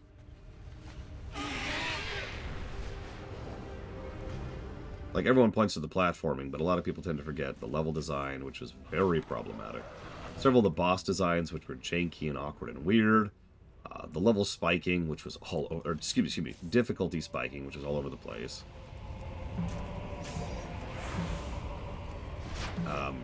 The entire middle part of the story, which might as well not even exist and just be straight up filler. Now, they didn't really dip into the bad retelling of Disney movies problem yet. That would happen in Kingdom Hearts 2. But still, some of the Disney levels are rather ill-used. Oh yeah, the entire stream's going to be copy-wrong to hell, in fact. If you forced me to classic on pain of eternal life... Oh, that's awful. Why would you do that to me? Which class would I pick? Hunter, without hesitation or question. How are you?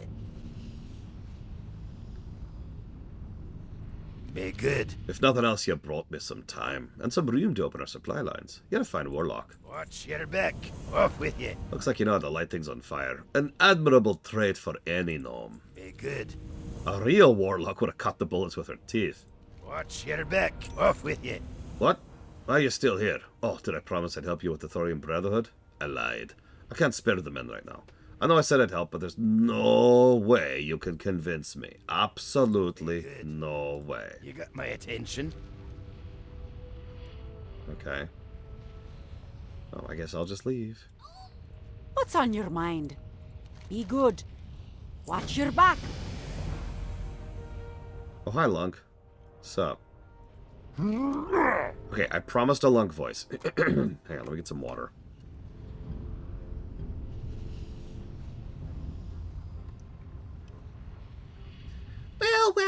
Well, look who comes searching for Lunk this time.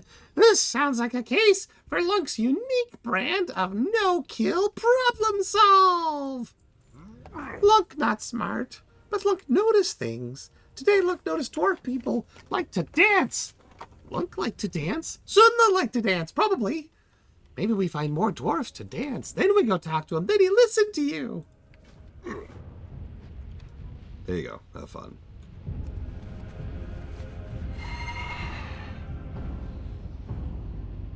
That hurt my throat. Dance with me. Dance with me. Dance like you mean it. What's on your mind? How are you? Be good.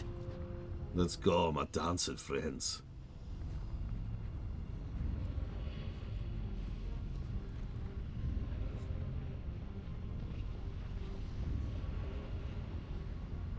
Yeah, no, Chain of Memories is actually going to have a pretty solid story score. Here there. Did I stutter? I believe I clearly stated that I won't. Oh, you've got some good moves there. I'm impressed. Watch your back. All right. If I know you could dance like that, I wouldn't have asked you to do that stuff earlier. Tell Oilfist I'll join you. I'll meet you in the Slag Pit. The combined force of Thorium Point and Iron Summit. Those Gorge dwarves won't know what hit them. Off with you.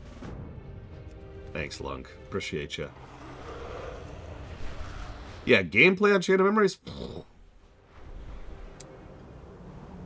Considering we almost guaranteed will be cheating, that says all it needs to. Interest you on a pint? Surrendered's on our side. About time that Oath came around. Alright, let's get moving then.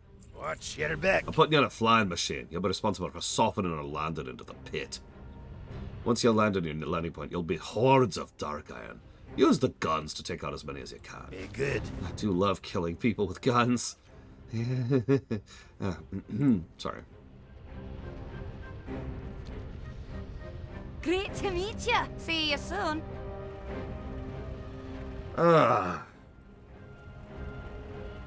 Listen, I have no problem bashing older games, Rector's Beard. But then again, I also have no problem bashing newer games.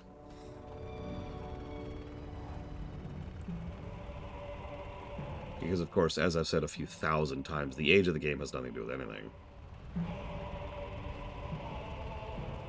I only care about one thing. And it's disgusting.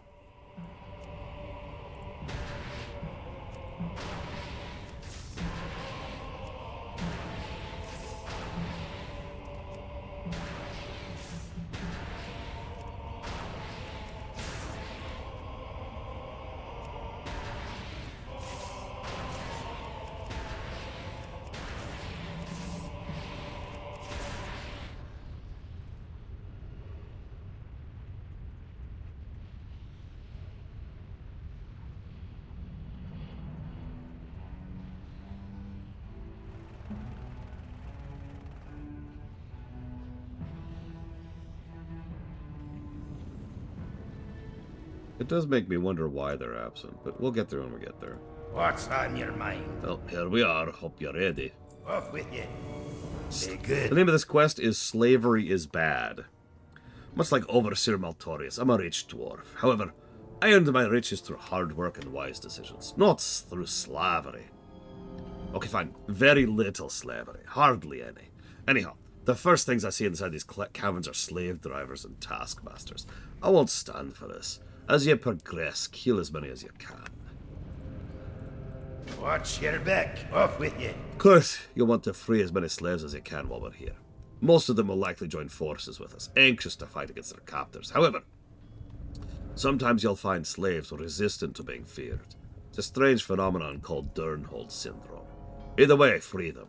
If they resist, treat them as enemies. Watch your back. Overseer Maltorius is in charge here, but he's not the only dwarf of power in the Slag Pit. Lothoric the Black and his horrifying golem Obsidion loom just down the corridor. Interfering with Lothoric's altar should summon both. Find it, summon them, kill them. Off with you. You know, that's actually fair, Wrecker's Beard. And I do apologize if I have unintentionally triggered that, for lack of a better way to put that. If it makes you feel better, one of the worst games I've ever reviewed is Wolfenstein Youngblood, which just came out a few years ago. Ah, crap. I didn't mean to kill the slave. I'm sorry. I'm sorry. Oh, hell. Chaos Gate Demon Hunters. Actually, you know, I got a better one. Yeah. Starfield.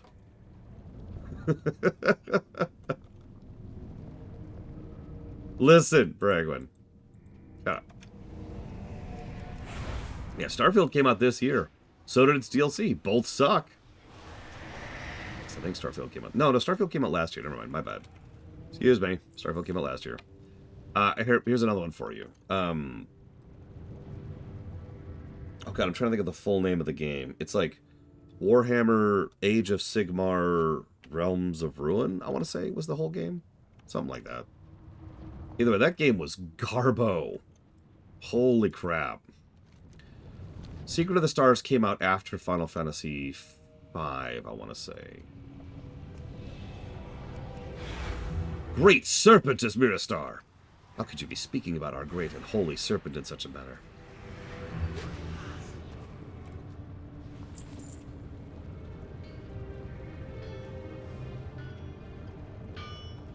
How is it even possible to be a whale in WoW? Like, there's not enough, like, things to spend money on.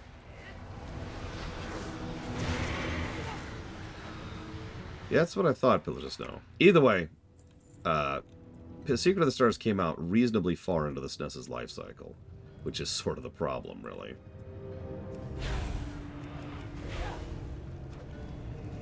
Why would you spend money on WoW tokens? Well, okay. Why would you spend a lot of money on WoW tokens? Like, I can see plenty of reasons to buy gold. That's whatever. But, like, a whale, by definition, is someone who's burning, you know, thousands and thousands of dollars on something. And it's like, why?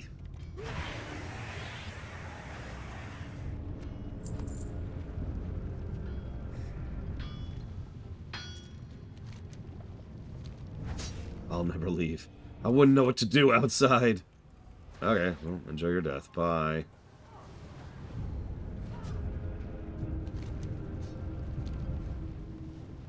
About time. I'm sick of being a slave. Yeah, that's a fairly normal reaction.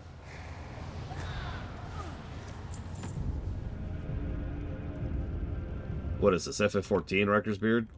You don't pay my sub.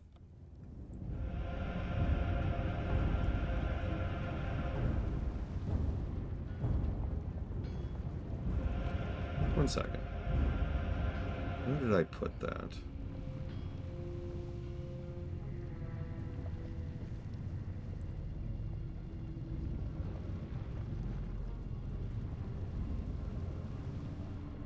Where did I put that?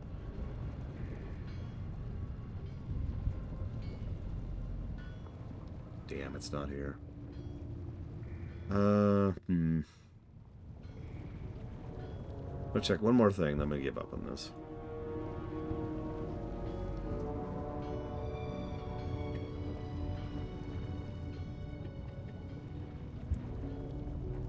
Damn, nothing. Oh well. I actually somewhere, I won't waste more time looking for it. Somewhere I actually bothered to write down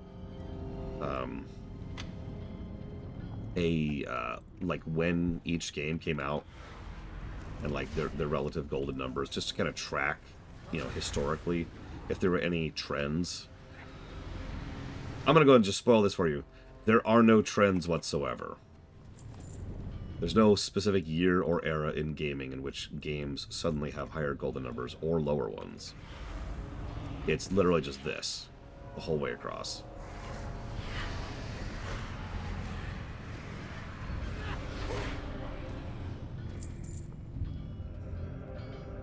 Which makes sense.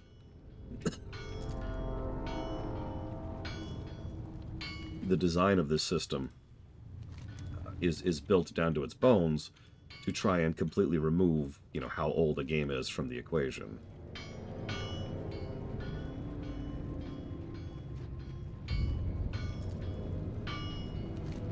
Genre trends? Well, that I'm not sure about. Because I didn't... So I keep track of genres, obviously, but what I do not keep track of is when those games came out.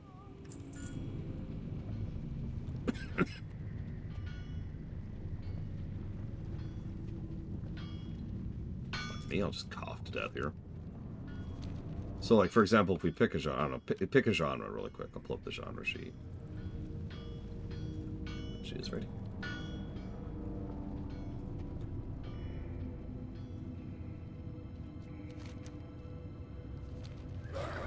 I love working for the Dark Iron. JRPGs, sure.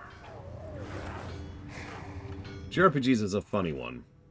We've actually covered quite a few.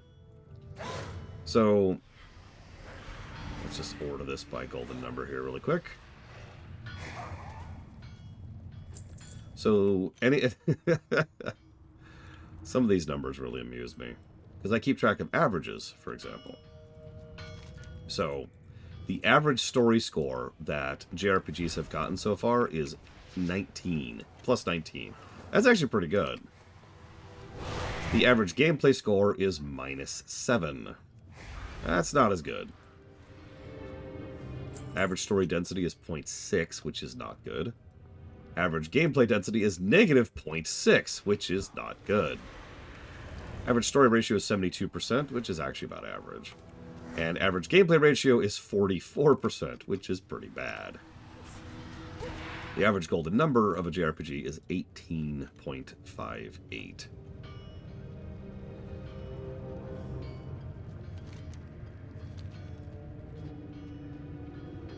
Now remove Squaresoft. Squaresoft or Square Enix, Rackersbeard?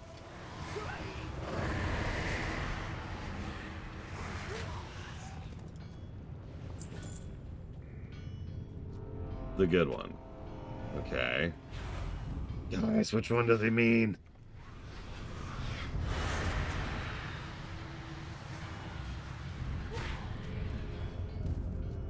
So if you remove Square Enix, that gets rid of Dragon Quest 1, 2, and 3.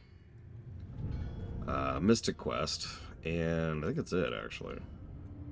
Oh, I'm wrong. Final Fantasy 16. FF16 is currently our second highest rated JRPG at 230. Followed by Paper Mario 1, Lufia 2, Earthbound, Super Mario RPG, Crosscode, Tales of Arise, Nier Automata, Suikoden 5, Cthulhu Saves the World, Final Fantasy Mystic Quest, Breath of Fire 3, Terranigma, Lunar, SSSC, Skyborn, Dragon Quest 1, Dragon Quest 3, Suikoden 1. Those are all the ones that have a net positive gold number. Getting into the negatives, we have Legend of Legaia, Parasite Eve, Dragon Quest 2, Lufia 1, Breath of Fire 1, Breath of Fire 2, Quest 64, and at the freaking bottom is Secret of the Stars. Just all the way down there at the bottom. You're here to stop the Archduke. Well, I'm gonna slowly walk over here. Rise and destroy these interlopers.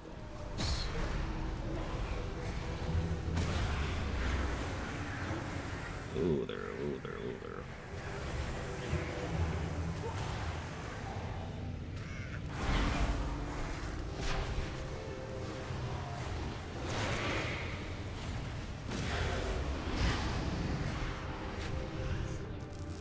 I mean, honestly, they were probably running high after the success of FF1. It's a pretty common trend. I mean, look at the best Mega Mans, 4, 5, and 6. Those came right off of the trails of Mega Man 1, which did okay, but then Mega Man 2, which was a smash success, and then, well, Mega Man 3 was completely sabotaged by the studio. But the point is, Mega Man 4, 5, and 6 came in that era of, we totally got this and we're awesome. Mario kind of follows a similar trend, actually. How are you? It was Zelda. Keep your feet on the ground. What did she just say? Well met. We chose to leave the protection and comforts of the depths to explore the world. Safe travels. You've done good. I don't like slavery either. See you soon. Yeah, I'm not a big fan of slavery. Feet on the ground. Go figure. Strange how many slaves cope so poorly with freedom. It's a shame we have to do what we have to do, but such are the truths of war. Safe travels. A well-fought battle. I'm beginning to feel the tide turn. When you're ready, let's get those dark irons where it hurts. See you soon. It's a little-known fact that dwarves, particularly dark iron dwarves, need rest. Lots and lots of rest. Now I ask you, how can they sleep without pillows? Exactly, they can't. So you must steal their pillows. Okay. Keep your feet on the ground. I can do that. Why am I...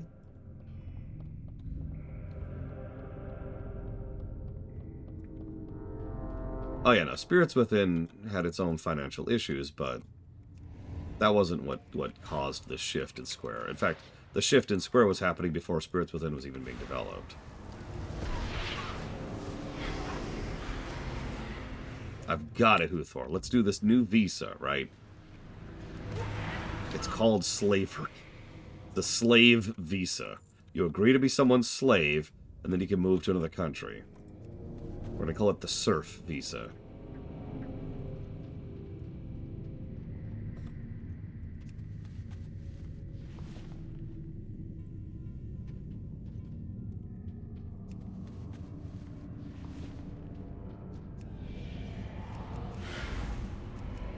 Oh yeah, it's spelled surf, S-U-R-F, because you're surfing to the new country. See? See?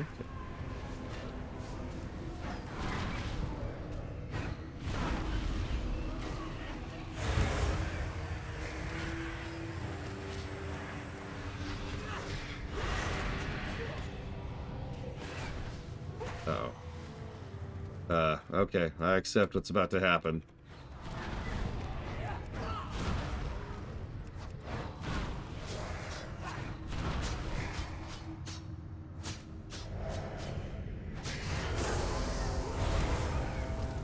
I mean, FF7's success is something people could have predicted, too, if we're being honest. But you are right. It was lucky. I've said that for years. If Final Fantasy VI had come out at the same time as FF7, it would have been just as successful. Same thing with FF5, same thing with FF8.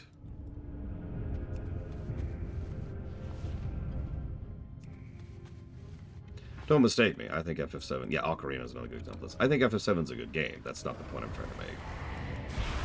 I think that the reason it was a blockbuster success was because of the timing of its release.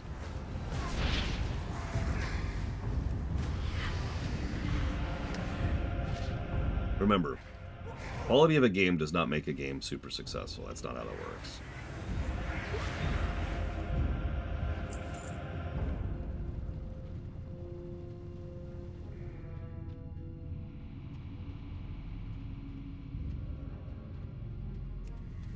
Now, quality of a game can act as a multiplier to success.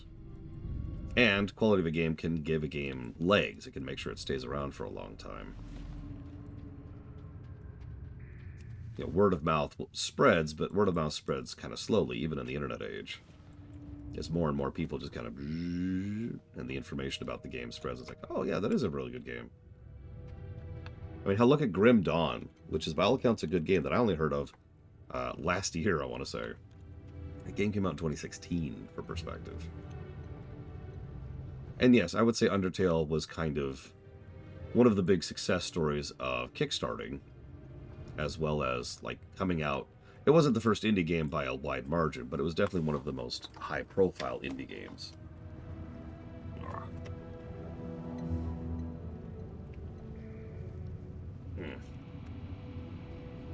You got my attention. What? Pillows? What? Be good. I guess I'll just hang on to these pillows for a while. The important part is you're here. We're gonna need your help. Watch your back. Hansel and I came on a secret mission to kill Overseer Maltorius. While our main goal remains the same, defeating the Archduke, it can't hurt to take out the infamous Overseer of the Slag Pit. Problem is, Hansel's only prepared to fight one dwarf, but Maltorius has a visitor, an emissary from the Twilight's Hammer. Speak with Hansel, help him out. Off with you. What's on your mind? Let's do this. I'll take the Twilight guy, you focus on the dwarf.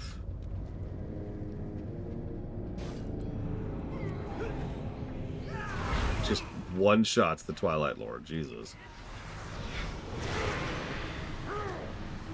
Yeah, that's what I just said, Riker's Beard. That's even what Malachor just asked. Yeah, Yakuza is another good one. There's a little bit of anecdotalness here, but Yakuza also kind of became big with Yakuza 0. Which came out after 6, I want to say. But because the Yakuza series had the quality, now that more people are aware of 5, thank you.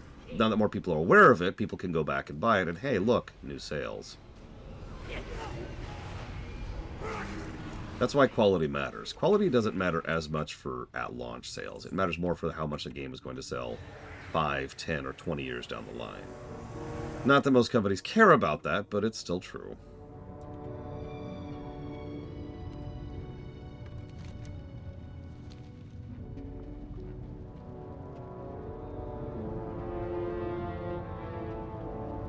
What?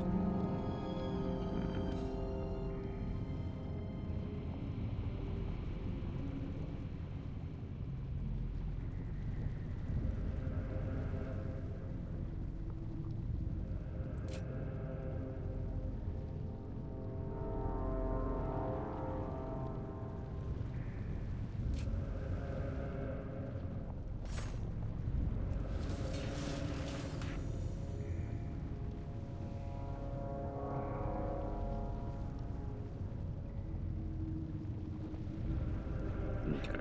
Sorry, just making sure I was reading that correctly.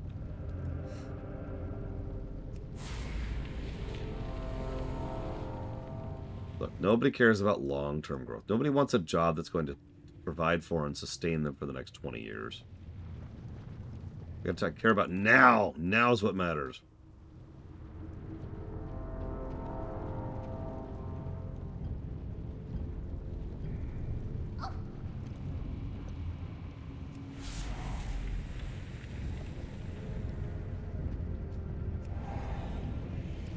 Yeah, no kidding, Riker's Beard.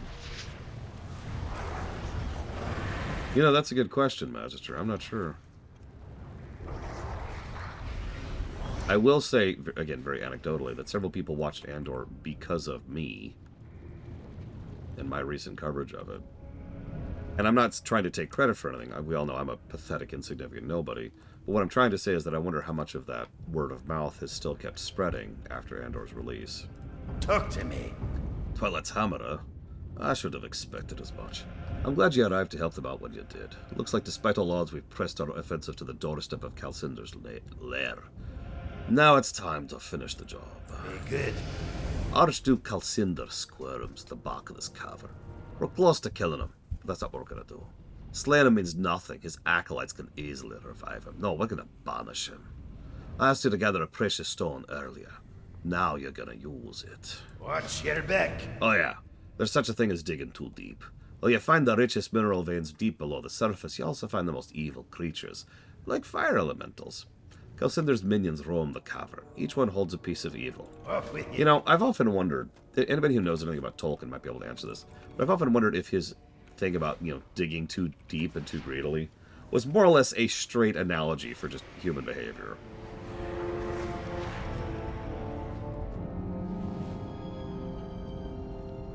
Arcane, there's another one.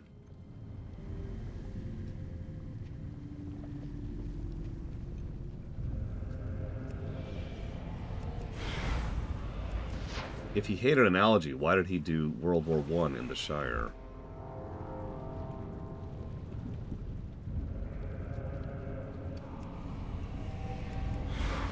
Yeah, exactly, Matt Overlord. That's kind of the phenomenon I'm referencing. There's actually a TV tropes term for that. It's called the Colbert Bump. When something unrelated later on kind of boosts awareness of a thing, and people are like, oh, this is a thing. It's a franchise?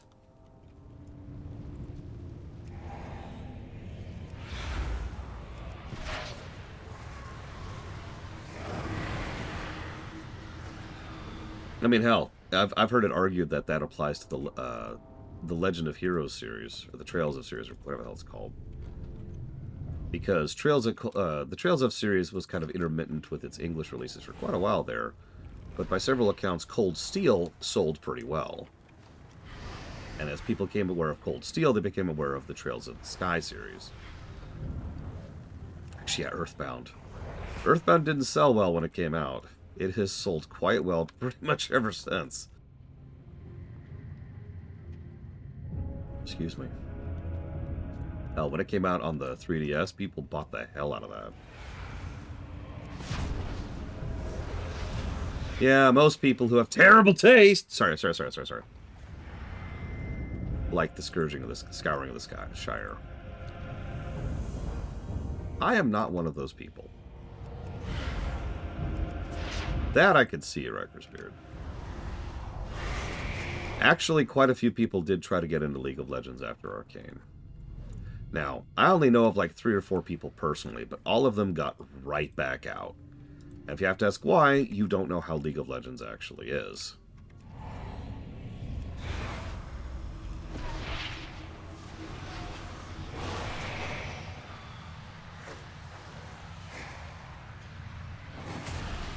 Why?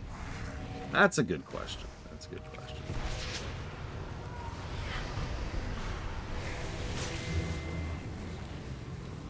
I'm not going to answer the question, of course. No, hang on. I'm going to let someone else answer this question for me.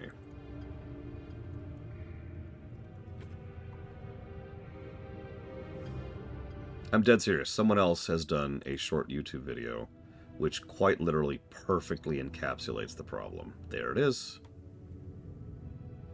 Just go ahead and grab this link.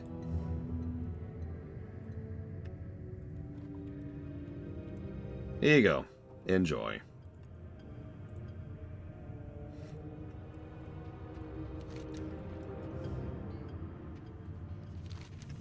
You should return to Thorium Point. Okay. Yeah, let's get out of here. As much as I like theft-based content here, I'd rather not do a React video if that's okay.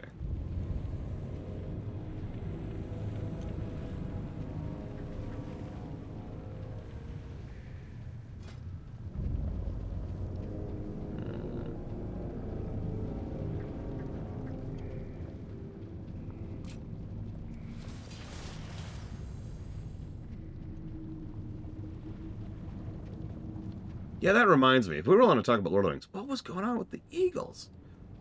I am kidding. I understand how much of a thing that is. The Eagles have stopped being a meme and have like cycled around at this point. Like there's so many layers to the mimetic nature of the Eagles in Lord of the Rings at this point.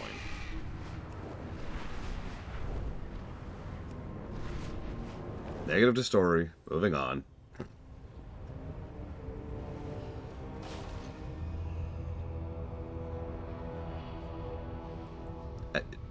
Really? Oh, hi, Lunk. Lunk heard you use stone to banish Fire Lizard. You saved Gorge and didn't even kill. Lunk's so proud. Lunk happy to be Zunla's teacher. You take this. Lunk doesn't need it. Too busy adventuring. Thanks, Lunk. I appreciate you.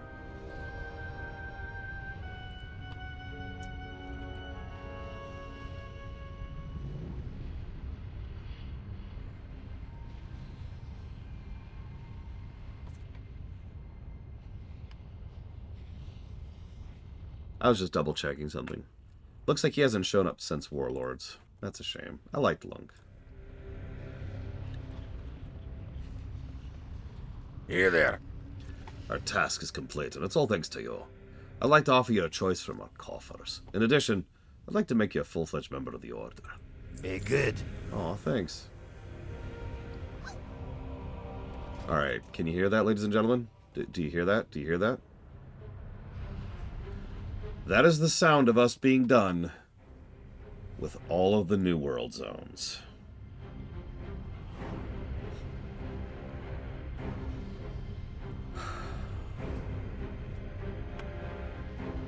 What? Where are you? Where do you see quests?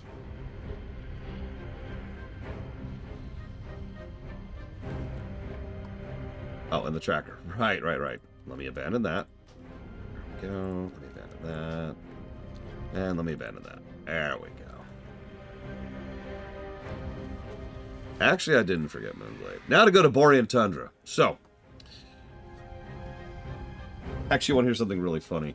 I did forget a quest chain in Ice Crown. I keep waiting for someone to point it out, but nobody ever has. But I did. I really did actually forget a quest chain out in Ice Crown. Whoops. Yeah, the Scarlet one. That's the one.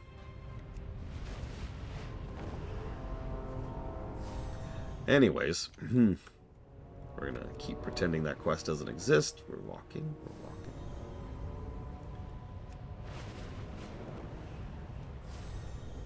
Oh my god, Kira White Noise is locked within the Borean Tundra. We have to save her. Oh wow.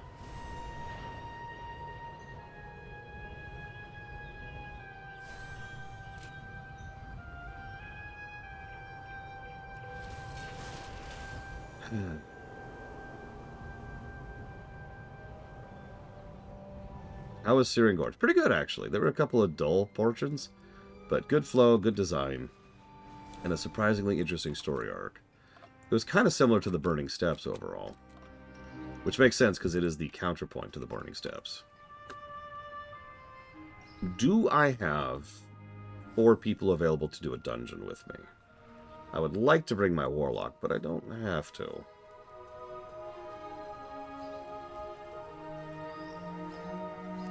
Yeah, we have to talk about brickwork, sorry. I don't know why I went to Stormwind. I'm just auto-moding here, don't mind me.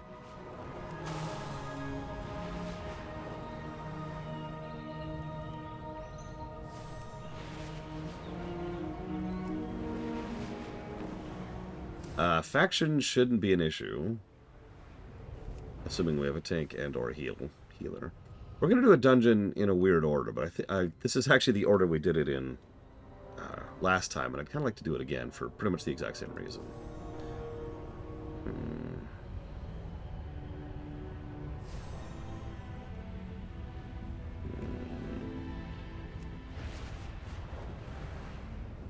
No flying mount at launch wasn't my issue, Wrecker's Beard. The requirements of the Pathfinder achievement to get flying, that is what bothered me.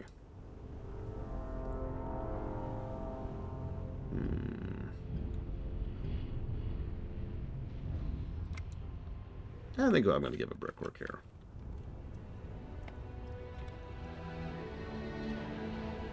So hang on.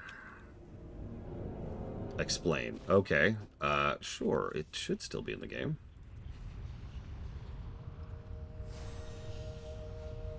Maybe. This one, right? Yep, okay. So, you know, explore all the zones. Sure, that's whatever. Lore Master, do all the quests. Sure, whatever. Do all of these bonus objectives. Okay, that's a little irritating, but sure, whatever. I think they've changed it, haven't they? Get all the treasures. That's really frustrating. And then, to non-diplomat, get revered with the 3 reps that they added in the final zone. In other words, go grind. Terrible reps. That's the bad one. That's the bad one. And that's why they can go to hell. Alright, so let's grab Bragwin. Fife said they're available. Valerian said they'd rather die than join me. I mean, I have and always will give a negative to ether currents. However, yes, pathfinding in Warlords was worse than ether currents.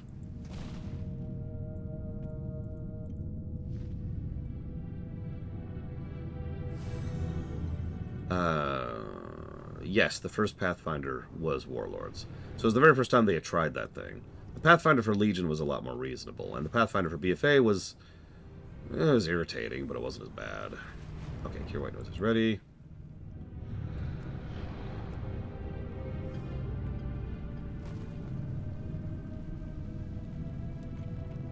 I mean, it's not a thing anymore, Wrecker's Beard.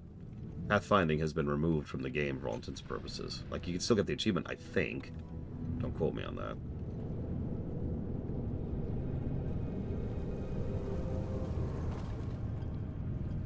Oh, yes. The higher the better. Up to 67. But 35 is what I'm considering the floor.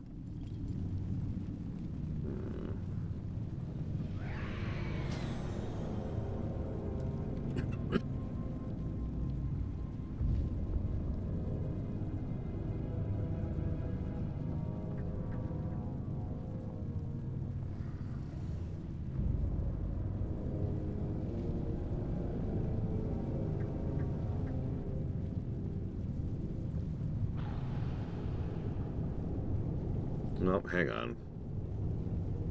Let's see if we actually have anyone else.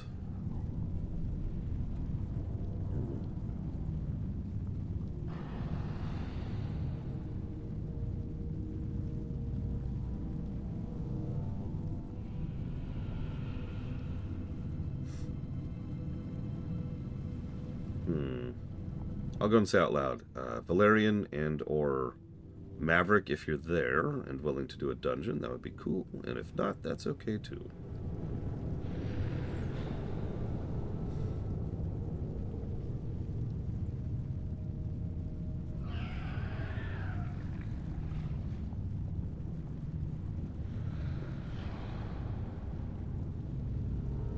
Would you like to join though, Valerian?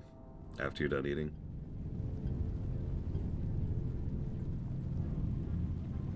And I suppose, do you have a character at the right level? Might be another good question to ask.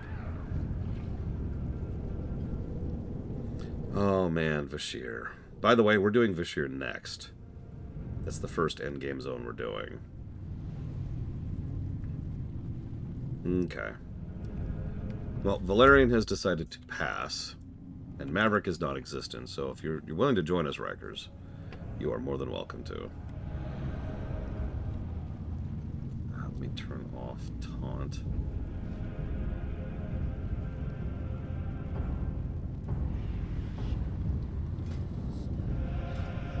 In fact, actually, let me just pull up my freaking amp. What am I doing?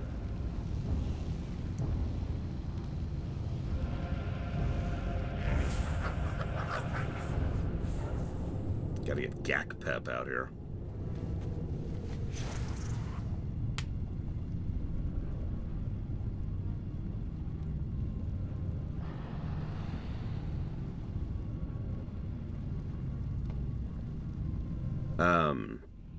Kira White Noise, are you tanking?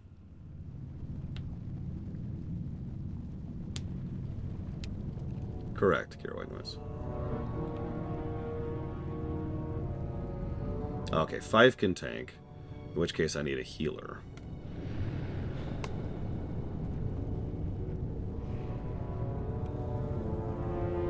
I can bring a healer if I have to. I was just hoping to bring my Warlock. Hey, Wolverale. Thank you for the sub, as always. Not very far, Magister.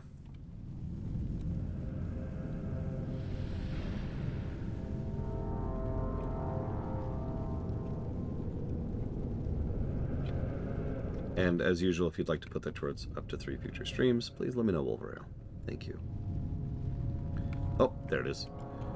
So that's going towards Pokemon Legends, ZA, Pokemon Violet, and Skyrim. You got it. Appreciate.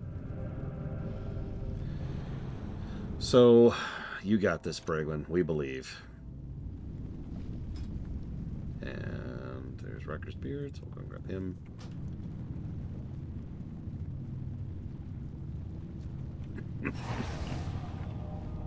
We are doing Blackrock Caverns. It's a good time for it, if you think about it timeline-wise. The vanilla chain has essentially ended with both the Burning Steps and the Searing Gorge. Both of them lead naturally into Blackrock Spire. One of them goes up, and one of them goes down. Oh yeah, make sure you're time-walking for Cataclysm, Wrecker Spirit. Make sure that we're scaling correctly. I'm kind of holding out hope that this is actually going to be a good dungeon. Yeah, I'll be doing Blackrock Depths as well, or Blackwing Depths, excuse me. Stop the summon while we wait. Because we've seen some dungeons which are scaled properly, some dungeons which aren't. And I'm really, like, for the most part, it's been whatever, because most of what we've been covering is vanilla dungeons. This is a Kata dungeon. I really hope this is a real dungeon. You know what I mean?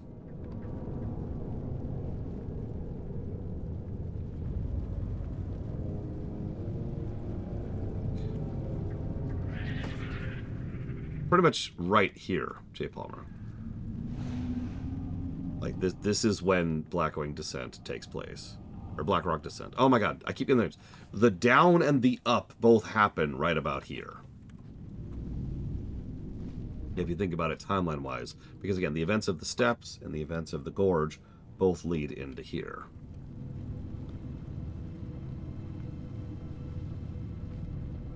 You got this, Bragwin. I believe. Kind of. A little bit. Okay, so if memory is serving, it's down, right? Yeah, I think it's down. Remember where the stupid thing is. Also got to not die getting there. Oh, wow. Those hurt. Holy crap. There it is. There it is. There's where I'm going. I knew it was over here. That's not true. I didn't know at all.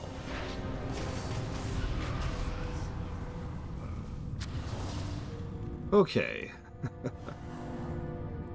Yep, that's where we come from Hyjal if we were to do that route. Dungeon portal wasn't even there. Whatever, I'm going to stand still because I don't want to trigger anything quickly. But yes, welcome to Blackrock Caverns. Can I help you? It was an ambush. As soon as we walked in, a super fat ogre named Ramog the Bone Crusher attacked us. Raz bravely defended me while I ran off to hide. I watched as they beat him unconscious and dragged him to place the fat one under a chamber of incineration.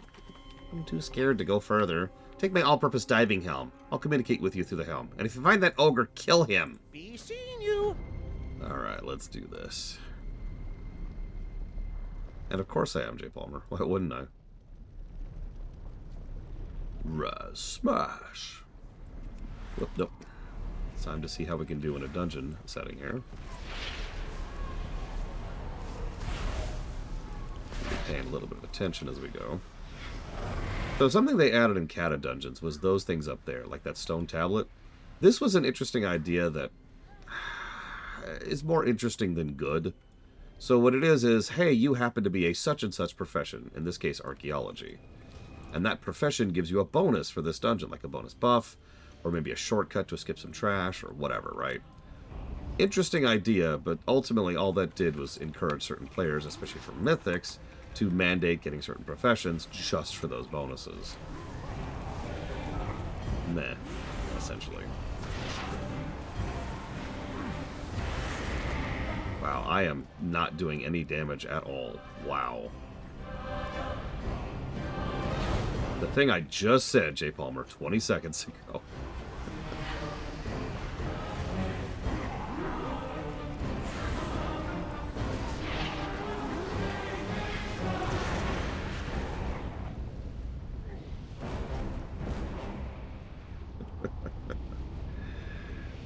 The profession buffs they added for dungeons.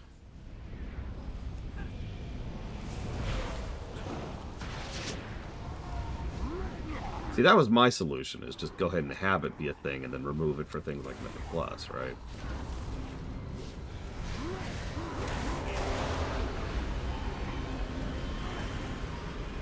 Nope, I'm still doing terrible damage. Wow.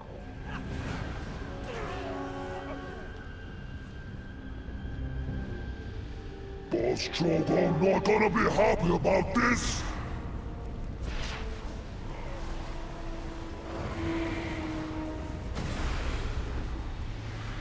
Oh, time for Rector's Beard to completely surpass me.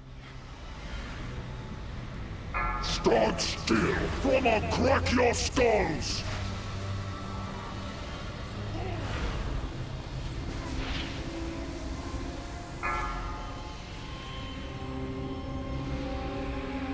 That's what you get!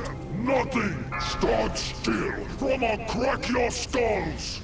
So anyways, that's that mechanic. I'm glad that still kills us. Like, legitimately happy that that killed us. That's what you get! Nothing! Okay, we got this. We got this.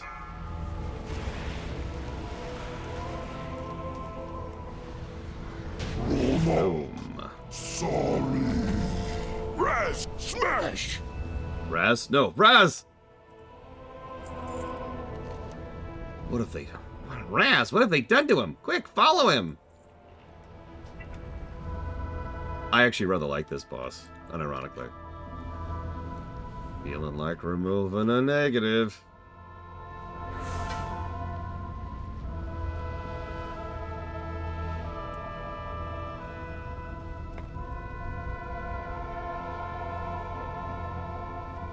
So yeah, you've seen dire orcs. This is a little bit worse than that. Oh wait, I have the ability now. I need to use it. I need to use it. Negative to gameplay. This game isn't vanilla. Negative to gameplay. Okay, here we go. Enjoy. Anybody who feels like actually clicking it.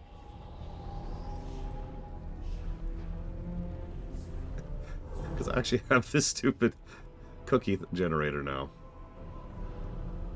I was actually just looking like, do I have a buff as a warlock? Oh wait, I've got health cookies.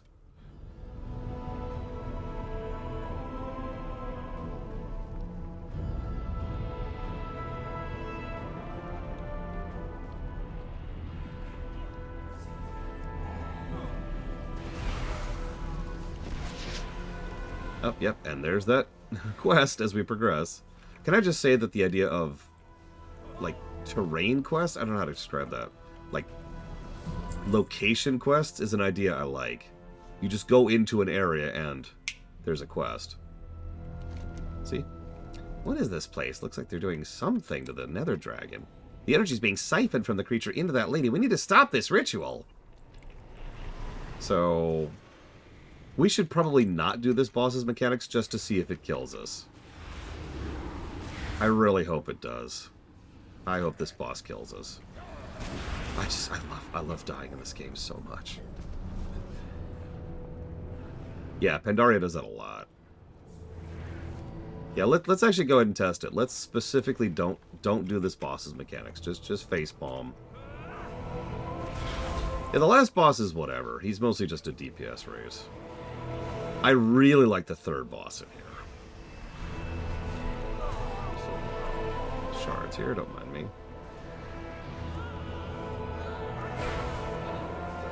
It's okay, that's why you're an earthen. Who needs gear? These guys used to be really big heavies too. Especially on heroic, my god.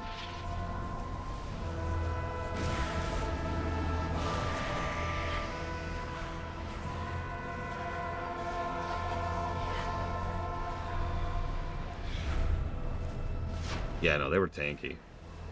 As usual, most of my memories of these things are from heroics, so... okay, so, nobody do the mechanics. Just go kill the boss blindly and dumbly. Heretics! You will suffer for this interruption. What are they up to?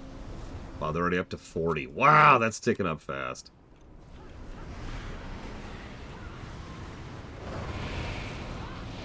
I mean, that's the point. Bask in his power. Rise as an agent of the Master's rage. There is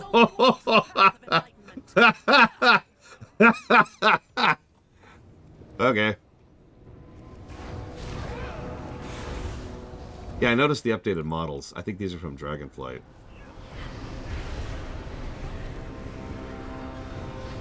Yeah, we also pulled a pack. We're still living somehow. I take that sentence back.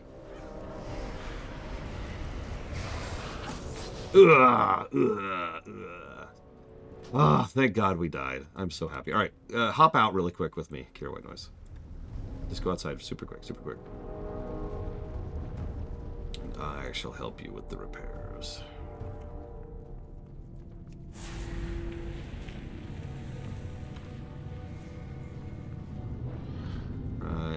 How do I have to go? There we go.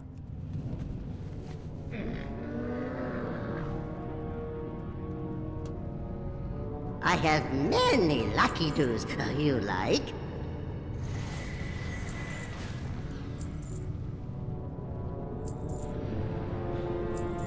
Good fortune to our friends.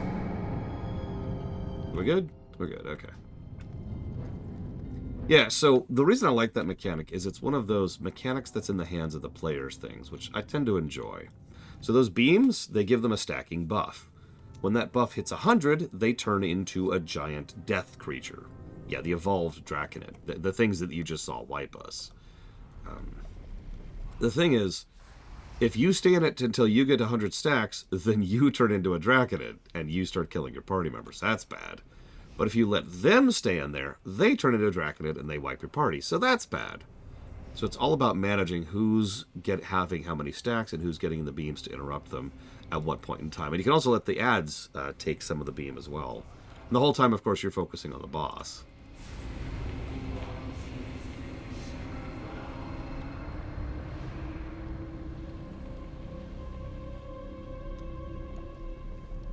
You know what Bregman's like, why is this hell so low? God.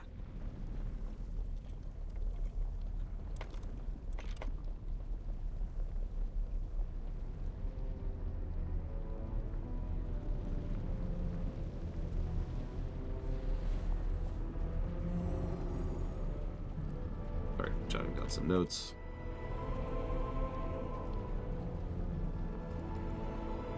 I also happen to really like the music in here, but then again, I love the Twilight music, I always have. Now, we did actually have an extra trash pack, because there's a patroller there we didn't deal with. We should probably deal with that. So let's do this.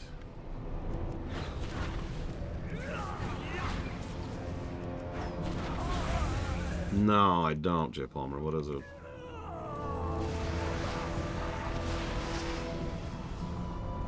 Of course you're a thunderclap. That's funny. Alright. I will start off in the right beam. Bragwin, you're probably well positioned to start off in the left beam. Heretics! You will suffer for this interruption. Don't let it get to 100.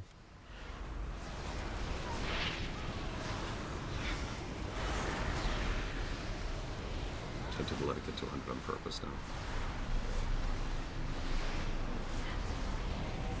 I'm not gonna. I'm gonna pull out. There we go. Interrupt.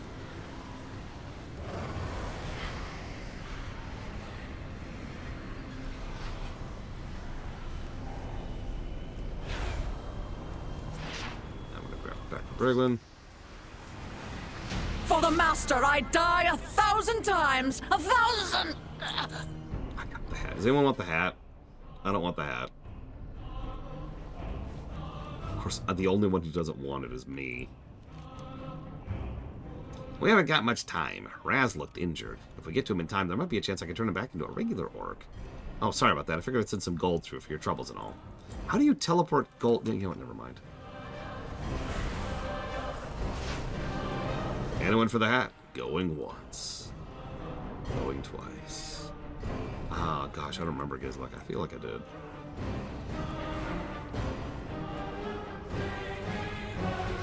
I should probably get my pet out.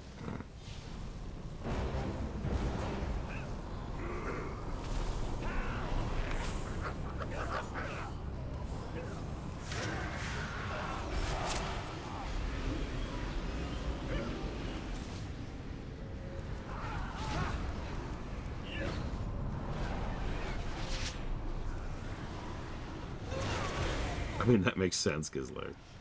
Think about it.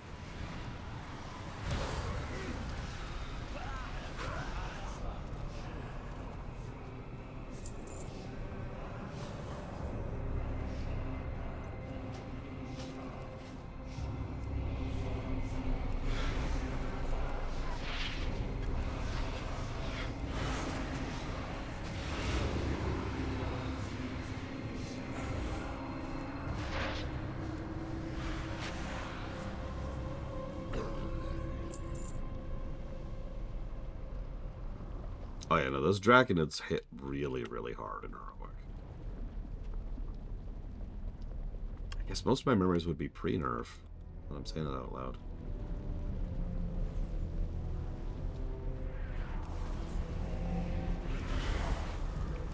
Nothing matters. Raz, smash! No, Raz, whatever you do, don't do... Oh my god. Yeah, this is actually a bit of interesting visual storytelling. We're fighting one of these guys. He's pushing through like 9. You can actually aggro these ahead of him. I don't recommend doing that. I've seen pugs do that and die. Just melt.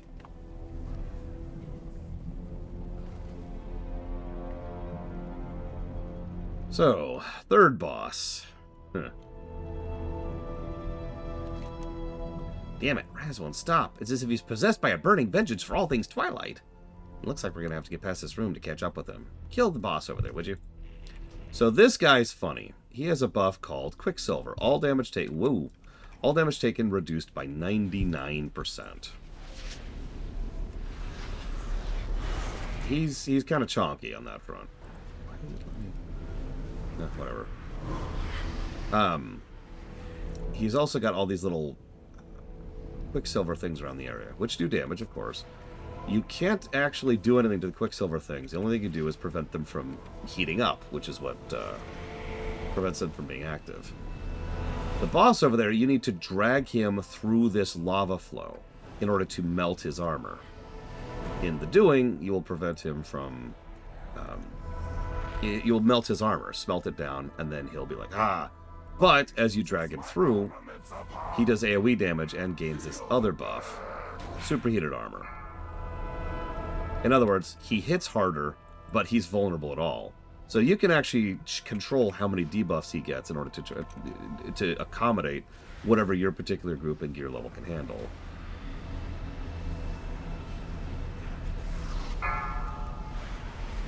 Feel the burn! You see the AoE fire going out every time he gets a stack. We number in the millions! Your efforts are wasted. Yeah, it's a fun little boss.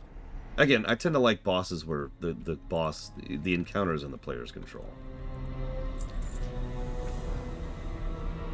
I've wiped on this trash, I'm just going to admit that.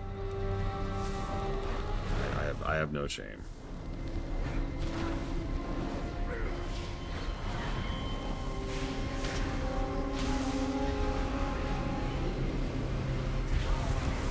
Yep, specifically to the meteors. So see, these guys have a meteor strike, which I believe is literally just meteor. It's a soak ability. In other words, you want to spread it out amongst as many party members as possible.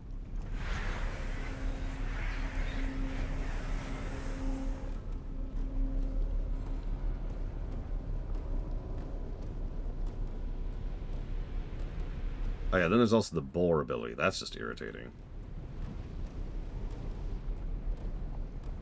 Don't forget there's a shortcut, Cure White Noise. The portal looking thing.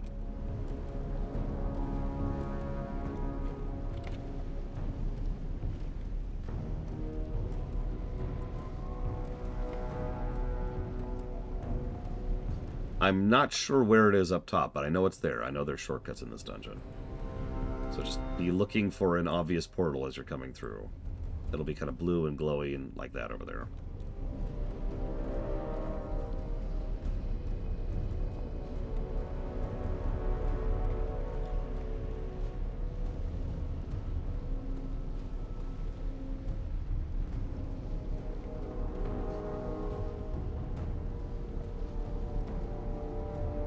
Yeah, which one, Yura? If you don't mind sharing.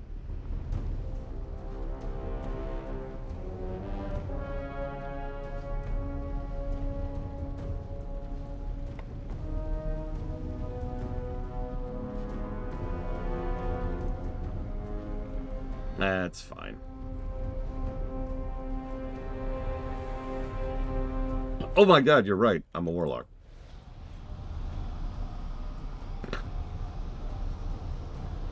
Look, the last time I played a warlock on any level was in Legion. Someone else click. Someone else click. It's been a minute since Legion, okay? I know it feels like it was yesterday. It's actually been several years. Okay, get down here. Oh, that's new. When did they update that? Yeah, hang on. I need to get a soul shard. My entire inventory is filled with nothing but bags filled with soul shards. I remember soul shard farming.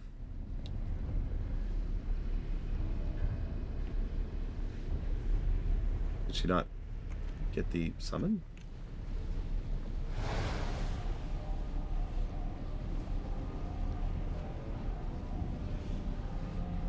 I'm gonna laugh if this doesn't work cross-faction.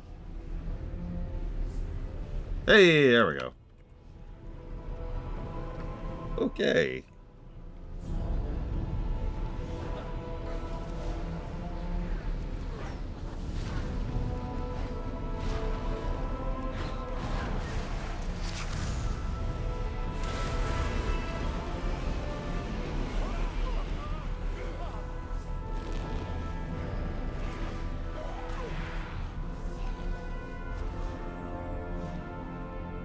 God, I remember that, Uthor.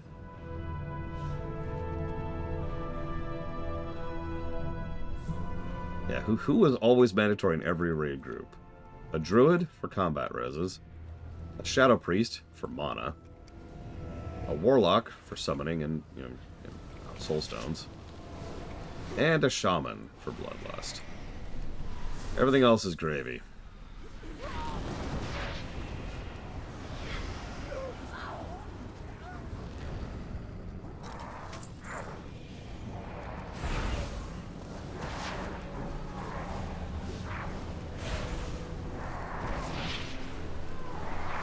Well, of course you'd have a paladin, but that paladin better have Bach. But they need to get the hell out of the raid right now. What are you doing here without Bach? Go respec. Oh, yep, that. A little more obvious than that used to be.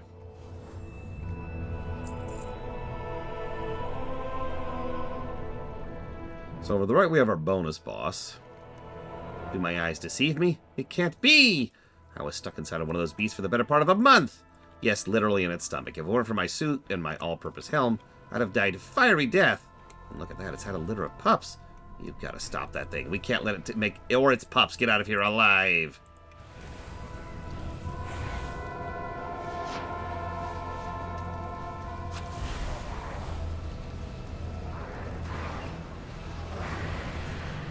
But they're so cute, J. Palmer. Don't you like killing cute things?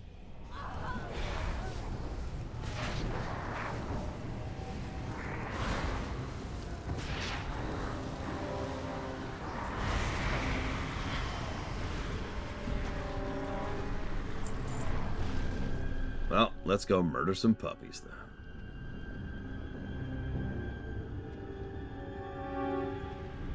Spot Buster and Lucky. Aww.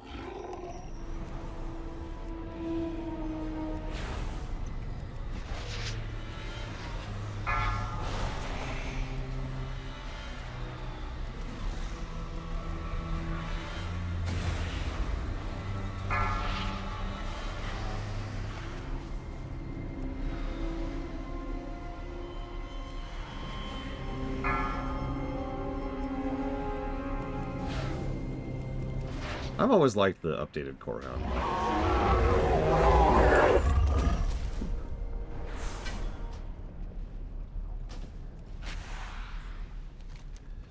That's one less thing I'll never have to worry about if we ever get out of this place.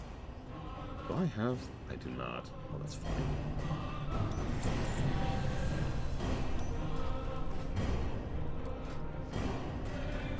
Congrats, whoever that was.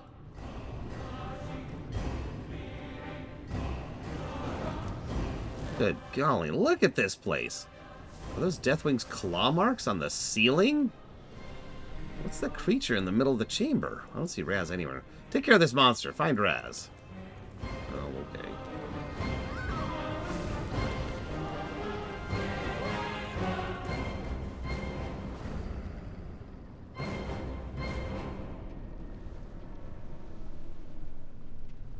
Raz, smash! There's Raz. You got this, buddy. Kill them all. And then he casts Stop Heart on Raz. Tired. Poor Raz. So this is our second Seeking answers, then have them. second descendant Answer to living. we've ever seen. Not the last one we're gonna see. Earth can be shaped, molded. You cannot. You are useless. Oh my god, why, Uthor? No, I let my drop. I let it drop because I'm terrible. Earth can be shaped, molded. You cannot. You are useless.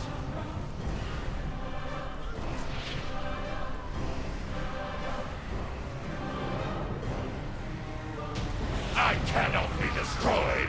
Only delayed. Yeah, sure thing, buddy.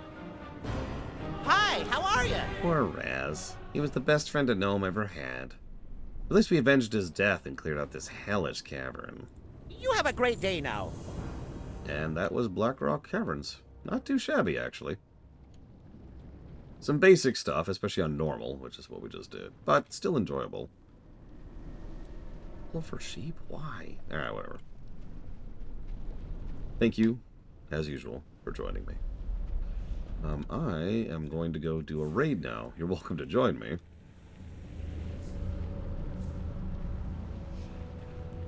But I'm just going to be running through it. As usual. Now, I like pretty much all of the Kata dungeons. The real Kata dungeons. Yes, that's right. Even the Throne of Tides.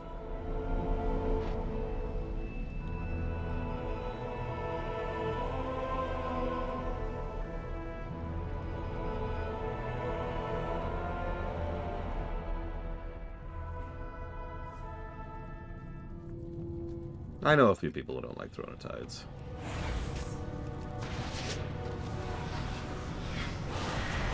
Oh, that hurts a lot more than I was expecting it to. I accept my inevitable death.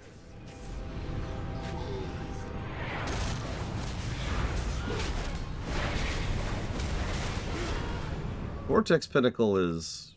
I wouldn't call it boring. I do think there's some really cool stuff there. Like, I actually really like the upwind, downwind mechanic. Even though it's mostly just about positioning, it's still just kind of cool. I don't know.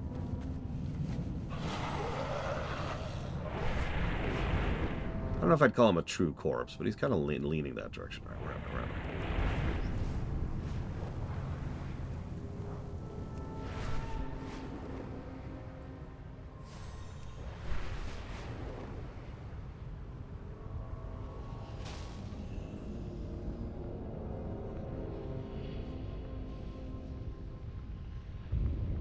Is it just me? There should be a portal, like right here. There is a portal. What the hell? Cannot enter while participating in time walking. Oh my god. I thought we could just walk in. Silly me.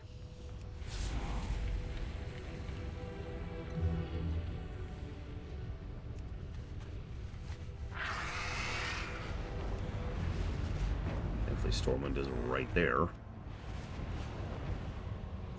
Yeah, apparently I gotta lose time walking to walk in. You don't have to join me for this. I'm basically gonna solo this place, but I figured if anybody wants to just, you know, get transmogged, there's a good time for it. 53 right now, Jay Palmer.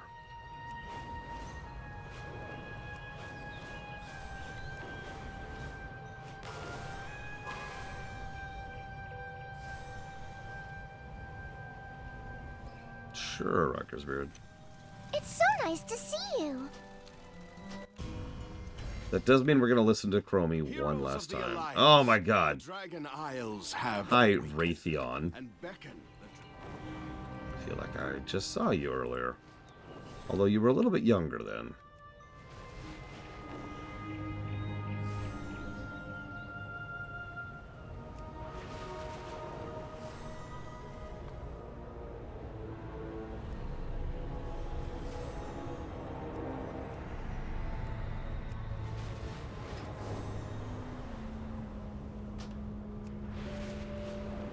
Dragon Isles. God, I love it. You can see the Twilight Bastion from all the way over here. You can see the Twilight Bastion from Blackrock Spire. Clearly. Look at that. Talk about landmarking. Ironforge isn't as distinct as frickin' Twilight Bastion.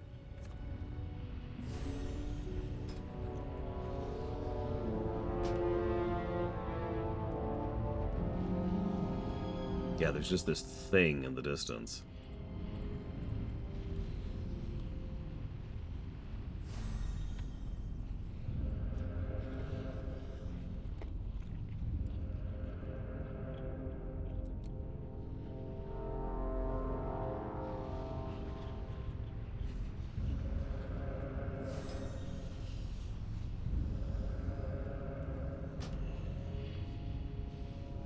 I mean, the music is perfectly suited for this, too.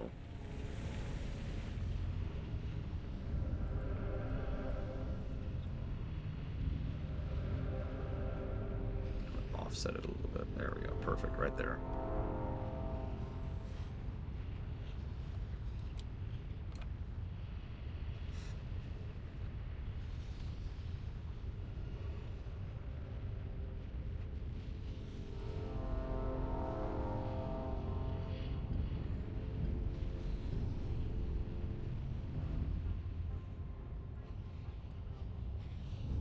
Yeah, where is the Twilight Bastion? I have no idea. Nobody knows. Nobody knows. I always had the really vague impression it's actually under that, but that makes less sense than the rest of it. And I know, they're insane, but still.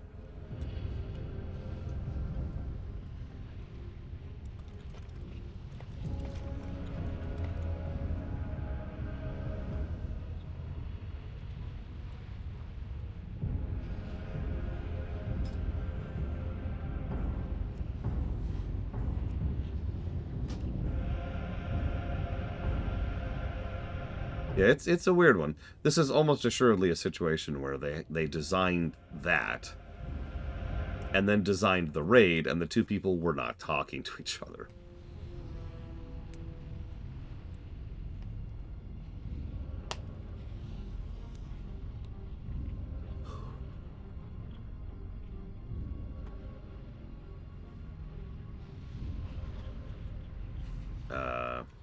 Well, I can summon, but I need one more person to summon. So...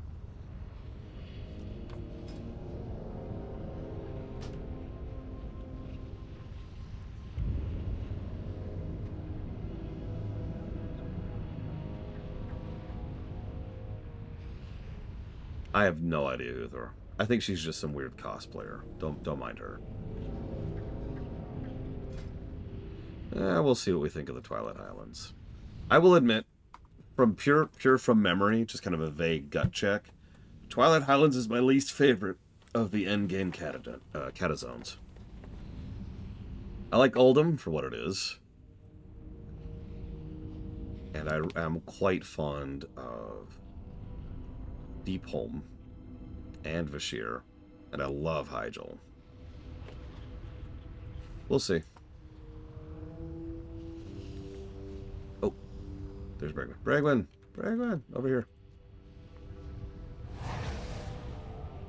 Bregwin. Yeah, Oldham, we'll see if it's a red ridge or not. I'm honestly not sure. It's been a long time since I've done it. I was supposed to go back through it this year, but we ran into an issue, so we never actually went through it.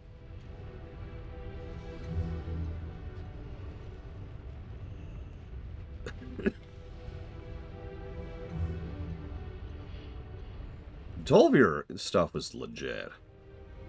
No complaints there. Well, one complaint there. Oh, shoot. Welcome to my personal sanctum, heroes. I hope you will find the accommodations to your liking. Herein you will find many of my failed experiments. And ultimately, my greatest triumph. Sure thing, Metzen. What's the complaint? No, I saw it. Shadowlands Enthusiast. The complaint I have with Oldham and the Tolvir is they're like, yeah, we're totally going to cure the Curse of Flesh, which shouldn't be a thing. We'll talk about it when we get there, but it kind of is weird and interrupts the lore and doesn't make sense. Anyways, here's our first boss. Now, interesting little anecdote. This is one of those weird things that they are strangely consistent about. Every single time... Oh my god.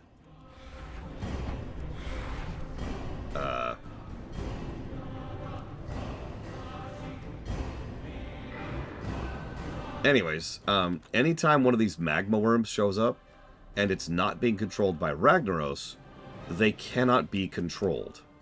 Every single time one of these things shows up, it's something that is rebelling against its users, or is barely being contained, or is eating the stuff that's near it, or whatever, right? And this is a consistent trend. The only exception is the 2 trash mobs in the Firelands right before the Ragnaros fight. And I've always thought that's kind of an interesting little bit of kind of background lore, is that these things are just so violent and wild that you just can't tame them unless you're freaking Ragnaros. Anyways, this is a cool fight. You had to like grab him with the chains and move over here and slam it down onto the spike. This is a cool fight that we just ran over. But as usual, we're just here for the story. The good news is we'll have Metzen's sweet, dulcet tones speaking to us for most of this place. Someone to deal with that unsightly pest. You have my thanks, heroes. He is so snarky in this dungeon. He's actually even snarkier in Heroic. I meant to set it to Heroic, but I forgot, so whatever at this point.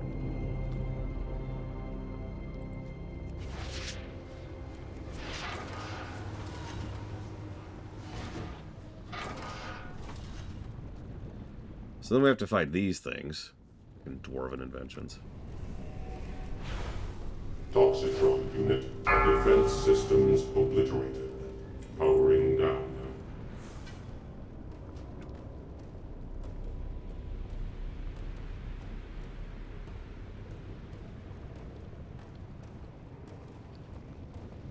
That malfunctioning piece of junk was murder on the repair bills. Oh yeah, it's very Nefarian that he's just... Because a lot of people forget this. Nefarian is more of an alchemist / mad scientist than anything else. So yeah, of course he would just grab random stuff and tinker with it. Gotta have your elevator boss. Very important.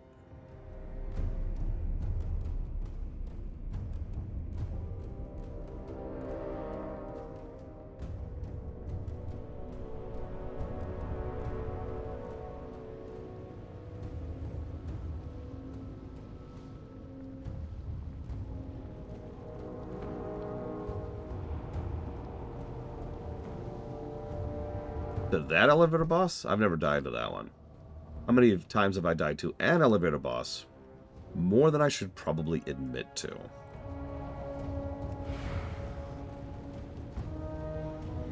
By the way, if you pay attention, green dragons, blue dragons, red dragons, and yellow dragons, all up there, being dangled from his apparatus. Nice place.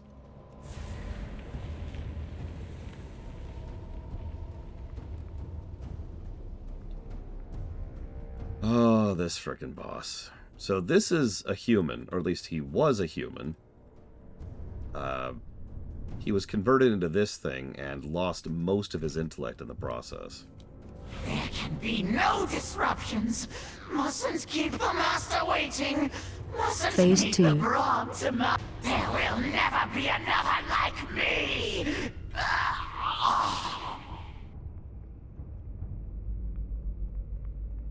Was it a willing conversion? We never did see eye to eye. Good riddance, I say. Aw, do we not get the title in normal? In Heroic, you get a title for killing him. Hang on, I have to actually look up the whole title.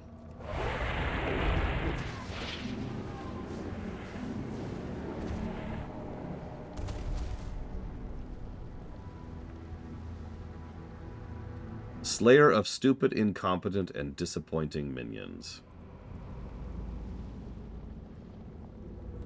Nefarian gives it to you.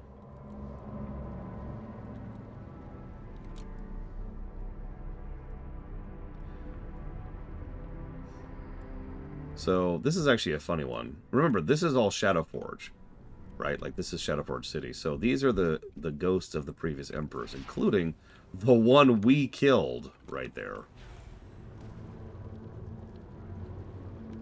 And some of these are referenced. For example, Shadowforge there, well, he's the one the city's named after. Yes, Little Fairy. So, cutscene. Ah, Maloriak. How gracious of you to finally appear from that quarantine you call a laboratory. What have you got this time? My sincerest apologies for the disturbance, my liege. But I believe I have something you may be very interested in. By all means, enlighten me. Yes, yes! By extracting agents from the blood of various dragonflights, I have created a salve that will bestow the wearer sight beyond sight! Senses beyond this realm of mortality! Atramenes, your master beckons! I present to you experiment number 25463-D!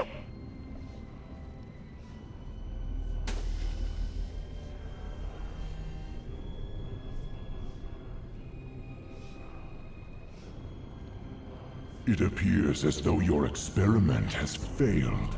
That whelp has gone completely blind. Look at him. Look at him! How could this be? I will dispose of him immediately! No, not yet. This object of your chagrin may still prove valuable. Leave now, pathetic alchemist. I anxiously await your next failure. Yes, my lord!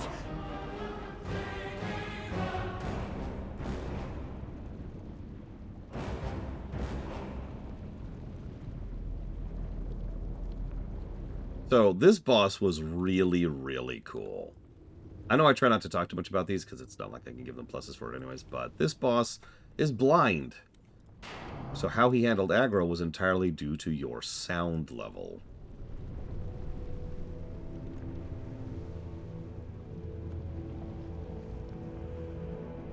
So managing sound is pretty much the mechanic of the fight. It was very cool. Hey, he looks cool too.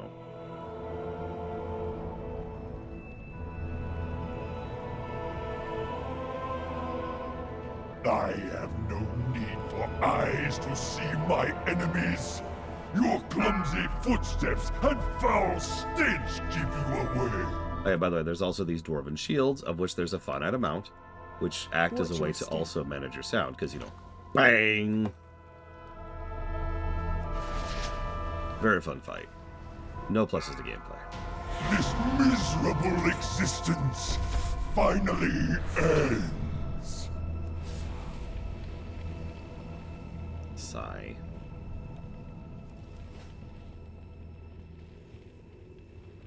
Now that was really unnecessary. Sorry, Medicine.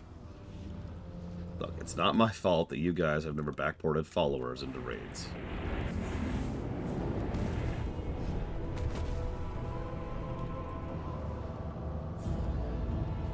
Also notice, as usual, as was pretty normal at this era of raid design, you can do the bosses in whatever order. The first two bosses, and then these three down here. You do have to do everything to hit the final boss, though. This was a fun one. Chimeron is just fascinating.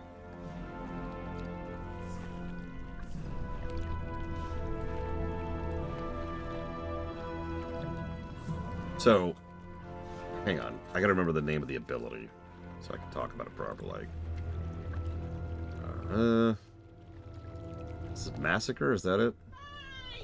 Chimeron hits all players for massive damage, probably killing anyone not under the effect of Pip's mixture. Massacre sometimes knocks out the Biolotron for a period of time.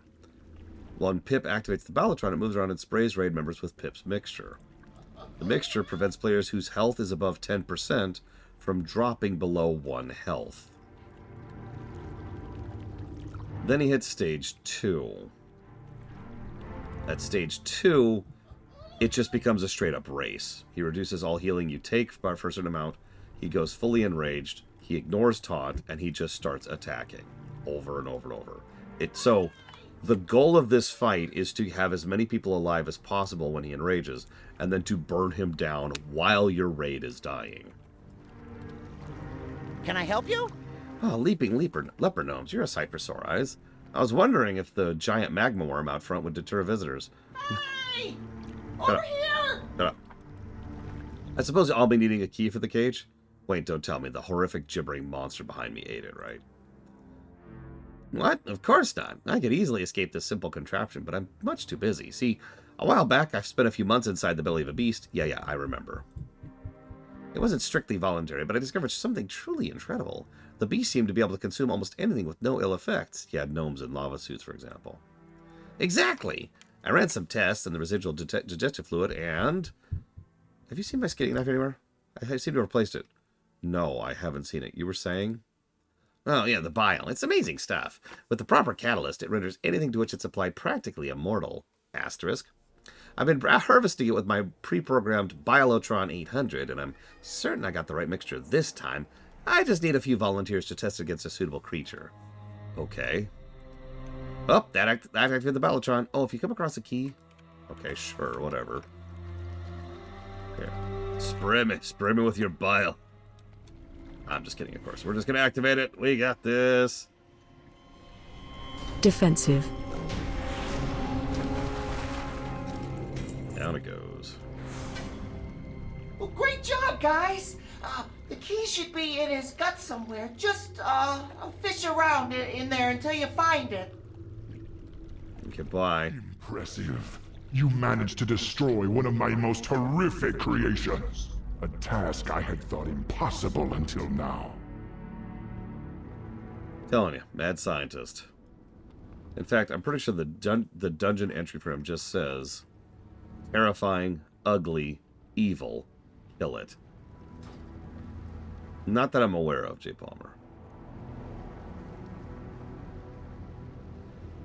If there is a way, I don't know about it.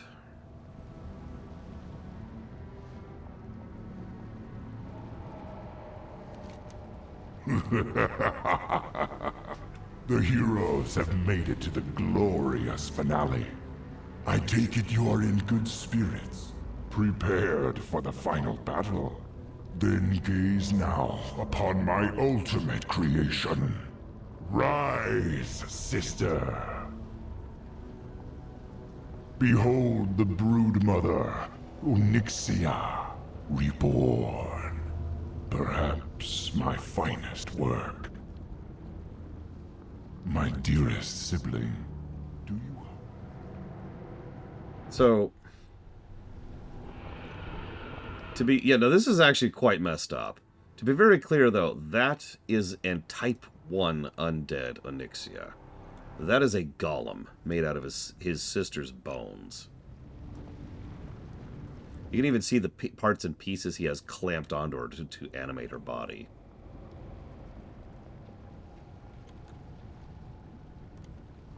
See how the shadow flame animates their bones. They fight it. Look, you can see the stitching, too. Do you see it?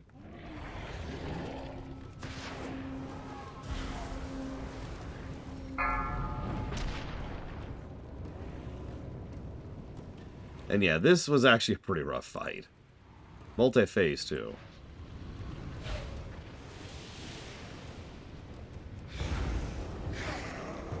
So we're just gonna chill here for a minute. Yeah, she has lightning damage, she has tail lash. Such callous disregard for one's possessions must be met with extreme force. Then we fight Nefarian. And he does this lovely thing. Interrupt 1. AOE incoming. So those guys just never tasted so bitter. Just chain cast Blast Nova. And so you want the raid to be already pre-spread out to be able to hit each of these pillars quickly. Because otherwise their Blast Nova will absolutely burn through the raid. Pun intended. Oh, hey. Set piece. Nice. One I didn't even have. Holy crap. Ugly as sin, but I got it. Woo! Alright, where's that dead corpse? Hang on, hang on. There you are. I see you, I see you. Fortunately, it's been 10 minutes.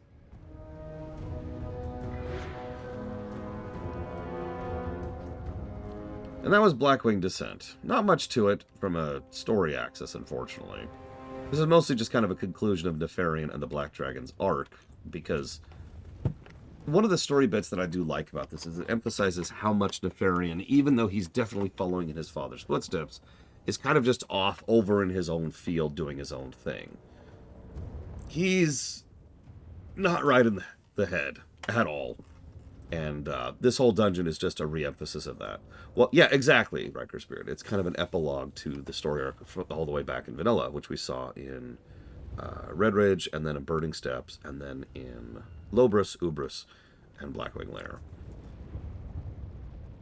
I mean, why else is the entrance to this place right next to the Blackwing Lair thing outside, right? Anyways, this was fun, but I am now 40 minutes into my lunch break. So I'm going to go do that. Thank you for joining me, as usual. Next up, whenever I come back, and there will be a second shift, we're going to head up to Sheer.